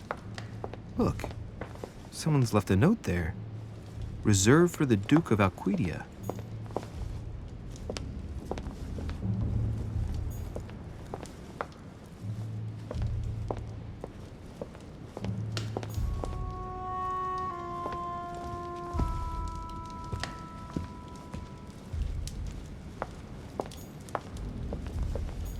The Last Supper by Leonardo da Vinci.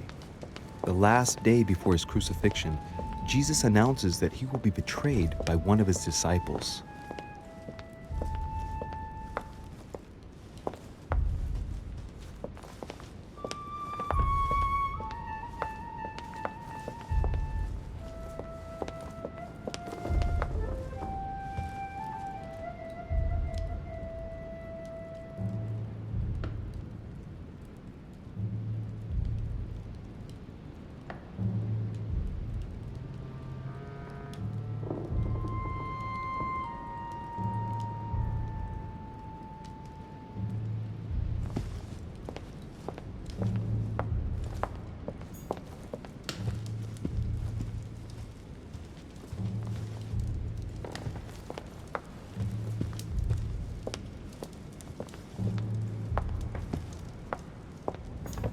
Liberty or Death by Regnault. Well, I'll take liberty, please. But I do understand his choice, even though it seems radical.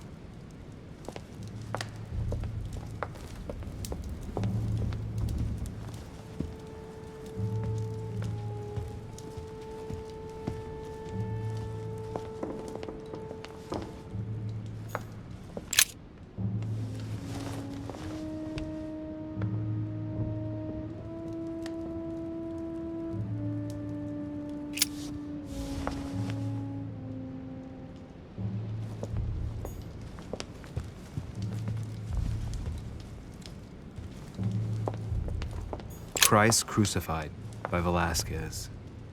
Look, someone's left a note there. Reserved for the Duke of Alquidia.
Atrus, the Miller brothers. Mother expressly forbade me from reading it.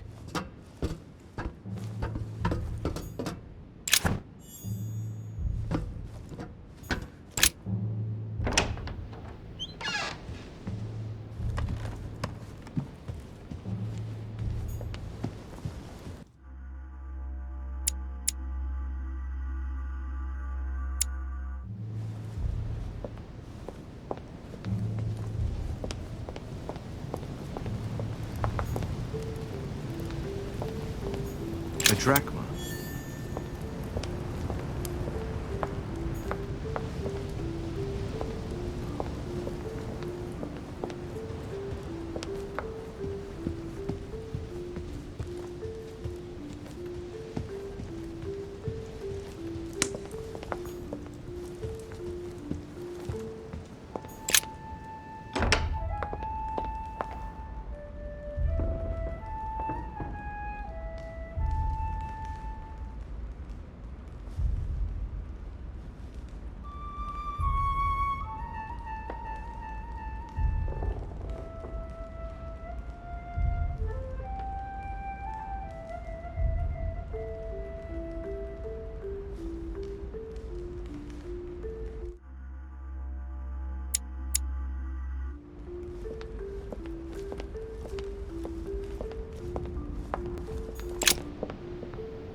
Sur Jacques Perru.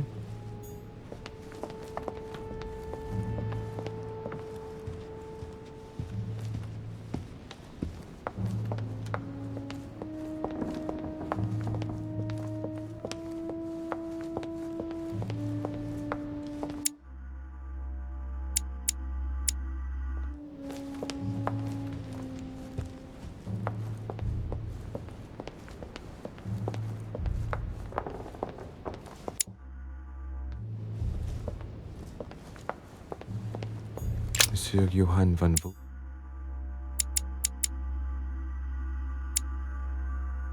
No.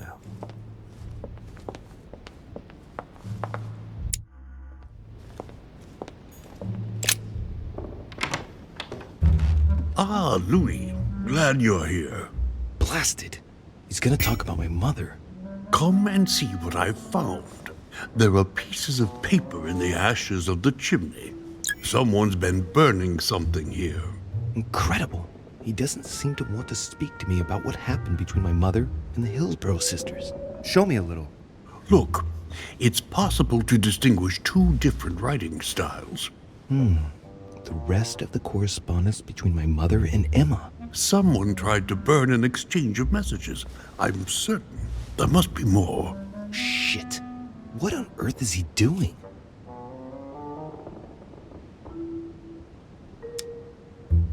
If you want my opinion, a servant must have burnt some old papers, that's all. Why, of course. You very nearly made me think that you were trying to hide something, Louis. No, I'm sure there must be other hidden messages. He won't let go. He's going to work his way back to the Bible if he continues.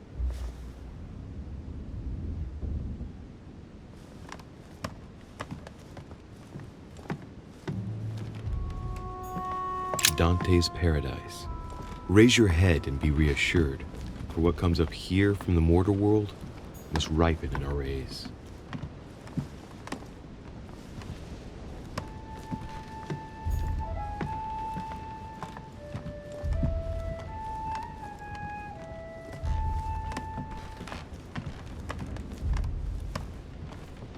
A chest with the occult symbol representing air.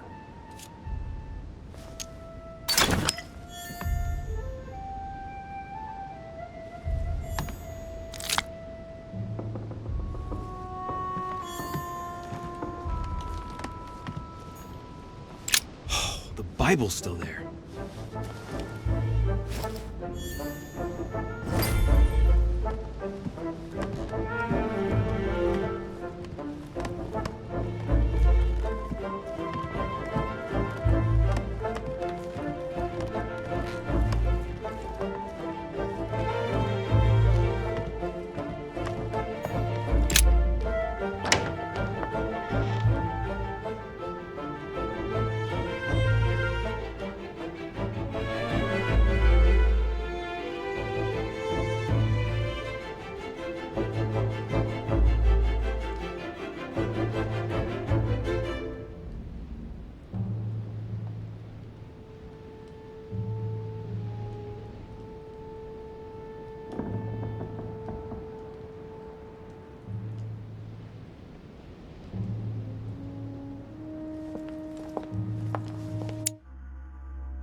Painting.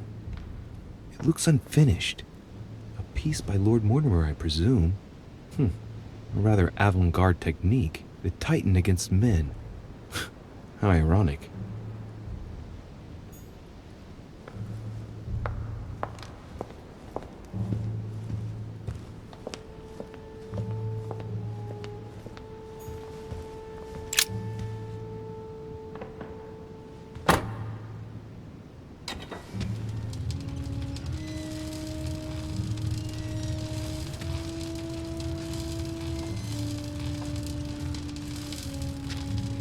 Right.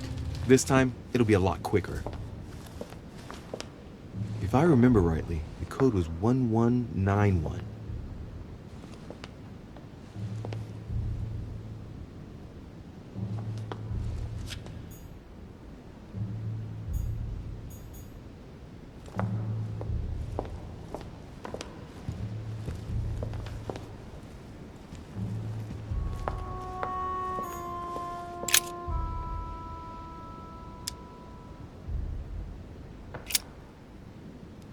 If I remember correctly, the code was 1191.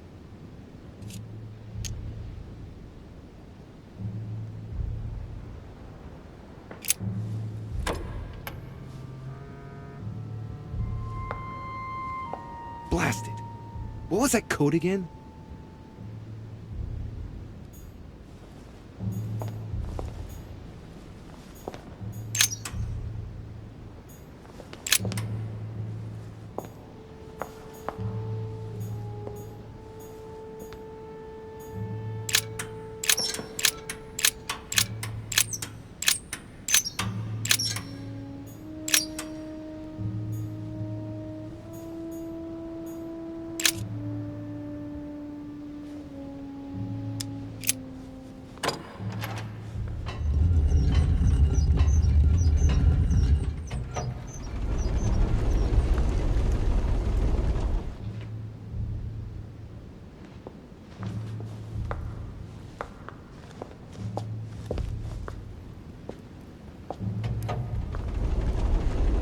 Of course.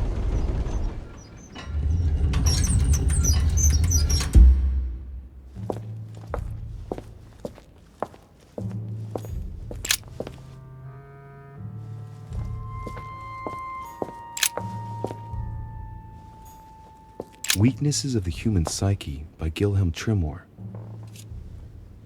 Gilhelm Trimor. Trimor, an anagram of Mortimer. Wow. Arrogant enough to publish writings on mental control in full view of everyone. I wonder who he's writing for.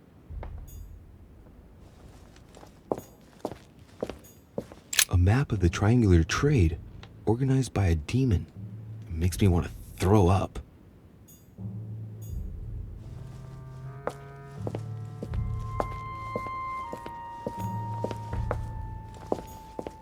If Mortimer's conference is successful, French forces on the North American continent could literally change the balance of competing armies. I don't understand why Washington would let it happen.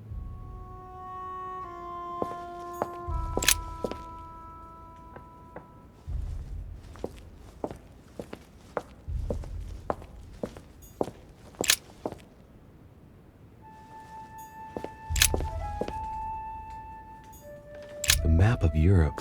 Someone's written 26 million in France. It's the estimated population of France. Mortimer knows very well that France has a higher population than its neighbors. He's preparing for it to go to war and knows he can make it happen by stirring up the people.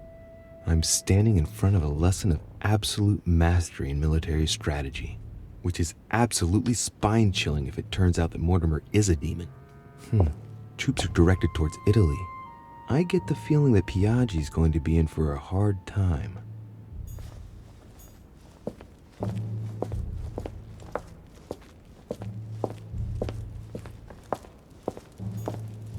There!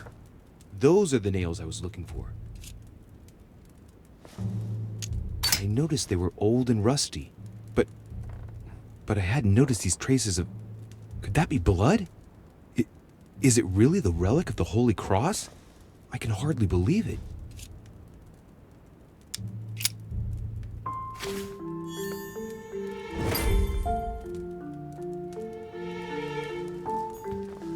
A hand of tarot cards. The Emperor, a symbol of power and stability. Temperance, which expresses a reward. And the Chariot, well, that evokes triumph. If this hand is anything to go by, Mortimer's destiny promises to be glorious.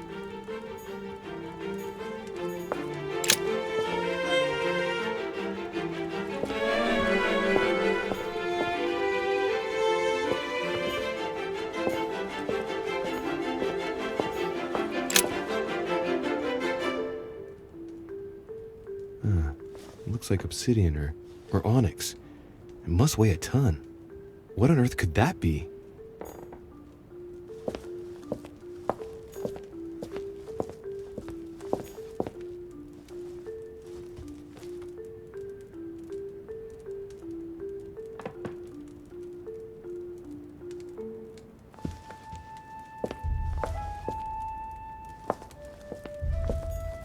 Who could Mortimer have locked in there?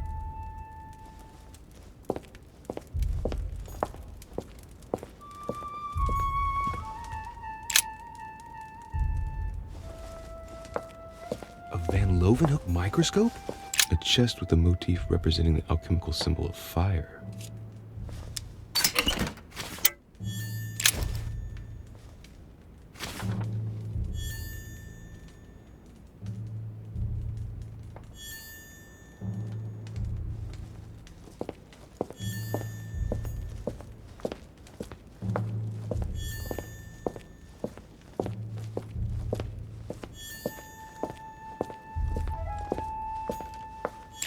It's locked.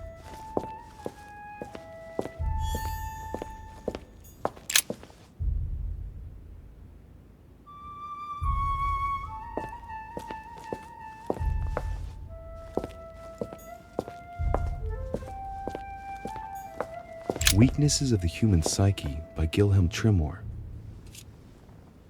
Gilhelm Trimor.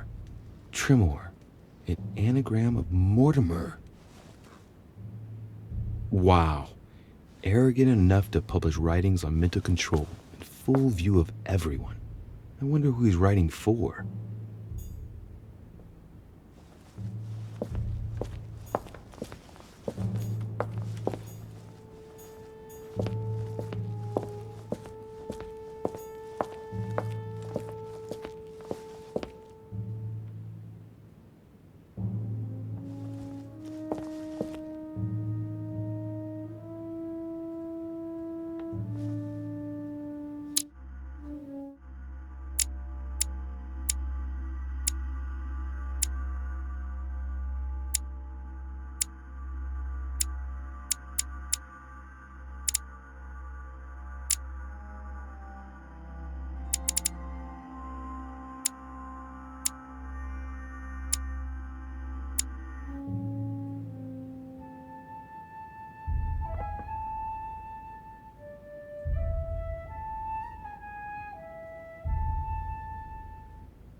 All right, come on, let's get out of here. 6466, if I remember correctly.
President George Washington.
Duke Manuel Godoy.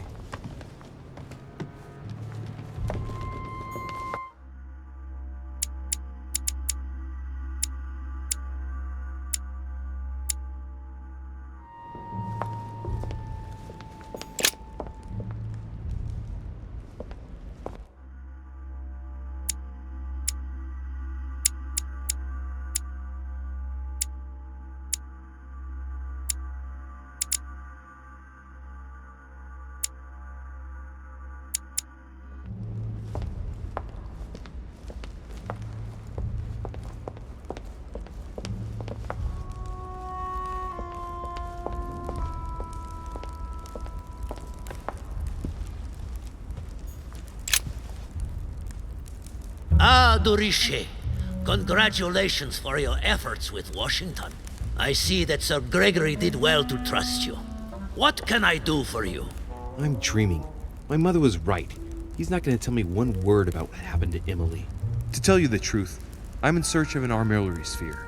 You wouldn't know where I can find it, would you? Well, well. So you too have a passion for astronomy. Von Wollner has already bored me quite enough with all of his endless stories. You ought to concentrate, Louis. Politics is an art that requires all one's attention. Refrain from spreading yourself too thin, and leave stargazing to the poets. What can I say? I'm only... Ask Wollner. I am sure he must have it among his effects. Perfect. Thank you, my Lord Duke. Leave me now. See you later.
Duchess Emily Hillsborough.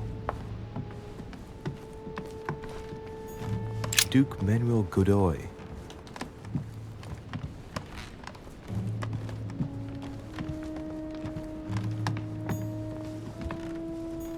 Huh, that's me.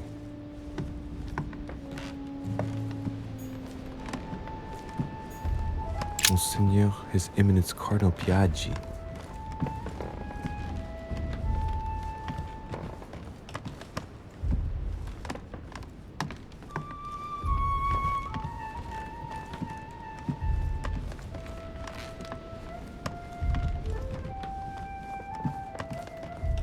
President George Washington.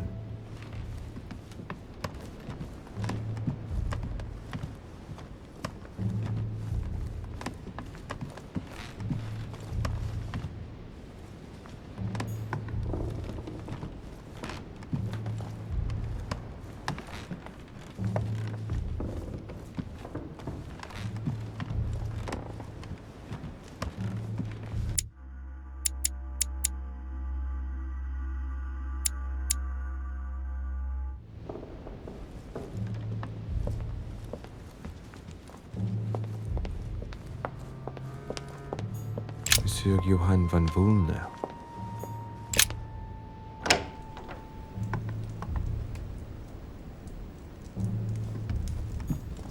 The alchemist as a young man. An armillary sphere. Perfect. That will save me some time. I only hope that he isn't going to realize it right away.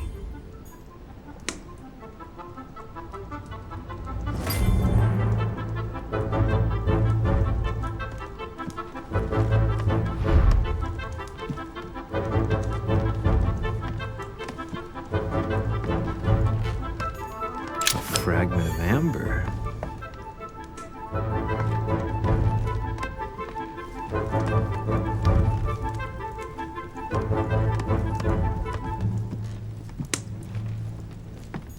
A ruble.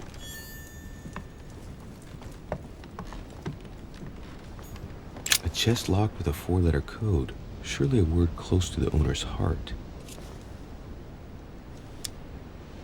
If I'm not mistaken, Paracelsus named the element called zinc. If I'm not mistaken, Paracelsus named the element called zinc.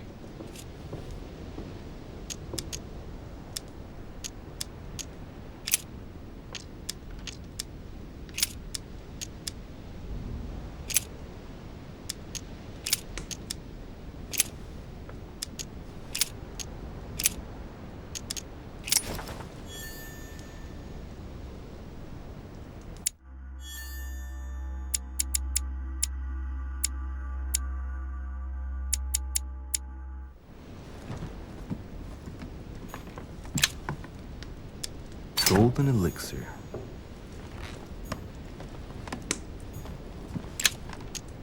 Golden elixir.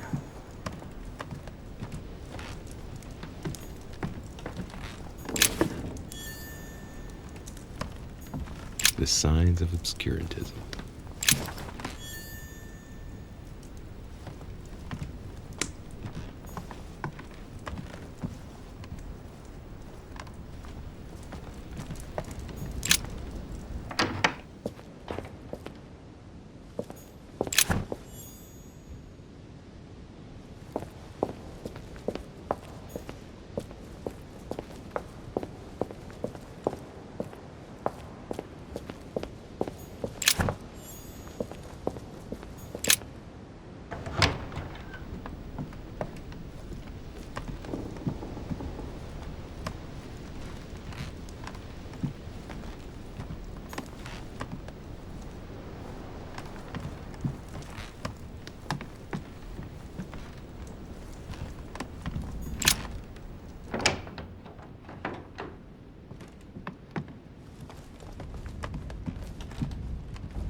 So, good.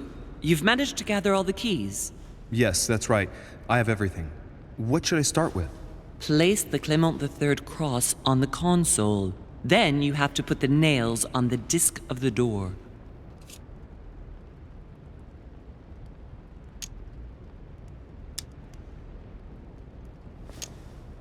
All right, my turn now. Go ahead, impress me. I'll shut up and let you concentrate.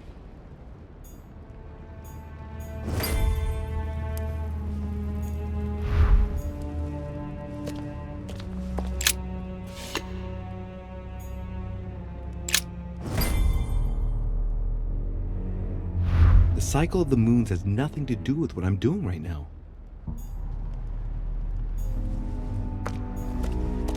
This exegesis contains comments from Judas on the different Gospels. It only contains certain chapters and verses, and the chapters are indicated by Roman numerals. The lexicon refers to different chapters and verses from the exegesis of Judas.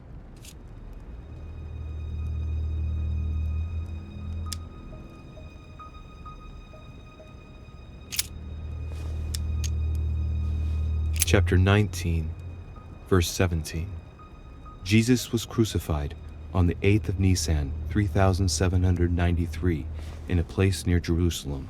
The Romans put a crown of thorns on his head. Chapter 19, verse 17. And he, bearing his cross, went forth into a place called the place of a skull, which is called in the Hebrew Golgotha, where they crucified him, and 2 others with him, on either side, and Jesus in the midst.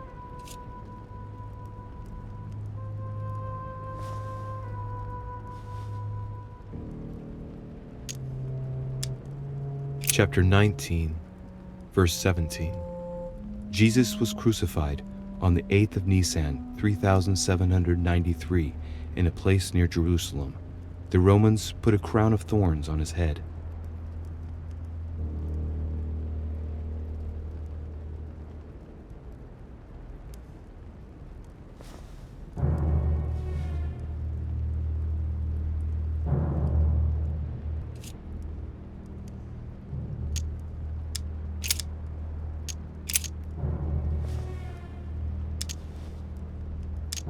Chapter 5, verse 2. Jesus cures the sick and lame on the 8th of Adar, 3791, in Jerusalem, at the pool of Bethesda. All stand and fling away their canes.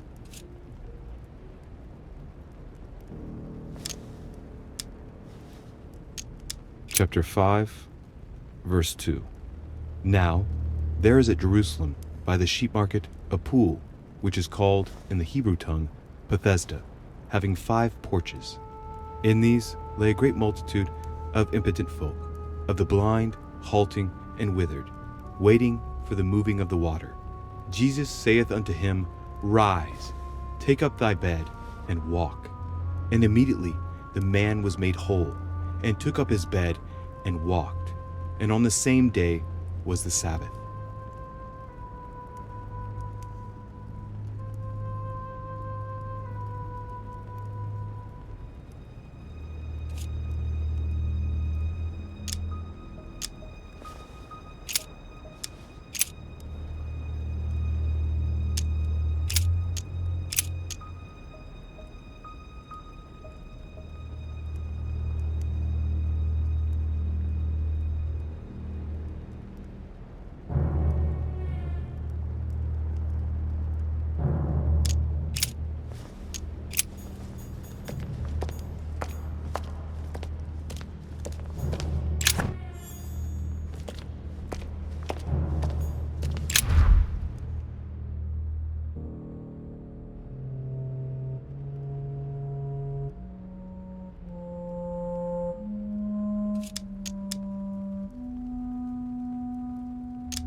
It looks like there are 3 types of inscriptions.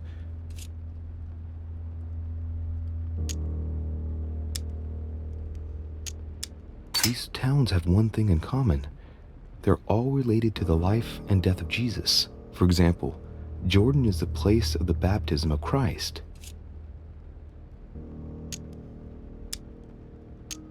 There are 3 styles of writing, and I've got 3 nails. There must be a link. I must surely put in 1 nail per category. Clearly, we have names of towns, Arabian numerals, and Roman numerals.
It looks like there are 3 types of inscriptions.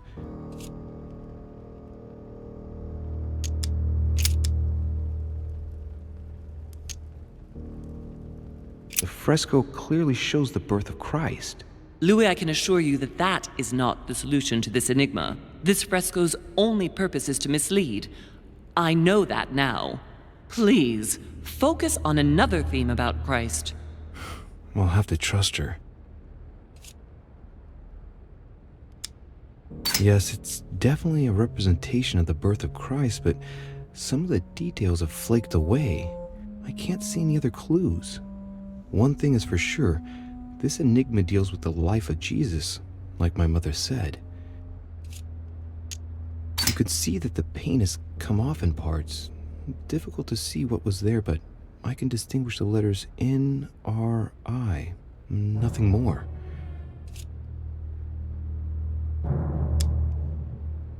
Why, of course, they're part of the initials I-N-R-I that you can find on the cross of Jesus at his crucifixion.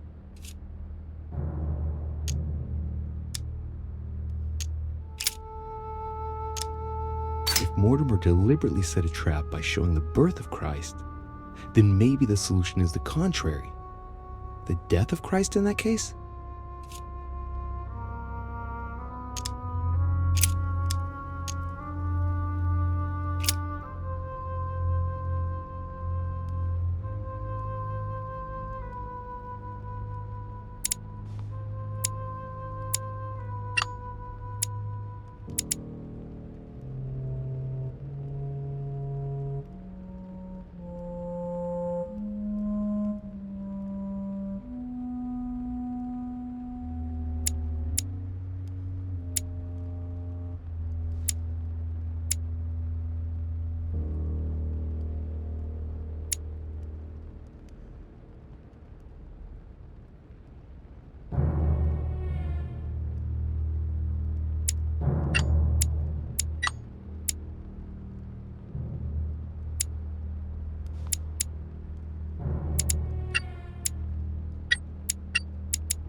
It looks like there are 3 types of inscriptions.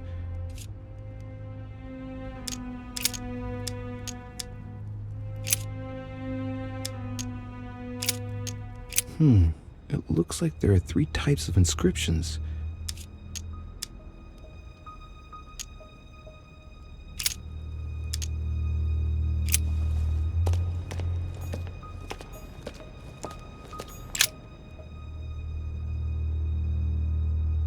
The cycle of the moons has nothing to do with what I'm doing right now.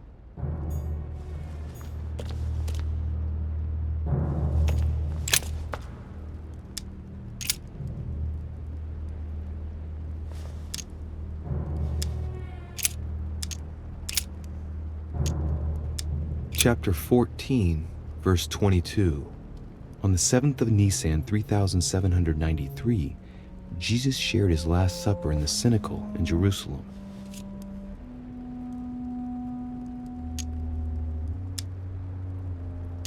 Chapter 14, verse 22.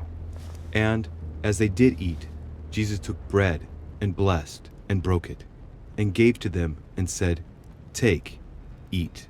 This is my body." And he took the cup, and when he'd given thanks, he gave it to them, and they all drank of it.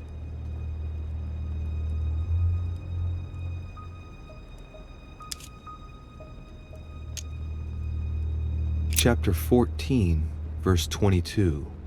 On the 7th of Nisan, 3793, Jesus shared his Last Supper in the Cenacle in Jerusalem.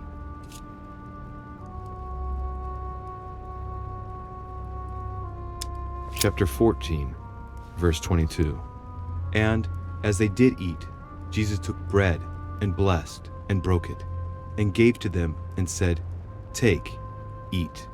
This is my body." And he took the cup, and when he'd given thanks, he gave it to them, and they all drank of it.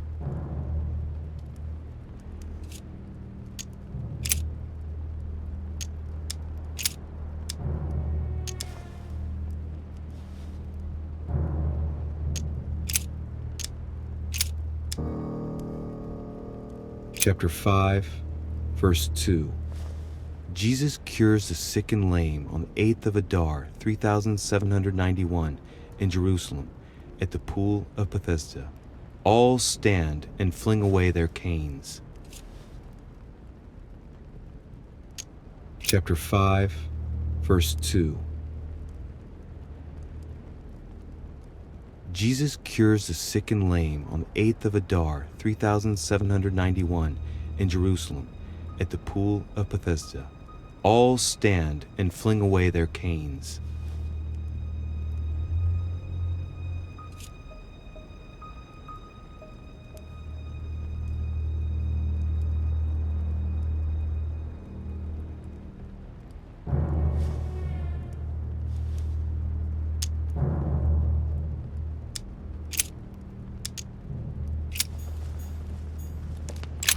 The cross is stuck in the mechanism. I can't do anything.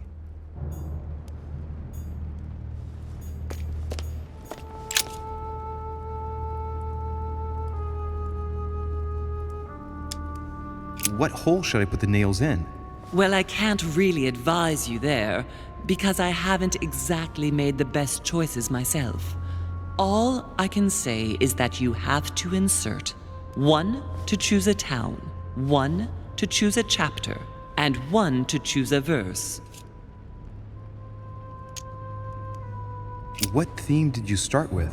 As the fresco shows the birth of Christ, I placed 1 nail in Bethlehem, 1 in chapter 2, and 1 in verse 6. The iris opened a little. I thought it was normal. Behind the aperture of the iris, there is a duct in which I put my hand. I felt something like a valve at the bottom. I thought by turning it the door would open, or the iris would open completely, or something else would happen. Instead, I felt something like an axe cut off my hand. I really thought it was the end of me. What did you do then? Well, although I had made some unfortunate choices, I was lucky in that Mortimer was well stocked with drugs. I raided his supplies of medicine.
Well done, Louis.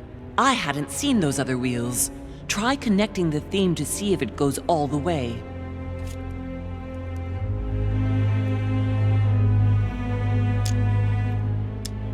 It looks like there are 3 types of inscriptions.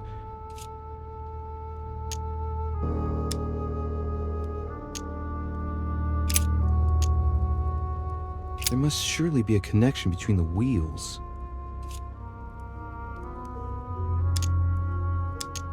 Look at this. There are notches between each of the wheels. So, I have to link the name of the town from the theme I've chosen to an icon, then to a date, and finally, the date to the moon.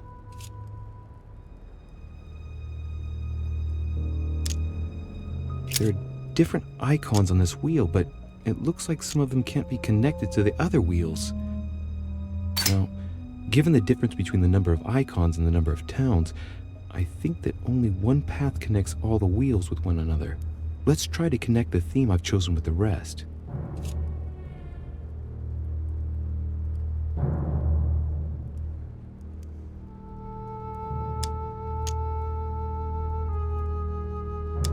I think I can make out each one of the icons apart from the one covered in blood. Going clockwise from the one I just mentioned, we have the halo that represents the resurrection. The waves represent the baptism of Jesus. It's more difficult to identify the next one. Maybe a crib, and in that case it's surely linked to the birth of Christ. The red herring that my mother followed. Then, the symbol represents the crown of thorns that Jesus wore during his crucifixion. The dove also represents the baptism. Certainly another red herring. Then comes the symbol of the Trinity. And finally, the candle that must stand for the Last Supper.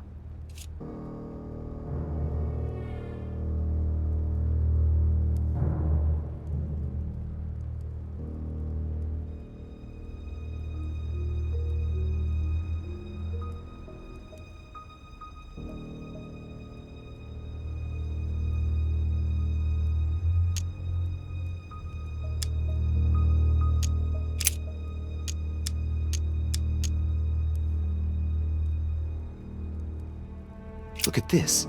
There are notches between each of the wheels. So, I have to link the name of the town from the theme I've chosen to an icon, then to a date, and finally, the date to the moon.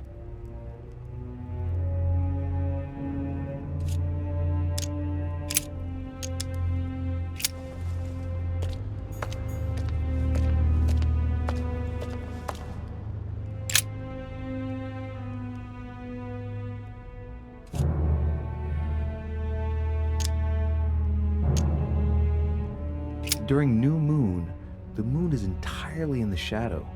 Then, the shadow moves from west to east, meaning left to right, and goes through the following states. Waxing crescents, first quarter, waxing gibbous, full moon, waning gibbous, last quarter, waning crescent, and the cycle starts over with the full shadowed new moon.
I can feel the lever at the bottom. Good luck.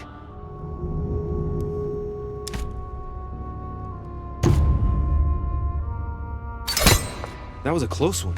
Louis, you frightened me. It looks like I've got another chance to find the right solution, just barely though.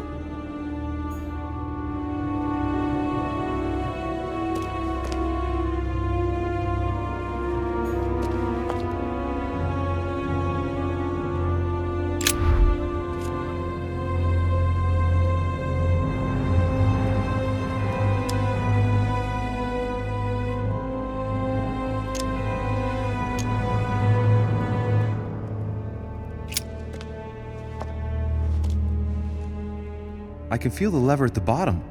Good luck.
I sense that Mr. Peru is about to surprise us too. I believed in him.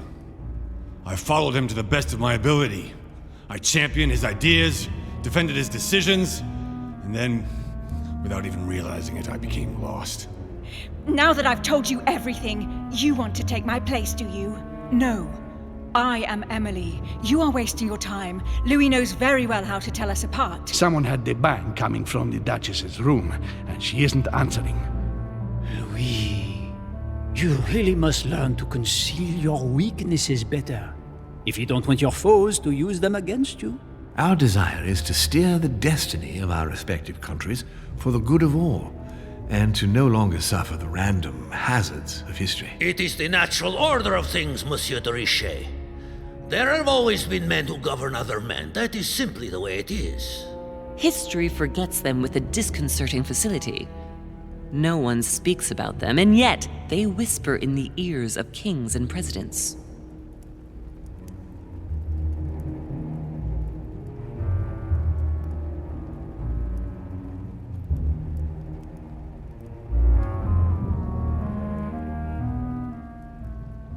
Filthy swine! I'm going to open this damn door and skin you alive! You're not going to get the better of us! Mother?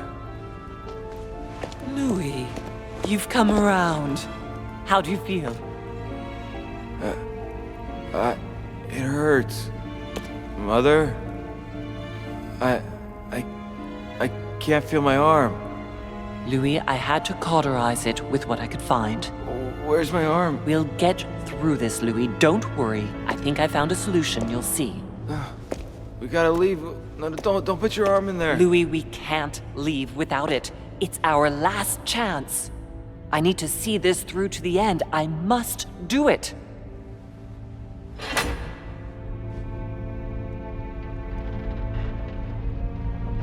We've done it, Louis.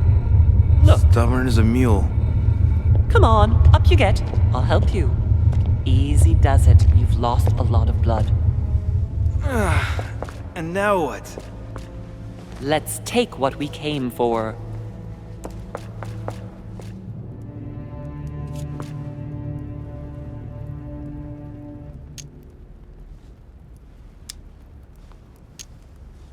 Yes, my carelessness has cost me dearly. Yes, but even so, we haven't time to feel sorry for ourselves. Let's not waste another minute, Louis.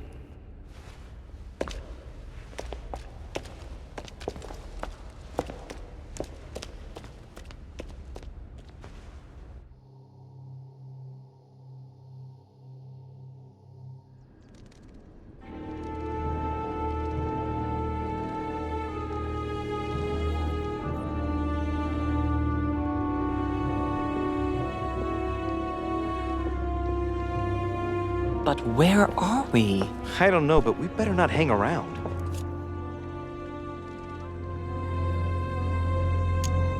Be careful, Mother. As if me saying that will make any difference.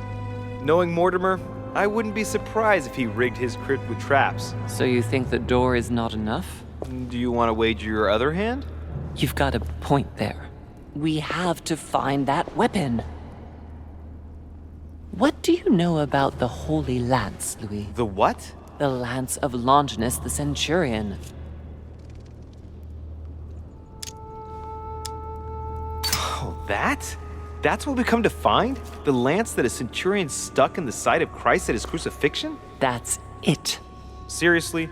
You don't really believe that fable, do you?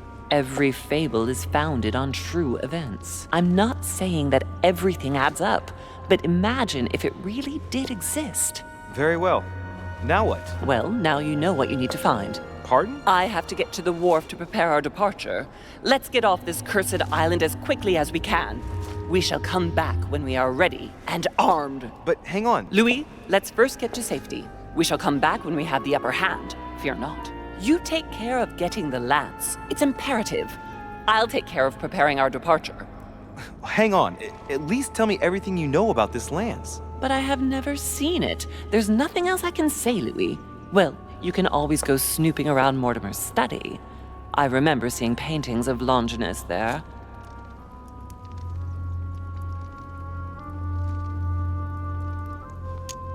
Hang on a second. What's the matter?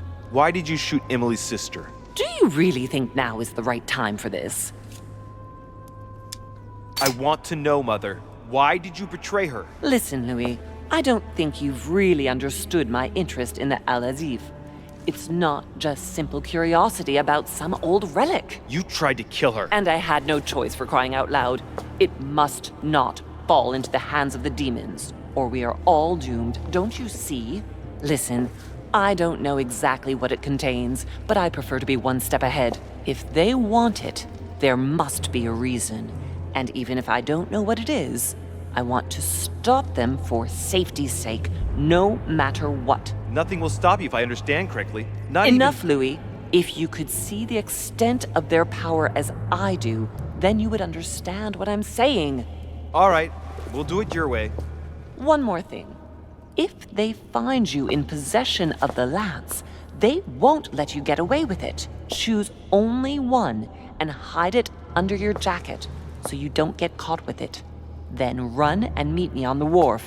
And if I get caught? If they catch you in possession of the lance, we're all doomed. Do you understand? Perfectly. Good. And go talk to Piaggi. He's the one who probably knows the most about this.